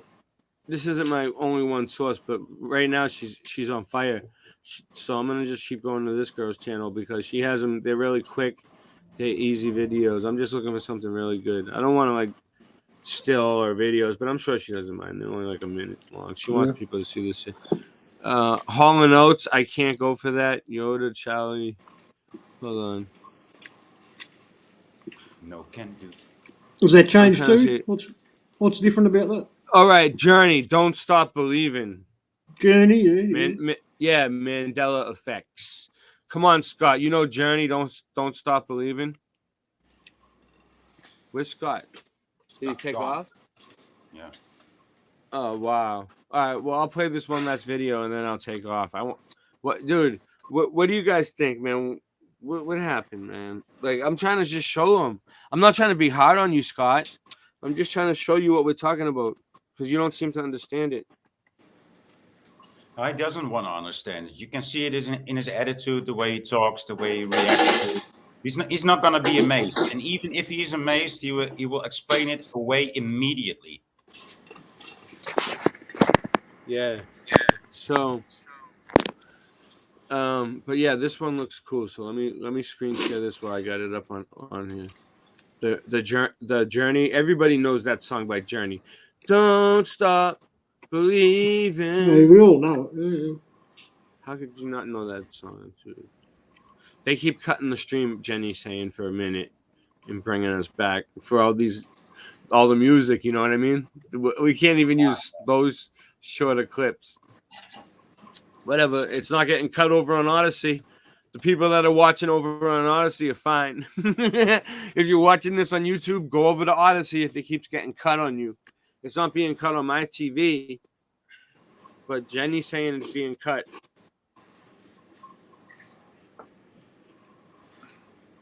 That's why I gave you the Odyssey link. Because YouTube sucks. Let's do this one.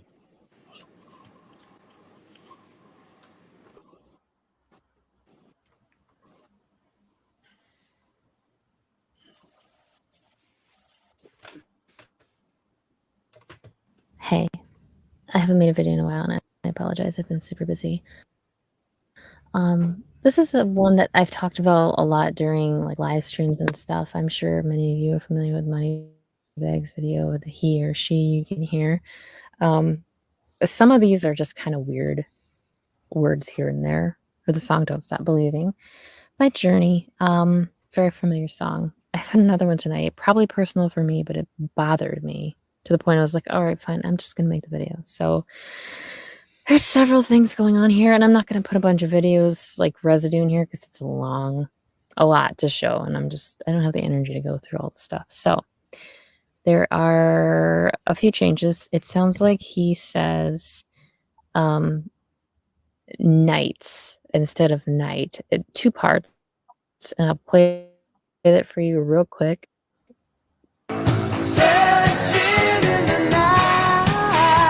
Really is a singer in a smoking room. It's supposed to be the smell of wine and cheap perfume, but it's a smell of wine and cheap perfume. Maybe it's a mondegreen. I don't know, but it sure sounds like a smell of wine and cheap perfume. Smell of wine and cheap perfume. And I don't think this will resonate with a lot of people, but I really thought it was playing anything to roll the dice just one more time. But it's paying. And I did find some residue on that. I'm not going to put a whole bunch in here, but I thought that was interesting. Curious what you remember. Some will win, some will lose. I thought it was some were born to sing the blues, but it's some are born to sing the blues. So that's a little weird. Got me tonight. Get to the end of the song, I'm singing along with it. Don't stop believing, feeling straight like people. Don't stop believing. And then I go, hold on to that feeling. I started belting, but then I was like, hold on. Like, he just went, hold on. And like made, like he was singing hold on and didn't say anything afterwards. And I was like, okay, did I mix this up? And then the next one, he sings it correctly, but I'm like, I don't remember him just going, hold on. I don't remember that. I remember hold on, feeling 3 times. She doesn't remember that part. I haven't made a video in a while, and I apologize if she's been super busy. So, all right, so how many people we got? Wow, we got 15 people here. All right, I need to get a drink, and we'll keep going at it. We'll keep going at the Mandela effects.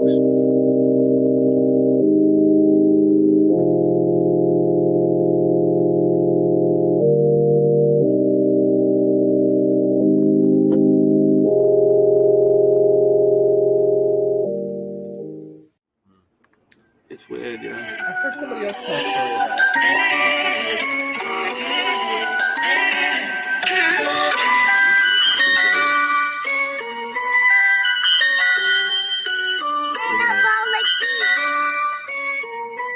I got the chorus down. It's the Mandela effect. We're shifting again. It's the Mandela effect. Everything's different again. You know? So, yeah, ready? I started looking at the Mandela effect. It blew my mind. The shit wasn't correct. Trying to figure out just how it connects and what the fuck I was gonna do next. It's the Mandela effect. We're shifting again. The Monopoly man. Monocle is missing again. I think they even got to the Michelin man. In the Statue of Liberty, it keeps switching the hand.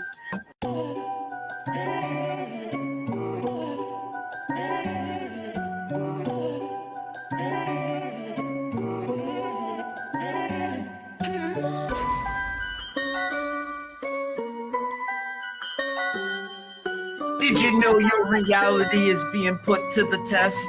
The Panama Canal no longer runs east to west. Things you thought sure happened never did in this reality. The crunchy cereal with the captain now has the apostrophe. I started noticing changes in like 2014. It was JFK, the six-seater that seemed so obscene. Many people will try and call me a loon, but hold up, wait, they even changed the spelling of Looney Tunes. Okay. I used to eat a Chick-fil-A every day before they added the K. So what's causing this? Many want to know. Well, I don't think it's CERN. It's just a magic show. Satanists doing rituals while scamming mad dough. Sounds familiar, like liars that always show us the globe. NASA, NIST, CERN, and more. We really need to show these corrupt agencies the door. I don't think this phenomenon is caused by man. I think it's a great awakening, and maybe God trying to contact us the best way he can. For me, Flat Earth, Mandela, and our dreams are all connected. Looking to pull some people in that I can intersect with. The bridge! Yeah, there it is. Alright, cool. So I didn't screw you over. Alright, cool. Alright, here we go. Can you guys hear that? Can you guys hear that? Yeah, we got you. Yeah. Alright.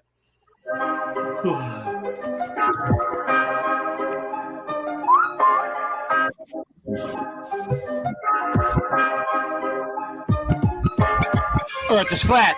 What you gonna do about it? The earth is flat. Now what you gonna do about it? The earth is flat. Now what you gonna do about it? The earth is flat. Now tell me what you think you're gonna do about it.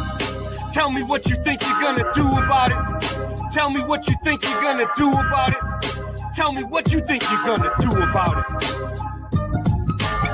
The earth is flat. What you gonna do about it? I thought you knew about it. Would you rather do without it? We're the center. The sun and moon moves around it like a clock. Can you hit a moving target with the rocket? I'm not hard to get along with. Just take a bong hit. Do you serve up any content? The stars are constant. You want a conversation for it? It makes me vomit. We never do get hit by comments. You want it. Leave another useless comment in the morning. The earth is flat. Tell me what you gonna do about it. What you gonna do about it? We know it's flat, and there is a bunch of us. Them globies munching on a bunch of snuffleupagus. You think it's cute? Then why not cuddle up with us? We know it's flat. Why you making such a fuss? My supper was the fucking best. That's just because the earth is flat. It hit me like an uppercut to the nuts. The earth is flat, and there's nothing you can do. The earth is flat, and there's nothing you can do. With a Russian with the crew, don't forget to brush after your food. They got asteroids, asteroids, and asteroids too. The earth is flat, and there's nothing you can do. The earth is flat. What you gonna do about it? The earth is flat. There's nothing you can do about it. The earth is flat. There's nothing you can do about it. The earth is flat. It's fucking flat. The earth is fucking flat. The earth is fucking flat. The earth is fucking flat.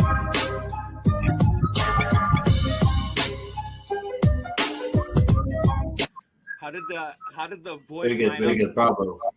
Did it line up with the beat? You know, and then I got this. I got Late Night Live. I don't know why. It's weird, yeah. I've heard somebody else tell a story about it. 1 second to get it together, people. I'm getting something up here. Let me see. But what I wanted to play. I wanted to play this one.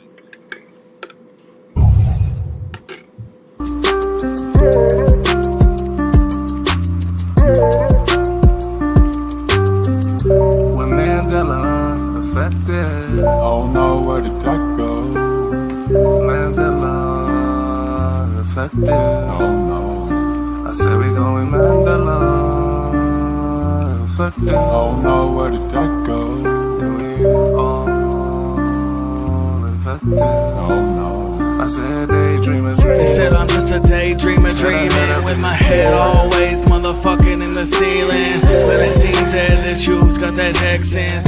Y'all ain't really fucking seeing y'all effective. But now you got 6 holes in your fucking face, man. What is you been sleeping? No one is mistaken me for logically frustrated. Cause now I know that there's always been 6 people seated in the JFK assassination. But of course all the bets know let's go where it went. Logically frosty, he shouldn't be like this. Honestly, he should be cold as shit. Why does he need a scarf and what's the point of it? Be careful what you wish for in the Matrix village. Where I'm fucking from, it wasn't like this. But at least it's nice to know I'm not alone in shifts. When Mandela affected, oh no, where did that go? Mandela affected, oh no. I said we going Mandela. Oh no, where did that go?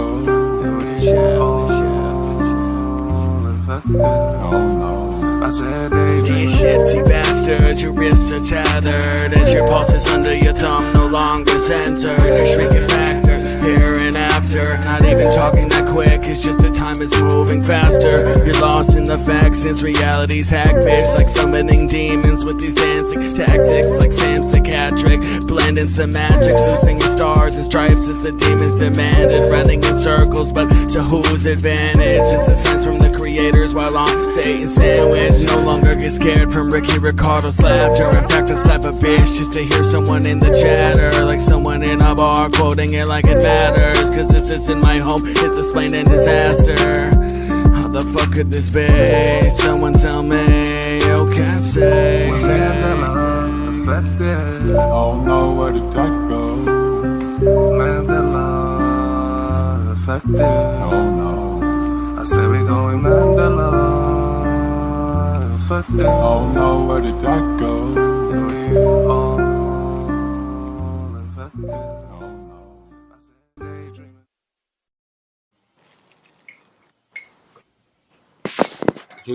Are you guys Is looking that at me? Is that tune? Did he take that off of a popular song, man? Because I think I heard that on the radio. The same. That's tune. Pyramid.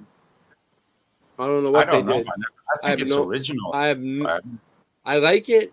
I love Pyramid's music. I just love mixing it up. Like I'll listen to the Globies rap. I got to hear what everybody has to say because, I mean, I don't give a shit. But anyway, so I heard his song first. Yeah. I heard his song first, man. But the other day when I was at work, I heard it. Yeah. Someone playing exactly the same tune with the same sounding singer's voice, man. But it obviously wasn't that song. You know what I mean? I mean, Pyramid's a flat earther, but I'm saying the other guys from earlier that I played tonight were all probably Globies. Who knows? So anyway, that's just to clarify, so people don't take what I said out of context. Like I called, So check this out, right? All right. Do you guys? I don't know. You guys aren't from America, so you might not know. Do you guys have Judge Judy over there? Yeah. No, we used to. Yeah. You watched it over there too. They made Yeah. you guys watch and she's American. Yeah. Over in your Yeah, country, yeah, they yeah. don't have like an Australian version and Nah. a Dutch version. That's not Australian. That would be weird. I know they do that with some things. All right. Well, anyway, okay. So Judge Judy, right? What did she have? She used to have a gavel, man. Yeah. She did, right? Voynich? She used to tell Is it. that- She used to make everybody shut up when they started talking too much. She'd say silence, and she'd hit her gavel on the desk, man, and everyone had shut up. Yeah, right at the end too. She would be, and that she'd be like, "Case Yeah, closed," yeah, and it would be right, the yeah, final yeah, word. yeah, yeah. After that, you're Yeah, yeah. fucked. Yeah. She slams it down once. She's like, look, Yeah. they'd be trying to argue Case with her. closed. Yeah, we finished. Whatever. Boom, and that would be, and then after that, it would fade out, and you'd always hear the click right at the end. I remember, she'd slam it down like a bitch, and then she'd be all bitchy about it. So anyway, I know for a fact, because listen, I used to skip school, and we used to watch Judge Judy when we were kids. It's an anchor memory for me. That's like the only thing that was on TV daytime when we used to skip school, and we used to get stoned at my house. Me and my friends were like 16, like getting baked at my house, Like it was like a new thing to us. We were like, yes. It was like the third year. It's like the third year. I started smoking when I was like 13. So we used to skip school and watch Judge Judy, and she used to always slam that fucking gavel, and we used to laugh our asses off. And then there was a judge at my courthouse, Judge Coffee, right? She's a real judge, right? She's just like her, and everyone calls her Judge Judy, Judge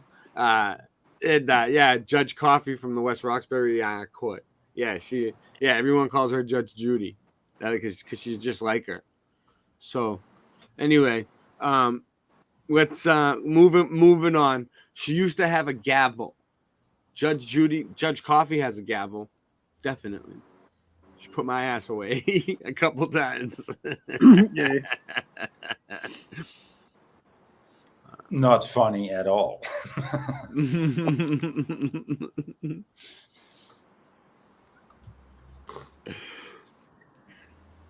Yeah, it made a comeback, man. Apparently, there's one episode where she's seen using it.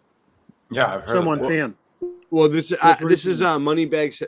This must be it. This is Moneybag 73. Yeah. This is it. Yeah, that's where I saw it, man. Yeah, Moneybags. Yeah. All right, let's check it out.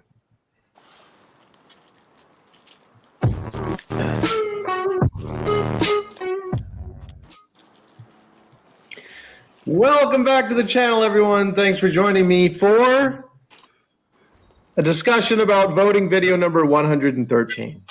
So I don't have a voting video for you today, but I do have a discussion about a video I made 5 years ago. And I have a nice little clip about Fruit of the Loom at the end of this that you'll want to stay tuned for. So, wouldn't you know it, that Judge Judy did actually use a gavel. So my memory is proven correct, and any of you that remembered her using a gavel, your memory has been proven correct. So our memories aren't that bad after all. But I found out about this because of some childish juvenile video that was made, claiming that obviously I'm full of bullshit because I said that there was no gavel, and now we're seeing that there is a gavel. So that just blows up everything I've ever done, because researching reality shifting, you should be perfect, So the gavel came back, I guess. Oh, wow. So the gavel's back? It's like, what is it a flip-flop? Don't they call that a flip-flop? Recently, it was gone. I was hacked by an attacker, several of my accounts, and was... Well, sucks to be you, bitch. Sucks to be you. Right, Voynich? Yeah. Oh, fuck. I'm glad I'm not that one. Oh, man, I could have skipped it way sooner. Whatever. She looks ridiculous. Ridiculous.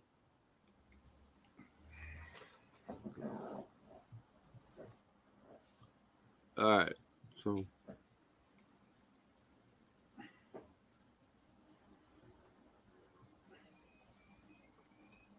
It's an easy thing to deal with, so you should be perfect with dealing with it. No mistake should ever be made. Well, okay. And I'm sure I've made tons of mistakes, and here's a mistake here. It's not really a mistake. It's just that there was no gavel found at the time. There were several people talking about this, and no one could find evidence of a gavel.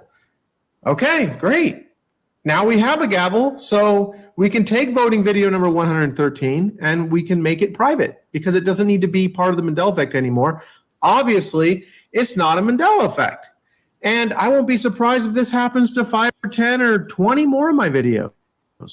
This is actually what we want. We want people to show that, hey, look, here it is. You know, this large group of people remember something that doesn't exist. Well, it does exist. Thank you. Let's move on, because there's thousands of these changes. So this turned out not to be a Mandela effect. That's wonderful. But you have things like this pop up. So I'm going to show a little bit of this here. No, this feels wrong. This feels wrong. Where is the gavel coming down and saying, where is the gavel? It's not there. You edited it. You edited it. No way. Judge Judy I has never remember in her this. career This was funny. used a gavel. You're joking. Let's do a few more. Judge Judy's gavel. Remember Judge Judy? People remember having a gavel? Okay, so this video goes. and I remember shows a this bunch of guy. People that talked about the gavel, and they're all saying that there is no gavel because no one could find a gavel for 5 years. And now that they found a gavel, we know this is no longer a Mandela effect. But this video here shows the mentality of people, deniers, people that, you know, they just want to show, look, see, they're lying. They're liars. See, they lied about this. They knew there was a gavel, but they made videos saying there wasn't a gavel. So that, you know, GTFO, because they're all liars. Yeah, okay.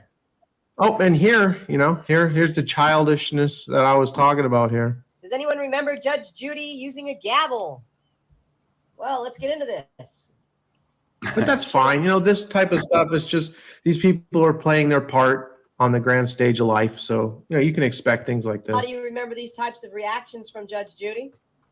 Beauty fades, dumb as forever. So for some reason, many people remember. Oh, the wow, look at that. associated with Judge Judy, but not in this reality. She's never had one, never used one. Listen, There it is. I don't like to use this thing. It's a recent innovation of mine because I Recent innovation of mine. Interesting. can't keep people. Boom, baby. Boom. Someone came out with a video showing numerous cases here where she used the gavel from 96 to 97. You know, it seemed like I always remember using the gavel, but these are from season 96, 97. So Well, that's when I went to school. Glad that this happened. That's So funny. I'll be taking my voting video number 113, and it won't be visible any longer. So here we have a bunch of instances of her using the gavel. That's the year that I remember it in. Here it is again, and then here in this one. So yeah, I knew she used the gavel. I remember, and that, you know, that makes this comment here so ridiculous and asinine. Great work as always, Kathy says. You know what I think? Maybe we shifted into a different reality where now she used a gavel for 3 years. Before the gavel was gone, Voynich, we would have found it, man. Wouldn't Voynich? Well, it used to be only one. It used to be only one episode, but now it's a whole series of episodes. For 3 years, they're saying from like 93, 95, no, 97 through some I don't know. In the 96, 97, wasn't it? So 2 seasons. Yeah. Now they got her using the gavel. But dude, we would have found that. Everybody was looking for that shit, dude. Come on. But it never existed.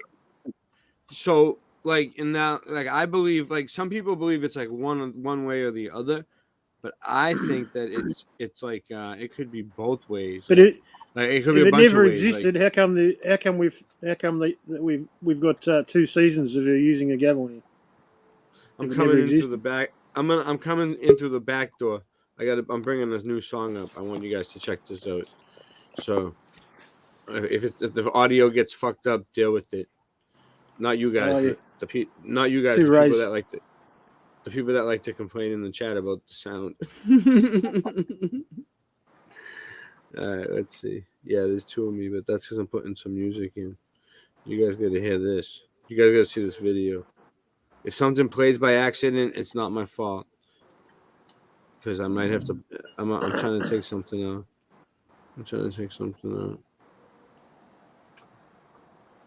All right. Shit. See, it's like So, I hate. Ray, Yeah. What's up? if I send you how do you call this? A tablet. Would that help you in any way for a second screen, or don't you know?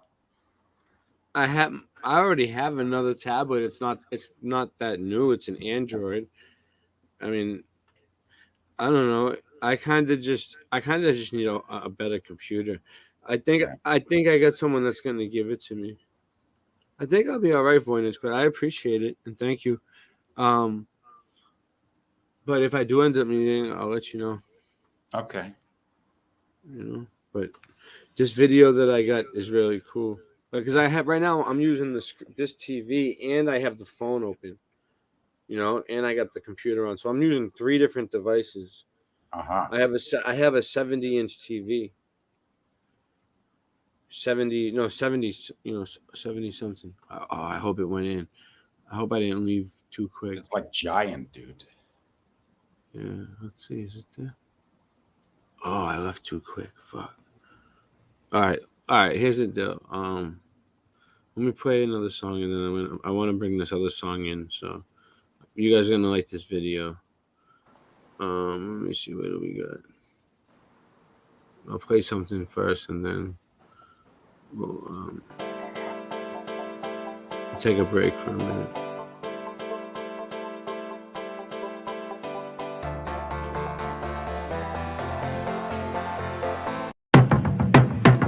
Stay chugging on a 40-ounce brain cells fry. Like a clam strip all day, get high.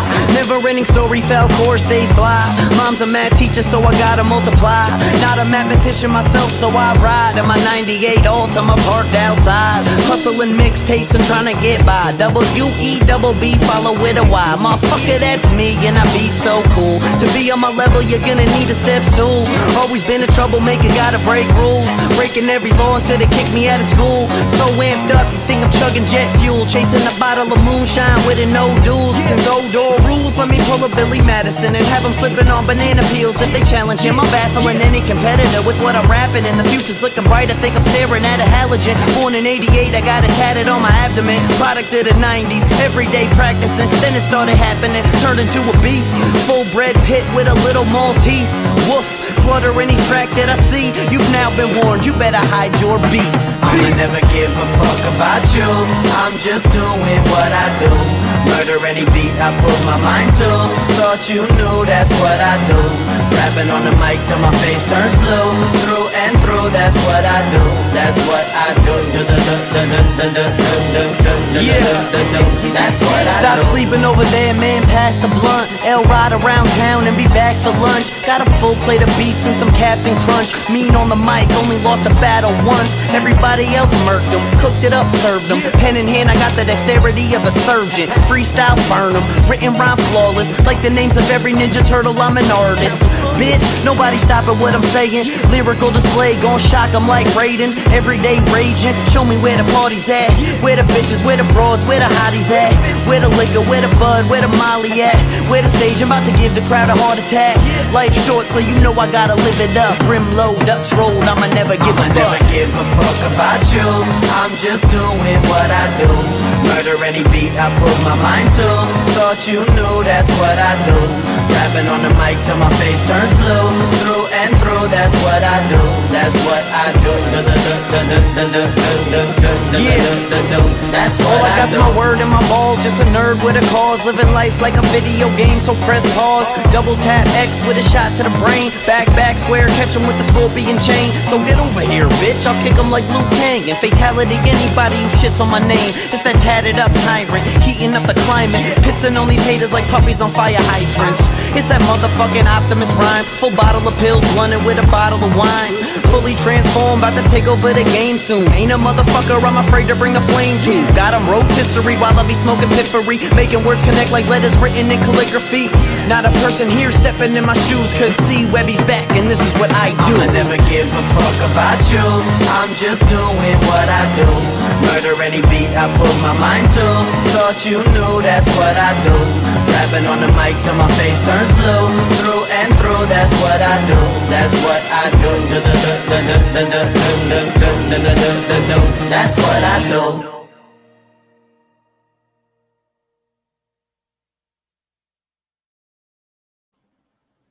Sorry. So what All time right. is William Saturday? Give me. I'm gonna put the link up if anybody wants to come on. We're gonna go. I have something I want to show you guys. Oh, what topic is So, I'm gonna go, I'll man. bring. No, I said what topic You're is taking off. Thanks, Ray. You're taking off. Wow, Thanks, we're Ray. getting even early for Pie Man. All right, it's cool. Me Peace, and man. Voynich can Thanks, handle. brother. Me and Voynich can handle this. I'm rolling a joint. Thank you for coming on, See you Pie later, Man. Pie Man. Ciao, Glenn. No worries. What do you got to go to work? You got to go to work right now, Pie Man? Whoa, what? Peace. I was just wondering. I was gonna tell him that sucks. If you got to go to work right now, that sucks. Try to live a life. Try to live a life without working. Somehow, figure it out. It's not that hard. It's not easy being jobless, dude. It's not easy. No, it's not. Why? You got a job, boy? You don't have to say what you do, but somewhat. No. No, I've been without a job for the last 2 years now. So I haven't had a job for like 15. Wow. Maybe. But I did work every type of fucking job that there was. I've tried everything. I've fucking done I was a landscaper for a long ass time. I did pretty good with that. I was a teamster. I worked for like UPS, loading, unloading trucks. I worked at retail stores, clothing stores. I tried everything, dude. Yeah. Pharmacies. What did you like? What did you like most, actually? It all sucked. It all sucked. Yeah, but landscaping was the funnest one because I like cutting the plants and shit and the bushes and I learned how to do it really good, dude. We were doing we were on methadone, me and the boss. He was like my boss from the methadone clinic, right? You want to hear the story? This is a fucked up story, right? So this guy, all right, right before I started working for him, someone stole all of his new shit out of the back of his truck while he was getting his dose. The equipment that he needs to run his business. Someone stole his out of the parking lot of the methadone clinic, and there's cameras. It's a state hospital. Right. And all right, so this guy, he's like this Jewish guy, right? He's like this Jewish guy, and he's like, "Hey, you want to go work?" And I'm like, "Yeah." And he's like hiring people from the methadone clinic because when you're on methadone, you don't feel any pain. So you'll fucking shovel. And then he keeps telling you that house is going to be the last house. So hurry up and finish it and we'll go home. And then he brings you to another house. He keeps doing it. Oh, that's a typical Jew. That's a typical Jew. Yeah. And then when he first hires you, he tells you, "Don't worry, I pay all my guys every day in cash. Every day at the end of the day in cash." It's I don't trust anybody to owe me a lot of money, right? A week's worth, 2 weeks worth of work, under the table cash. No way, dude. I'm not gonna chase no one down for $2,000. End of the day, dude. So I was working my ass off, and he was like, "You're my best guy," and I really was. I was the youngest one. I was in my prime. I was probably 26, 28, and I was on methadone, and I was jacked. I was doing 200 push-ups a day. My shoulders were huge, and I was I didn't feel any pain, and I was just fucking just going nuts. And I started getting, and I already did landscaping before, so I was good at it. So then finally, he changed it. He's like, "All right," a few days, he didn't have my money. He's like, "Can I pay tomorrow?" And they were all doing drugs. You know what I mean? And I'm like they're all using it, getting drugs every day. And they weren't paying me, and I wanted money. I'm like, you know what I mean? I wanted my money. They were all getting high.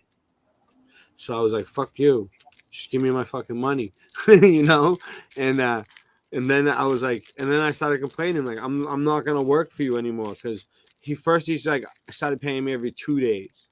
Then it was once a week, he wanted to go. Then he was some people only get paid once a month or once every 2 weeks. He was trying to move it even more. He kept moving the goalposts to screw me over even more. You know what I mean?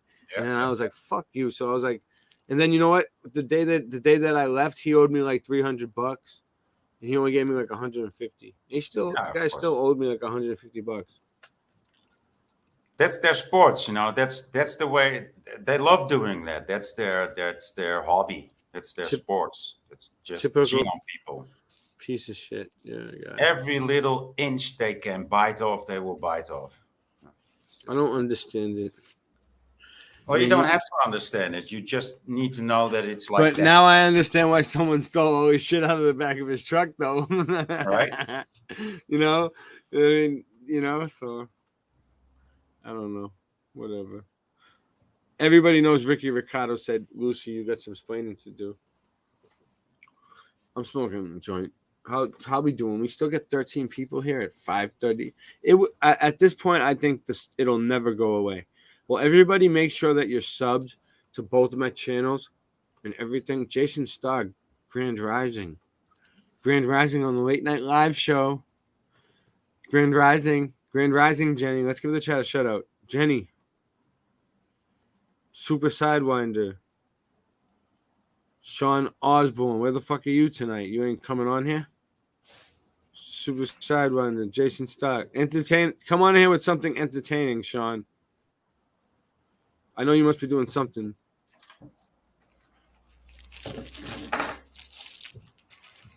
I used to have the same job as Sean does. Yeah. Yeah. Sorry if I didn't get to you.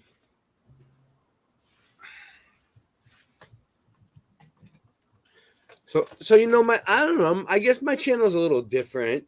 It's not like anybody else's, I don't think, at all. I kind of like it. I kind of like it that way. What do you think, boy? You're trying to find a shape, a form to and it's okay. Some people have I want to do it like this. It needs to look like that, and you're not like that at all. It's just I want to research. I want the interaction with people, and that's what your show is about. I am open to suggestions too, and if anybody has anything they want to add to the show, because I'm right. You see the background right here with the I Love Lucy. That's Singeman that made that. That's called a GIF. I don't know how to make GIFs. If you know how to make a GIF, then friggin' let me know. Go ahead, make one for the show. If you know how to make an intro, go for it. Because it'd be cool to have different intros for different nights. And Singeman's busy all the time. I don't like asking him for things. He comes on when he can. He works his ass off. So you can't push an artist.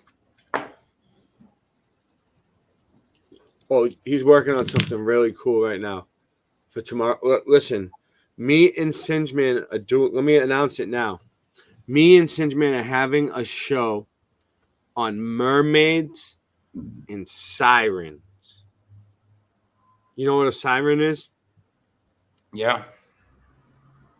We're going to do a whole show on them. In like a day or two, we're preparing it. It's going to be good. You can be on it if you want, Voynich. I've seen one. I'll talk about it on the show. I'm saving it for the show. I'm not talking about it on this show. Okay. It's coming up. But it's going to be good. We're working on it. Mermaids and sirens. And Singe has been working on like this clip for it. And it looks like a movie. I'm like, wow, you did good. Still not done yet. I can't show it. I get pissed. So we got something to look forward to. That's nice. Yeah. Let's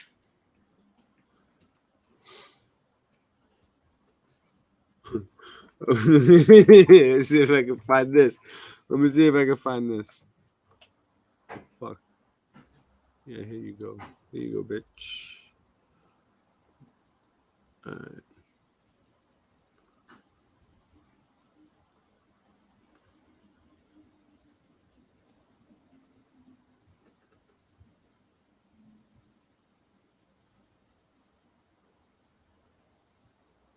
Hello.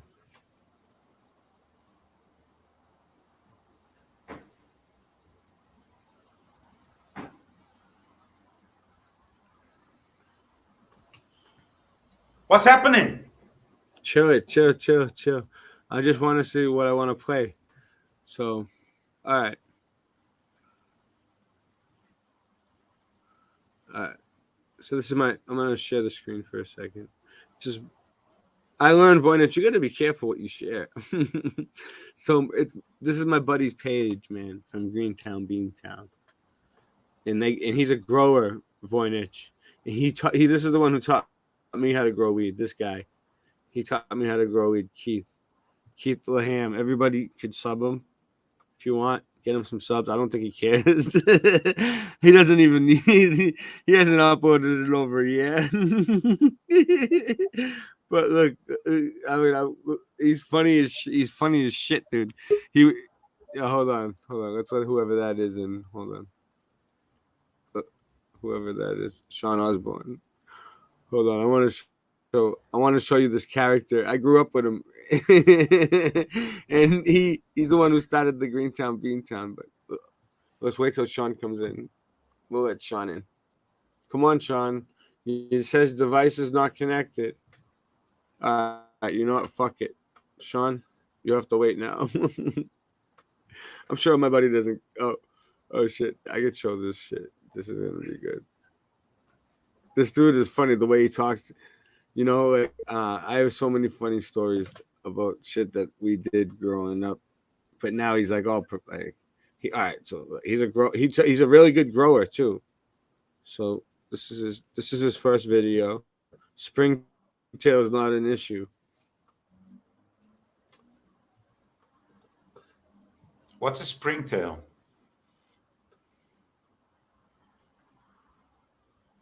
Pests. It says pests. Okay. Not an issue for Canada. It must be some sort of thing that eats the plant. Let's see. He's gonna show you something. He's smart. He's really smart, dude. I went to his house like a bunch of times. He has a huge house.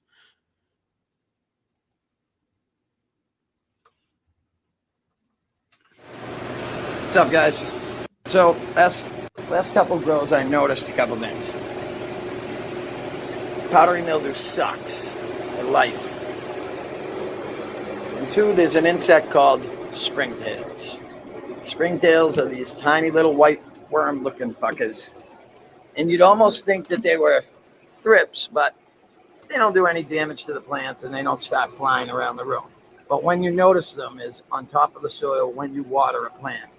Now, usually the cause is overwatering. They thrive in damp situations.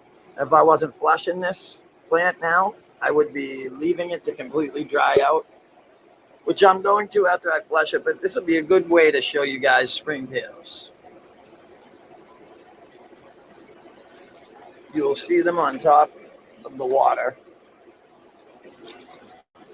when you actually water a plant.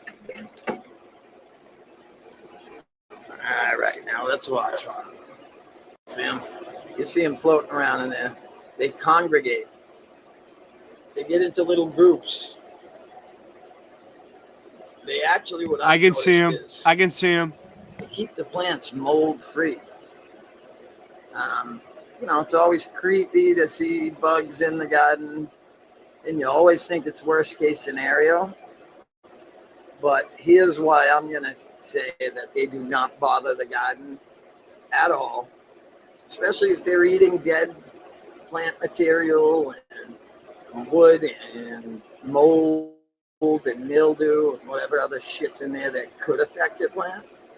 But I'll show you why I don't worry about them at all. Because I've seen them over multiple grows. They've never turned into anything worse. And the plants with them thrive. You won't find any powdery mildew on these plants. You don't find any bugs on them either. So springtails, welcome. They're a welcome. You don't really want them. Jason, go to Flat Earth Farms. Bug in your garden, but go there. Throw your Pro Mix or whatever you're using into an oven and cook that shit to kill everything and sterilize it. You're going to have some sort of bug. It might as well be beneficial ones. And I haven't found any proof in all the searching that I've done to tell me that they're harmful to the plants. All right, guys. I just thought I would show you that because probably a lot of people don't even notice it at first until their colonies are gigantic. Probably comes in your Pro Mix, whatever medium you're using, especially if you took dirt from outside, which I would never personally do. But I was reading on the Pro Mix website, and they said they cannot sterilize it because it comes with beneficial bacteria, etc., in there. And this is probably one of those beneficials that they're talking about. It just happens to be an insect. All right.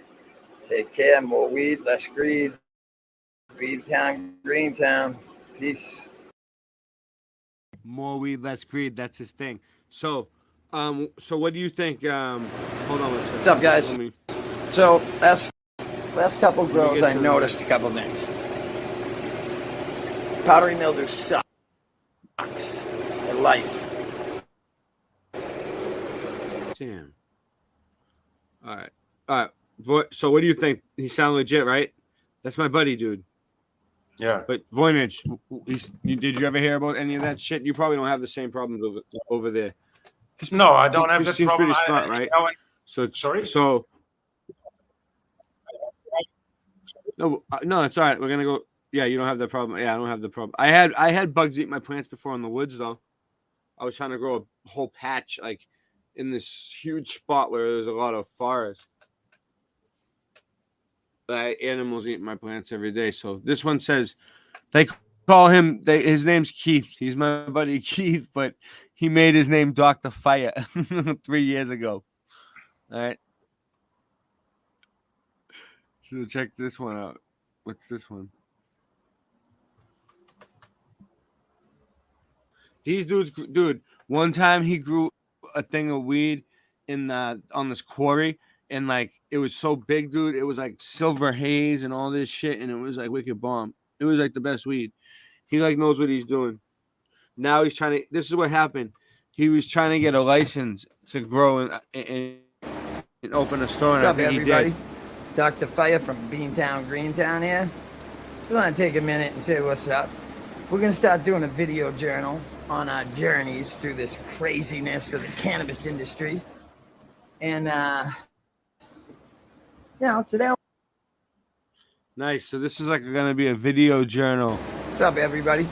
Dr. Fire from Beantown, Greentown here. So let me tell you what happened. Take a minute and say what's up. We're going to start doing a video. Real quick, I'll pause it. All right, so this is what happened with him, right? All right, so his family is very wealthy, right? He comes from a wealthy family. They owned a pharmacy for a long time, like not just a regular pharmacy, a pharmacy that delivers to like the entire state, like other states too. Probably they're huge. They deliver and everything, all kinds of shit. They're one of the best pharmacies now, and I don't know if they still own it or what's going on, but. So he's in a position where he's almost could do like politics now because he's older and he's more responsible and he's got kids and he's got his own place, his own house and everything else now. But he's always come from a nice big house and he always knew what he was doing when he was growing weed. When I was growing weed, he came over and helped me with my plants a bunch of times, and he was one of my friends that I used to this guy was one of my friends I used to hang out with every day. Like every day, like I'd see him on the weekends. We'd hang out. He'd come over my girlfriend's house. Me and my girlfriend and him and his girlfriend. We'd go out and double dates together. You know what I mean? Like we were really close friends. I just haven't seen him in a while. But now he's not. So he wanted to get a license in the state when they first started legalizing it in this state, right? And he's not like he has a criminal record.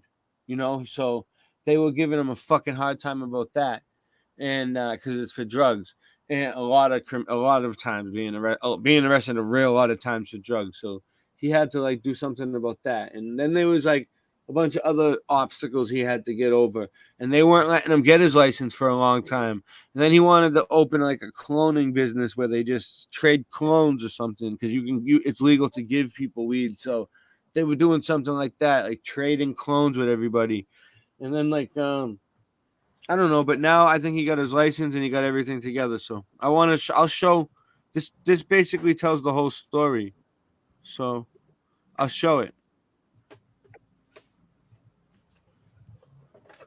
It's not that long. It's just a few videos. What else are we gonna do? Journal on our journeys through this craziness of the cannabis industry, and these are his. These are his plants. These are his 315s plants. can do. Everybody thinks they need 1,000-watt lights. My ass, you do. You're wasting electricity. You're not even getting as good a fucking as good a light spectrum, because there you go. That's probably a 2-pound fucking plant. So 316. Sorry, 315. 315. There's two 315s, but look at this fucking plants. They're doing pretty damn good. Pretty much each plant has its own 315. Yeah, we could always go smaller plants like this New England Frost right here. New England Frost is one of the strains we're going to be bringing to the public. Hopefully by 2020 January, we'll be going and putting our first product out to the public. Boston Massacre, New England Frost, Purple Massacre, Wicked Pisser, Freedom Trail. You know, we've been real blessed in this. We took on this idea of what we really believe, which is more weed, less greed. There's so many fucking people out there, and all they give a shit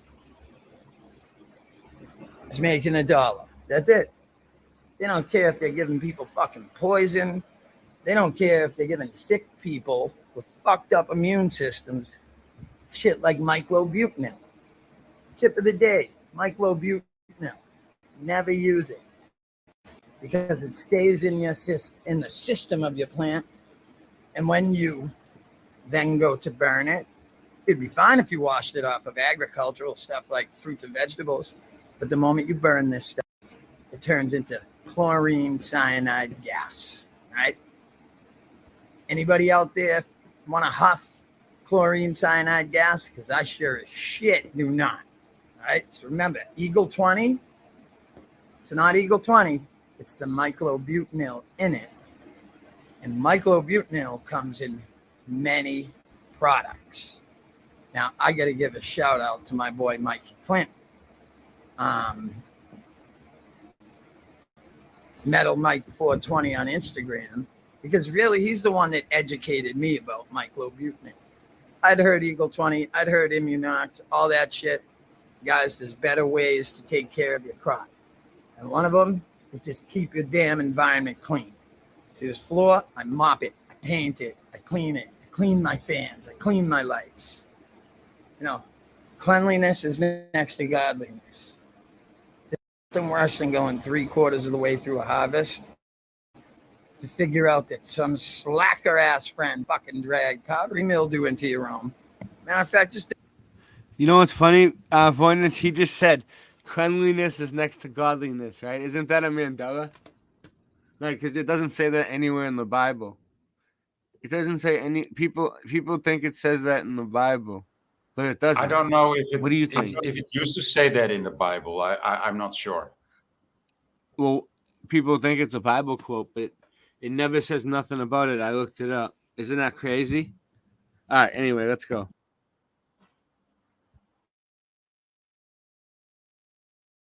don't let people in your room. It's not worth it. They don't give a fuck because they're not paying a $3,000 electric bill. You know, and I'm not paying that much electric because I grow that many plants. I don't. I grow 6 or 7 plants. We have a 12-plant maximum in this state.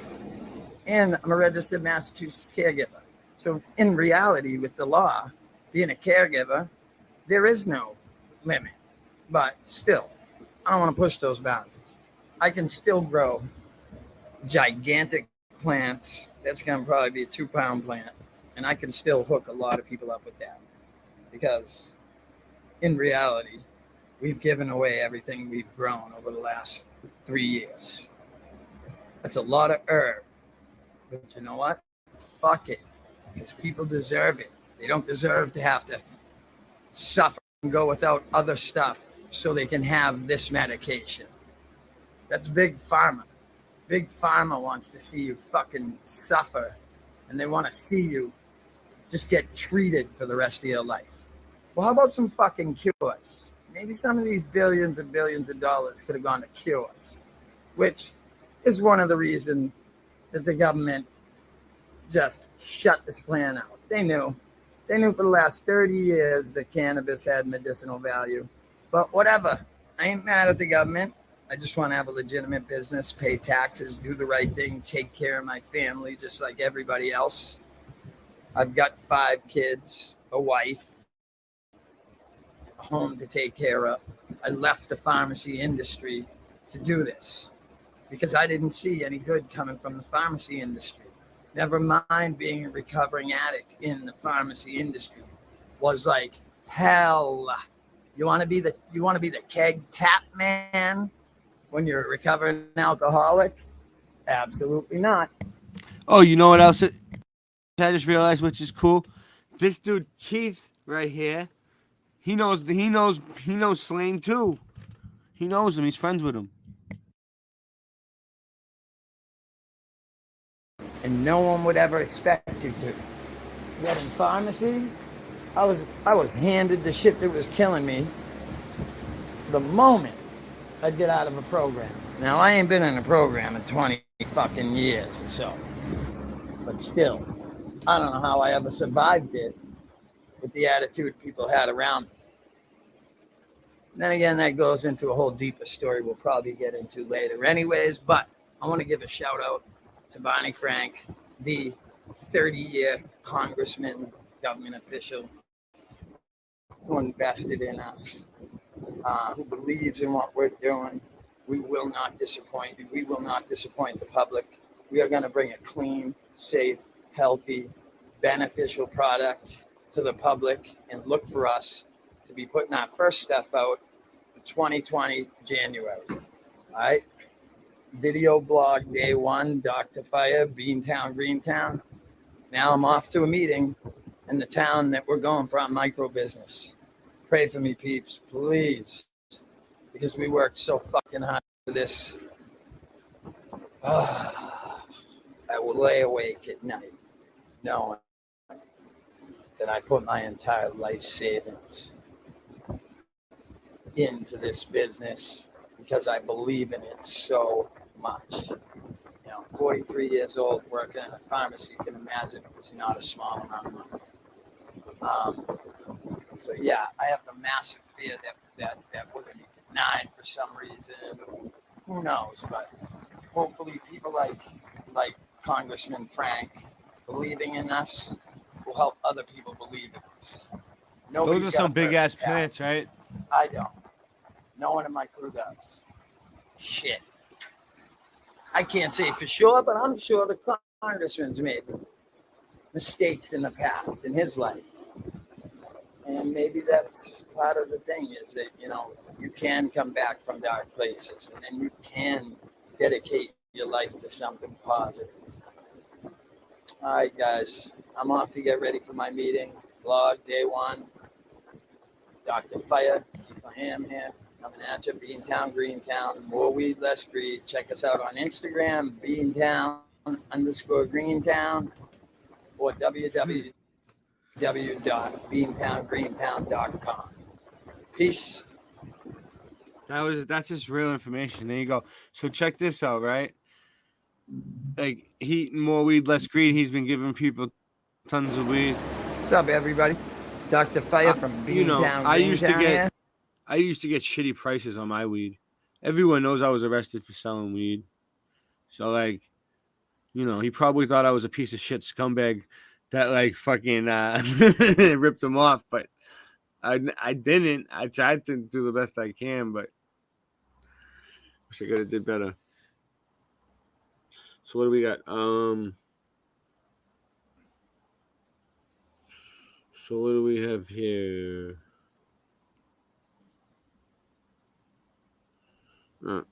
I think he likes me. So here he is in a suit when he's going to get his license for the day he's going to get the license for the for the marijuana business or whatever it is. I mean, the suit it's like the suit is fucking clown, dude. It's like looks like a fucking clown, dude. He's nuts. Yo, he's my buddy Keith. I'm telling you, he's my buddy Keith in real life. I grew up with him, and he's funny as fuck. And he has all these cool cars. He has, never like, wears a Cadillacs suit. and shit. He And never wears a tie. He has You can never. nice stuff, man. Guys, Dr. Yeah. Fire, Greentown, Green. He went. It's like from Catholic school. You know, first I kind of felt like they made it impossible for regular people to get involved. For regular people to get involved with this. And in a sense, they did, you know, because it takes, well, regular people can get involved. You just need a shit ton of you. It takes a lot of help. It takes a lot of hard work. And I guess that weeds out, no pun intended, actually, that weeds out all the slackers who think that this cannabis industry is just a quick buck. Throw some seeds in there and fucking get rich. Because that ain't the case. The case is that you work your fucking ass off. You set up an entire business, stress the fuck out, don't sleep at night, put your entire family's future on the line. But because we believe so much in it, that there is no other option. I've been in recovery for 11 years. I'm, you know, not that I don't love my father's business, being a pharmacy and all that, but 30 years was enough there. You know, I suffered there on a level that people don't understand. He did. And it's kind of hypocritical, to be honest, that they screwed him over a bunch of times at that place. All right, what's going on? It'll come back. I have faith in it. It's thinking. Is it gonna come back?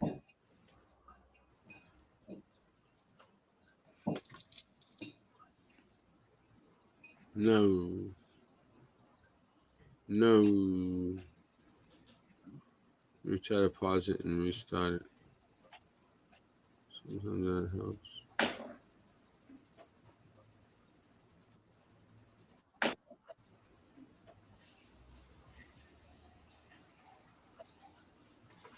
See if that works.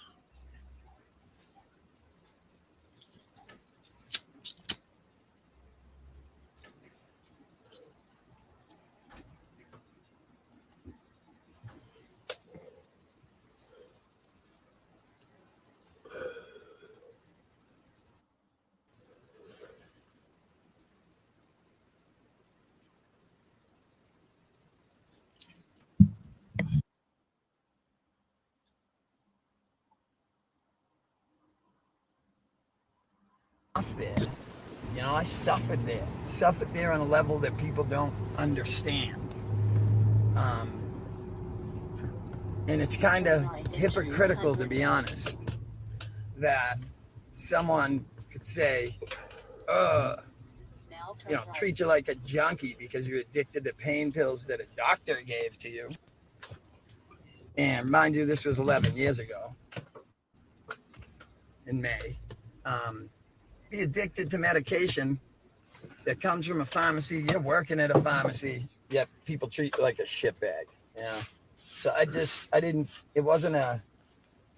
that environment's not conducive to healthy Keith, you know? Doing this, helping people, living our motto, more weed, less greed, hooking people up. There's a lot of people out there that can't afford even a medical license. They can barely afford their medicine. And they can't afford the $250 to go get a car. So a lot of people ask the difference between the medical part of this and the recreational. And honestly, there's no difference. The only difference is patients are going to be able to go, as long as they're 21 plus, to the shops that we send our stuff out to and get our product. from certain retail shops. So we're going to be pretty strategical about where we put them. We've got some awesome stuff coming. Boston Massacre, Purple Massacre, Wicked Pisser, Diamonds, Sauce, Shatter, Wax. The business we're going for is a micro business, it's called, and we're starting up low because we're not just going to hop into 100,000 square feet. I think we're going to go, I might have 25 years of growing experience, but I have 0 years of facility experience. Do I think I could? So yeah, Voynich. Do I want to take that chance when millions of dollars? I want to ask you one My question. entire crew of friends, lives. When you look at this guy, right? How old would you think he is? 45. I dropped my something like that. 40. What? Dude, somewhere this about guy's 40, in his 45. like six. No. He's in his like 60s by now, dude. Really? Like when I was like when I was like 18, he was already like 32. He looks young. It's weird.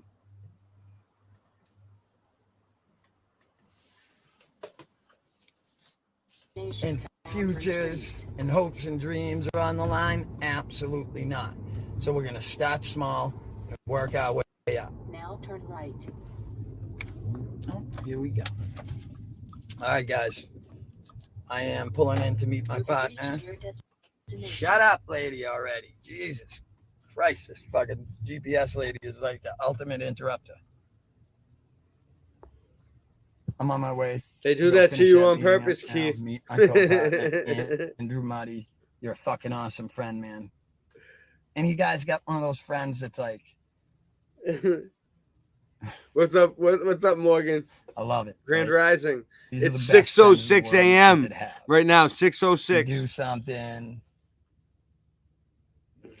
Fucking, you don't really do it right, or could sound stupid or something. And some people might spare your feelings, and just be like, oh, hey, maybe, we could do something like a little better than that next time. Not my brother. My brother's like, hey, shithead, you look like a fucking retard. I'm like, oh, you're right. You know what? I've learned to take advice. I used to be a stubborn prick, right? And I used to feel like my way was the only way. But now it takes a whole lot of really hard together to get some stuff like we're trying to do done. Man, I had some really fun nights hanging out with this dude. Really fun nights. And he knows what I'm talking about. We were fucking like tripping our balls off, like seeing shit. And I appreciate, and I know my partner appreciates all the help we've gotten. People like Dank Frank, Barney Frank, the 30-something year politician. The guy's awesome. He did the biggest overhaul of the financial system in 70 years, probably. He's an amazing person. He's always backed legalization. He's a great man. He's decided to back us up. You can read about us in the Boston Globe. You can read about us in 1,000-watt magazines. We've made the High Times online stuff. We've been public.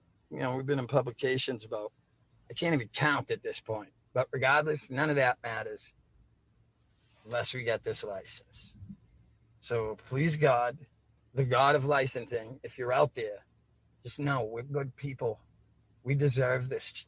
We deserve this. We are regular people. We're not big business. We're regular people who literally are putting our futures on the line to have this business work. And we believe that we can do it better than anybody else out there. I know we can. And that's not to praying to the God of licenses, if he exists. I think that's the devil himself. I think that's the devil himself. Right, so. Yeah.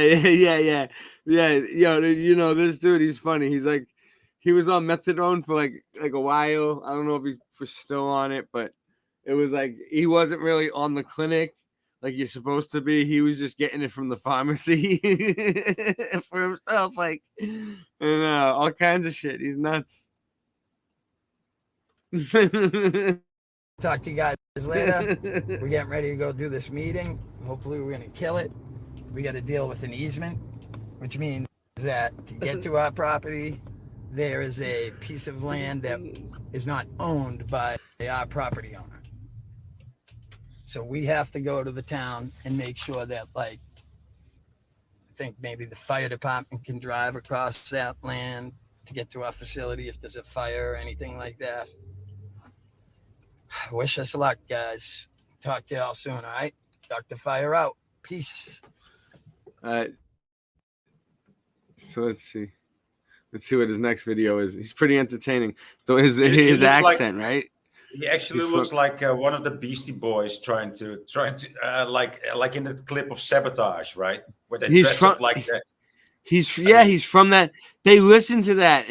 He's from that. That's where he's from. Look, here he is, grow room cleaning. A must, bleach and water. Look, he shows you how to clean your grow room.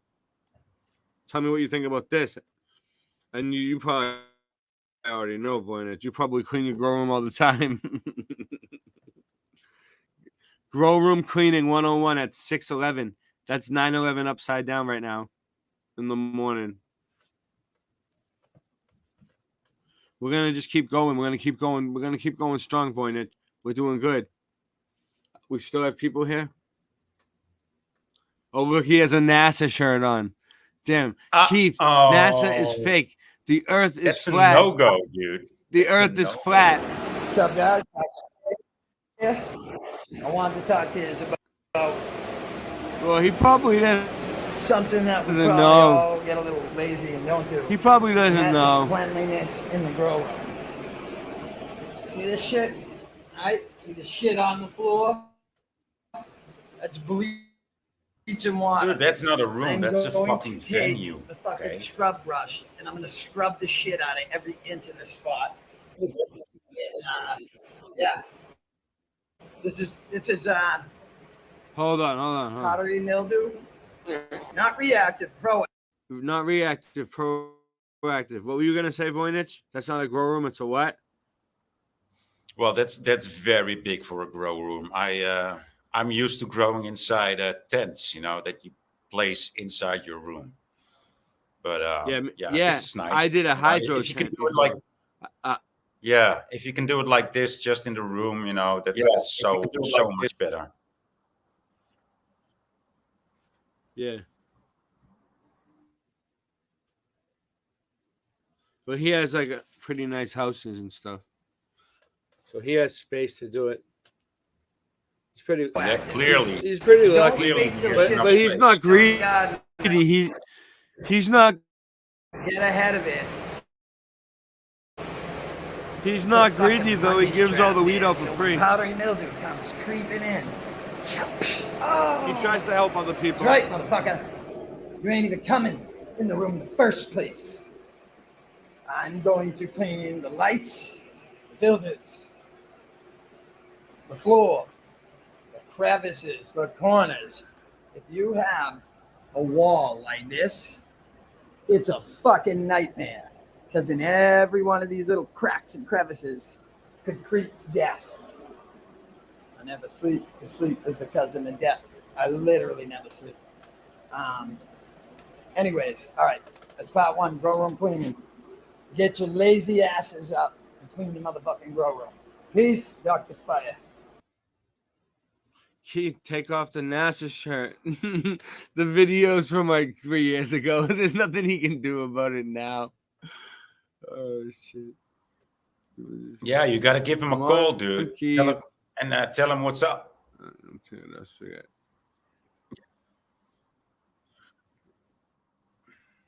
I know I haven't talked for a while and disappeared. He'll understand. He probably did the same thing. I can message him on here maybe, but he doesn't check. Is it 12 o'clock already? Cool. Probably. It's 12 o'clock, so I think it's safe for me to get your beer now. All right, here we go. All right. Okay. You're gonna take off too? You're gonna take off? No, I'm just gonna grab a beer. All right.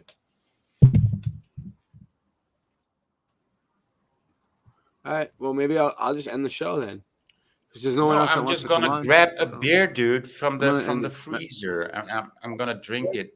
Oh, I thought you said you were gonna. I thought no. I lost the thing on my air, and I thought you said you were gonna disappear, like you were taking off. Ah, okay. I thought you said I'm gonna disappear instead of grab a beer. Yeah. Right.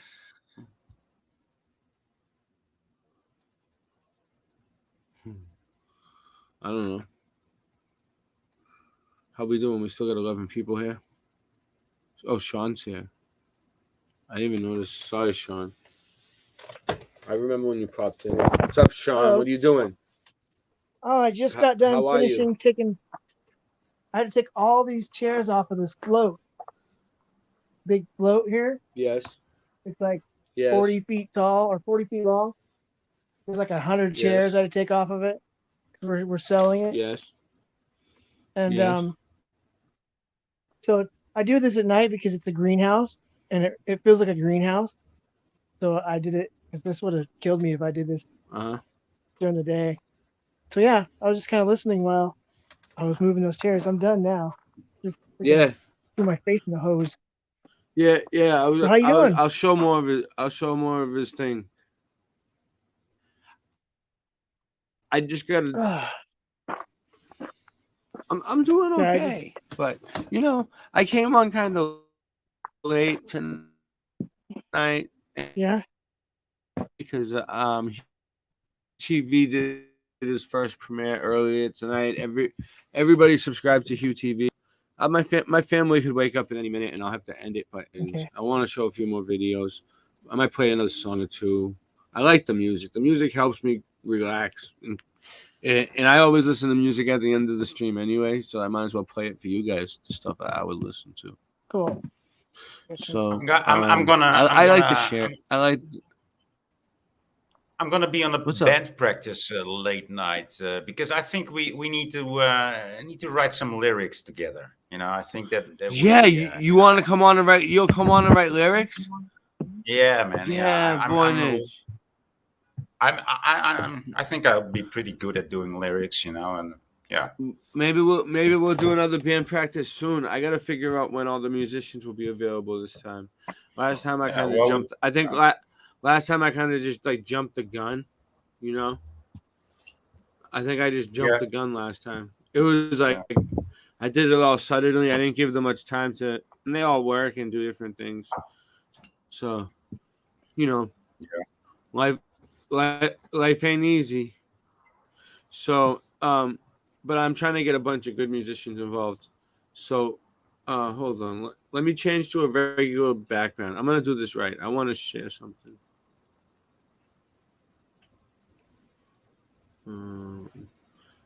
I'll put this one back to this. This makes sense. Okay, so real quick. I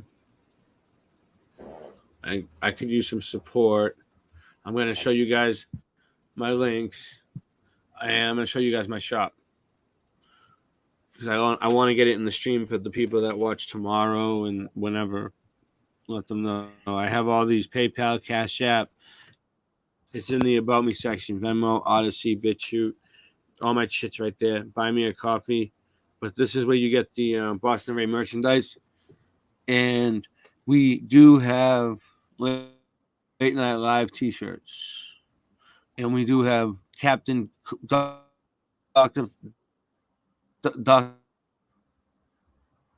Fossey is Captain COVID Commander.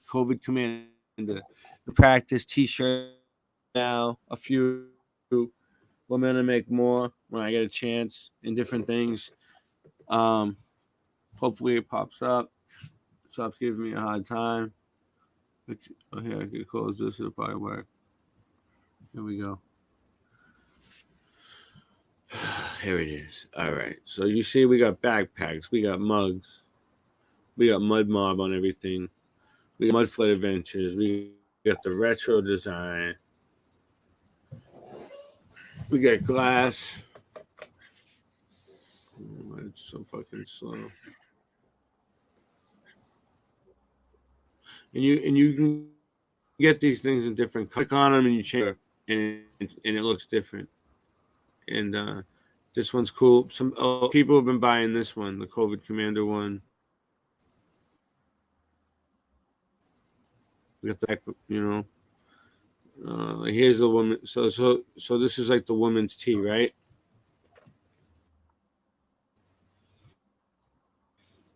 So like what you would do is you go to this, right? And you're like, oh shit. Well, it's cool, but I don't like the gray. Well, what color do you want? Like, boom, you can get it in any color you want. It says we do not consent in the back. You can get it in a pink if you want. We made the designs like that, so you can choose delay, what color you want. Oh, I'm gonna go out and come in again. All right. I'm gonna just do this for a second. I'm not gonna much. So we have all kinds of stuff with that on it. Singeman makes all the designs. He's an artist.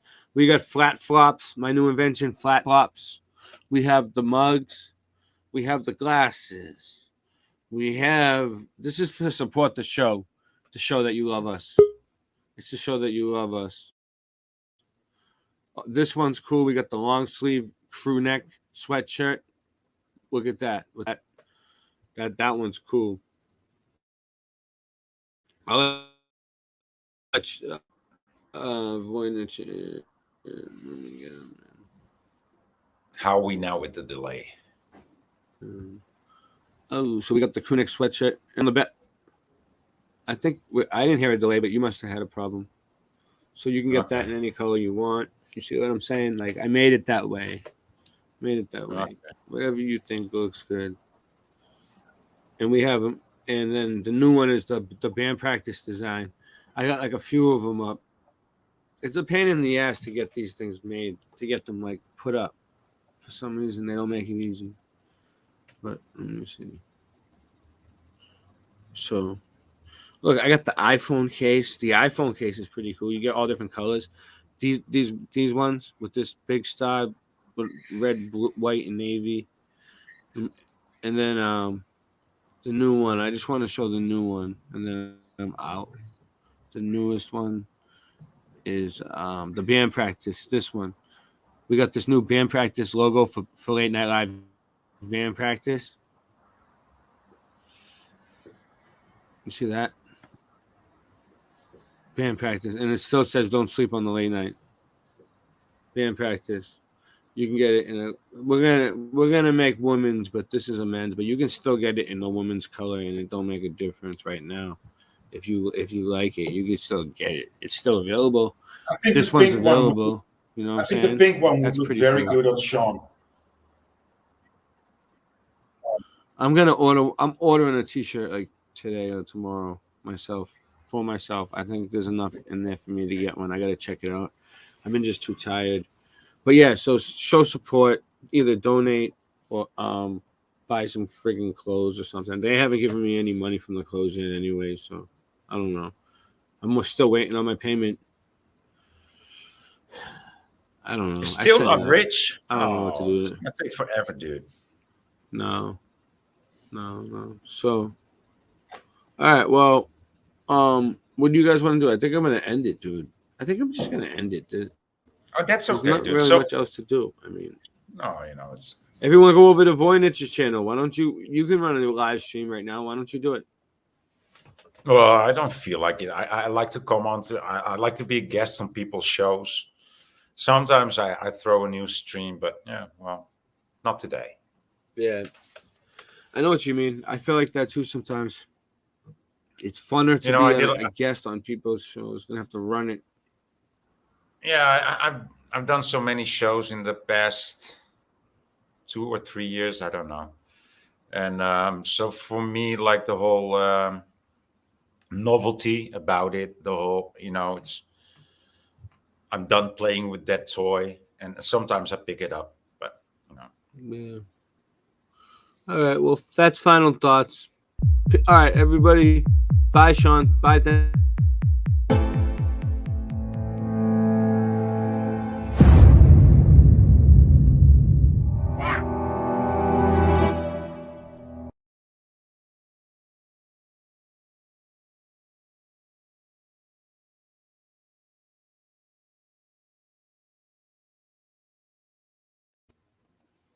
Static selector.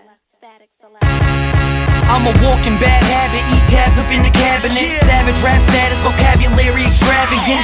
A rock star, popping rocks in bars. Used to flip bud, now just rapping, copy a car. No telling, Connecticut felon. I GPS them and find my mark like Mandela with more lines than Corey Feldman. I never cease to impress them. I cardiac arrest them with every studio session. I'm killing them, no question. Web's back, better hold your breath when I'm rhyming home. I murder beats, I'm Jonah Hex with a microphone. Fiends saying I'm the dopest yet, and haters, I shrug them off until my fucking shoulders sweat.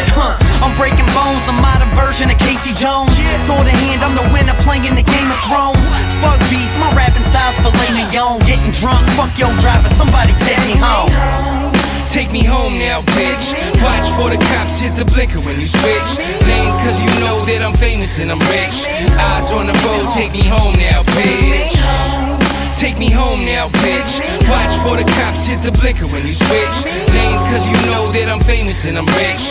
Eyes on the road, take me home now, bitch. I know that I should change, but I don't really think I can. It's just part of my nature, I never cracked and never ran. The world is falling on me when my back was in a jam. I always kept on fighting, that's exactly who I am. And this is who I am, no way that I can change it. I'm buck wild, stupid and dangerous. My best friends are not strangers. These are the motherfuckers I hang with. We speak the same language, and I ain't saying French, English, or Spanish, or Spanglish. I mean pain and anguish. This cocaine, slaine, and bang bang shit.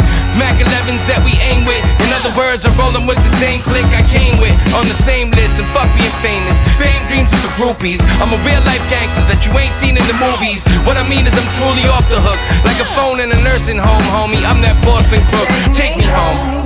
Take me home now, bitch. Watch for the cops hit the blinker when you switch lanes, cause you know that I'm famous and I'm rich. Eyes on the road, take me home now, bitch. Take me home now, bitch. Watch for the cops hit the blinker when you switch lanes, cause you know that I'm famous and I'm rich.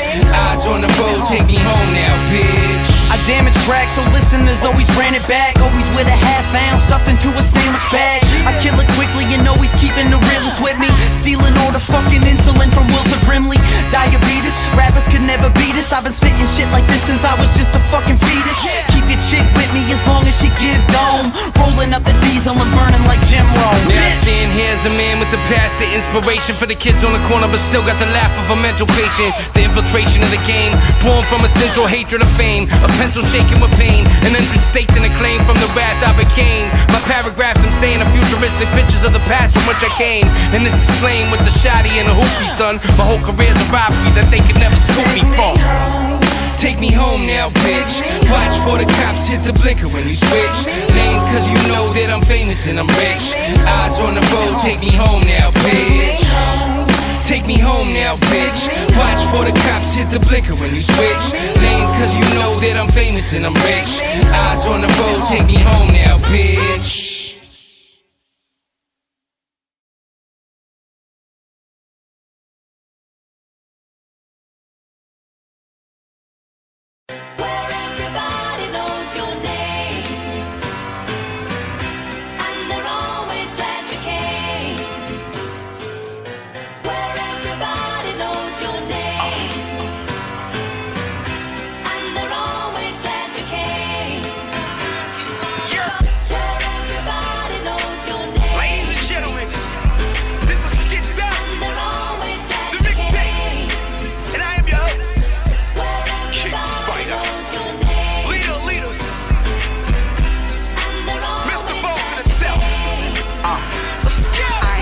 From Mattapan, going through Dorchester to get to Roxbury, just to get more fresher. Going to Mass Ave, hoping to Newberry. I need the new what? Stay new everything.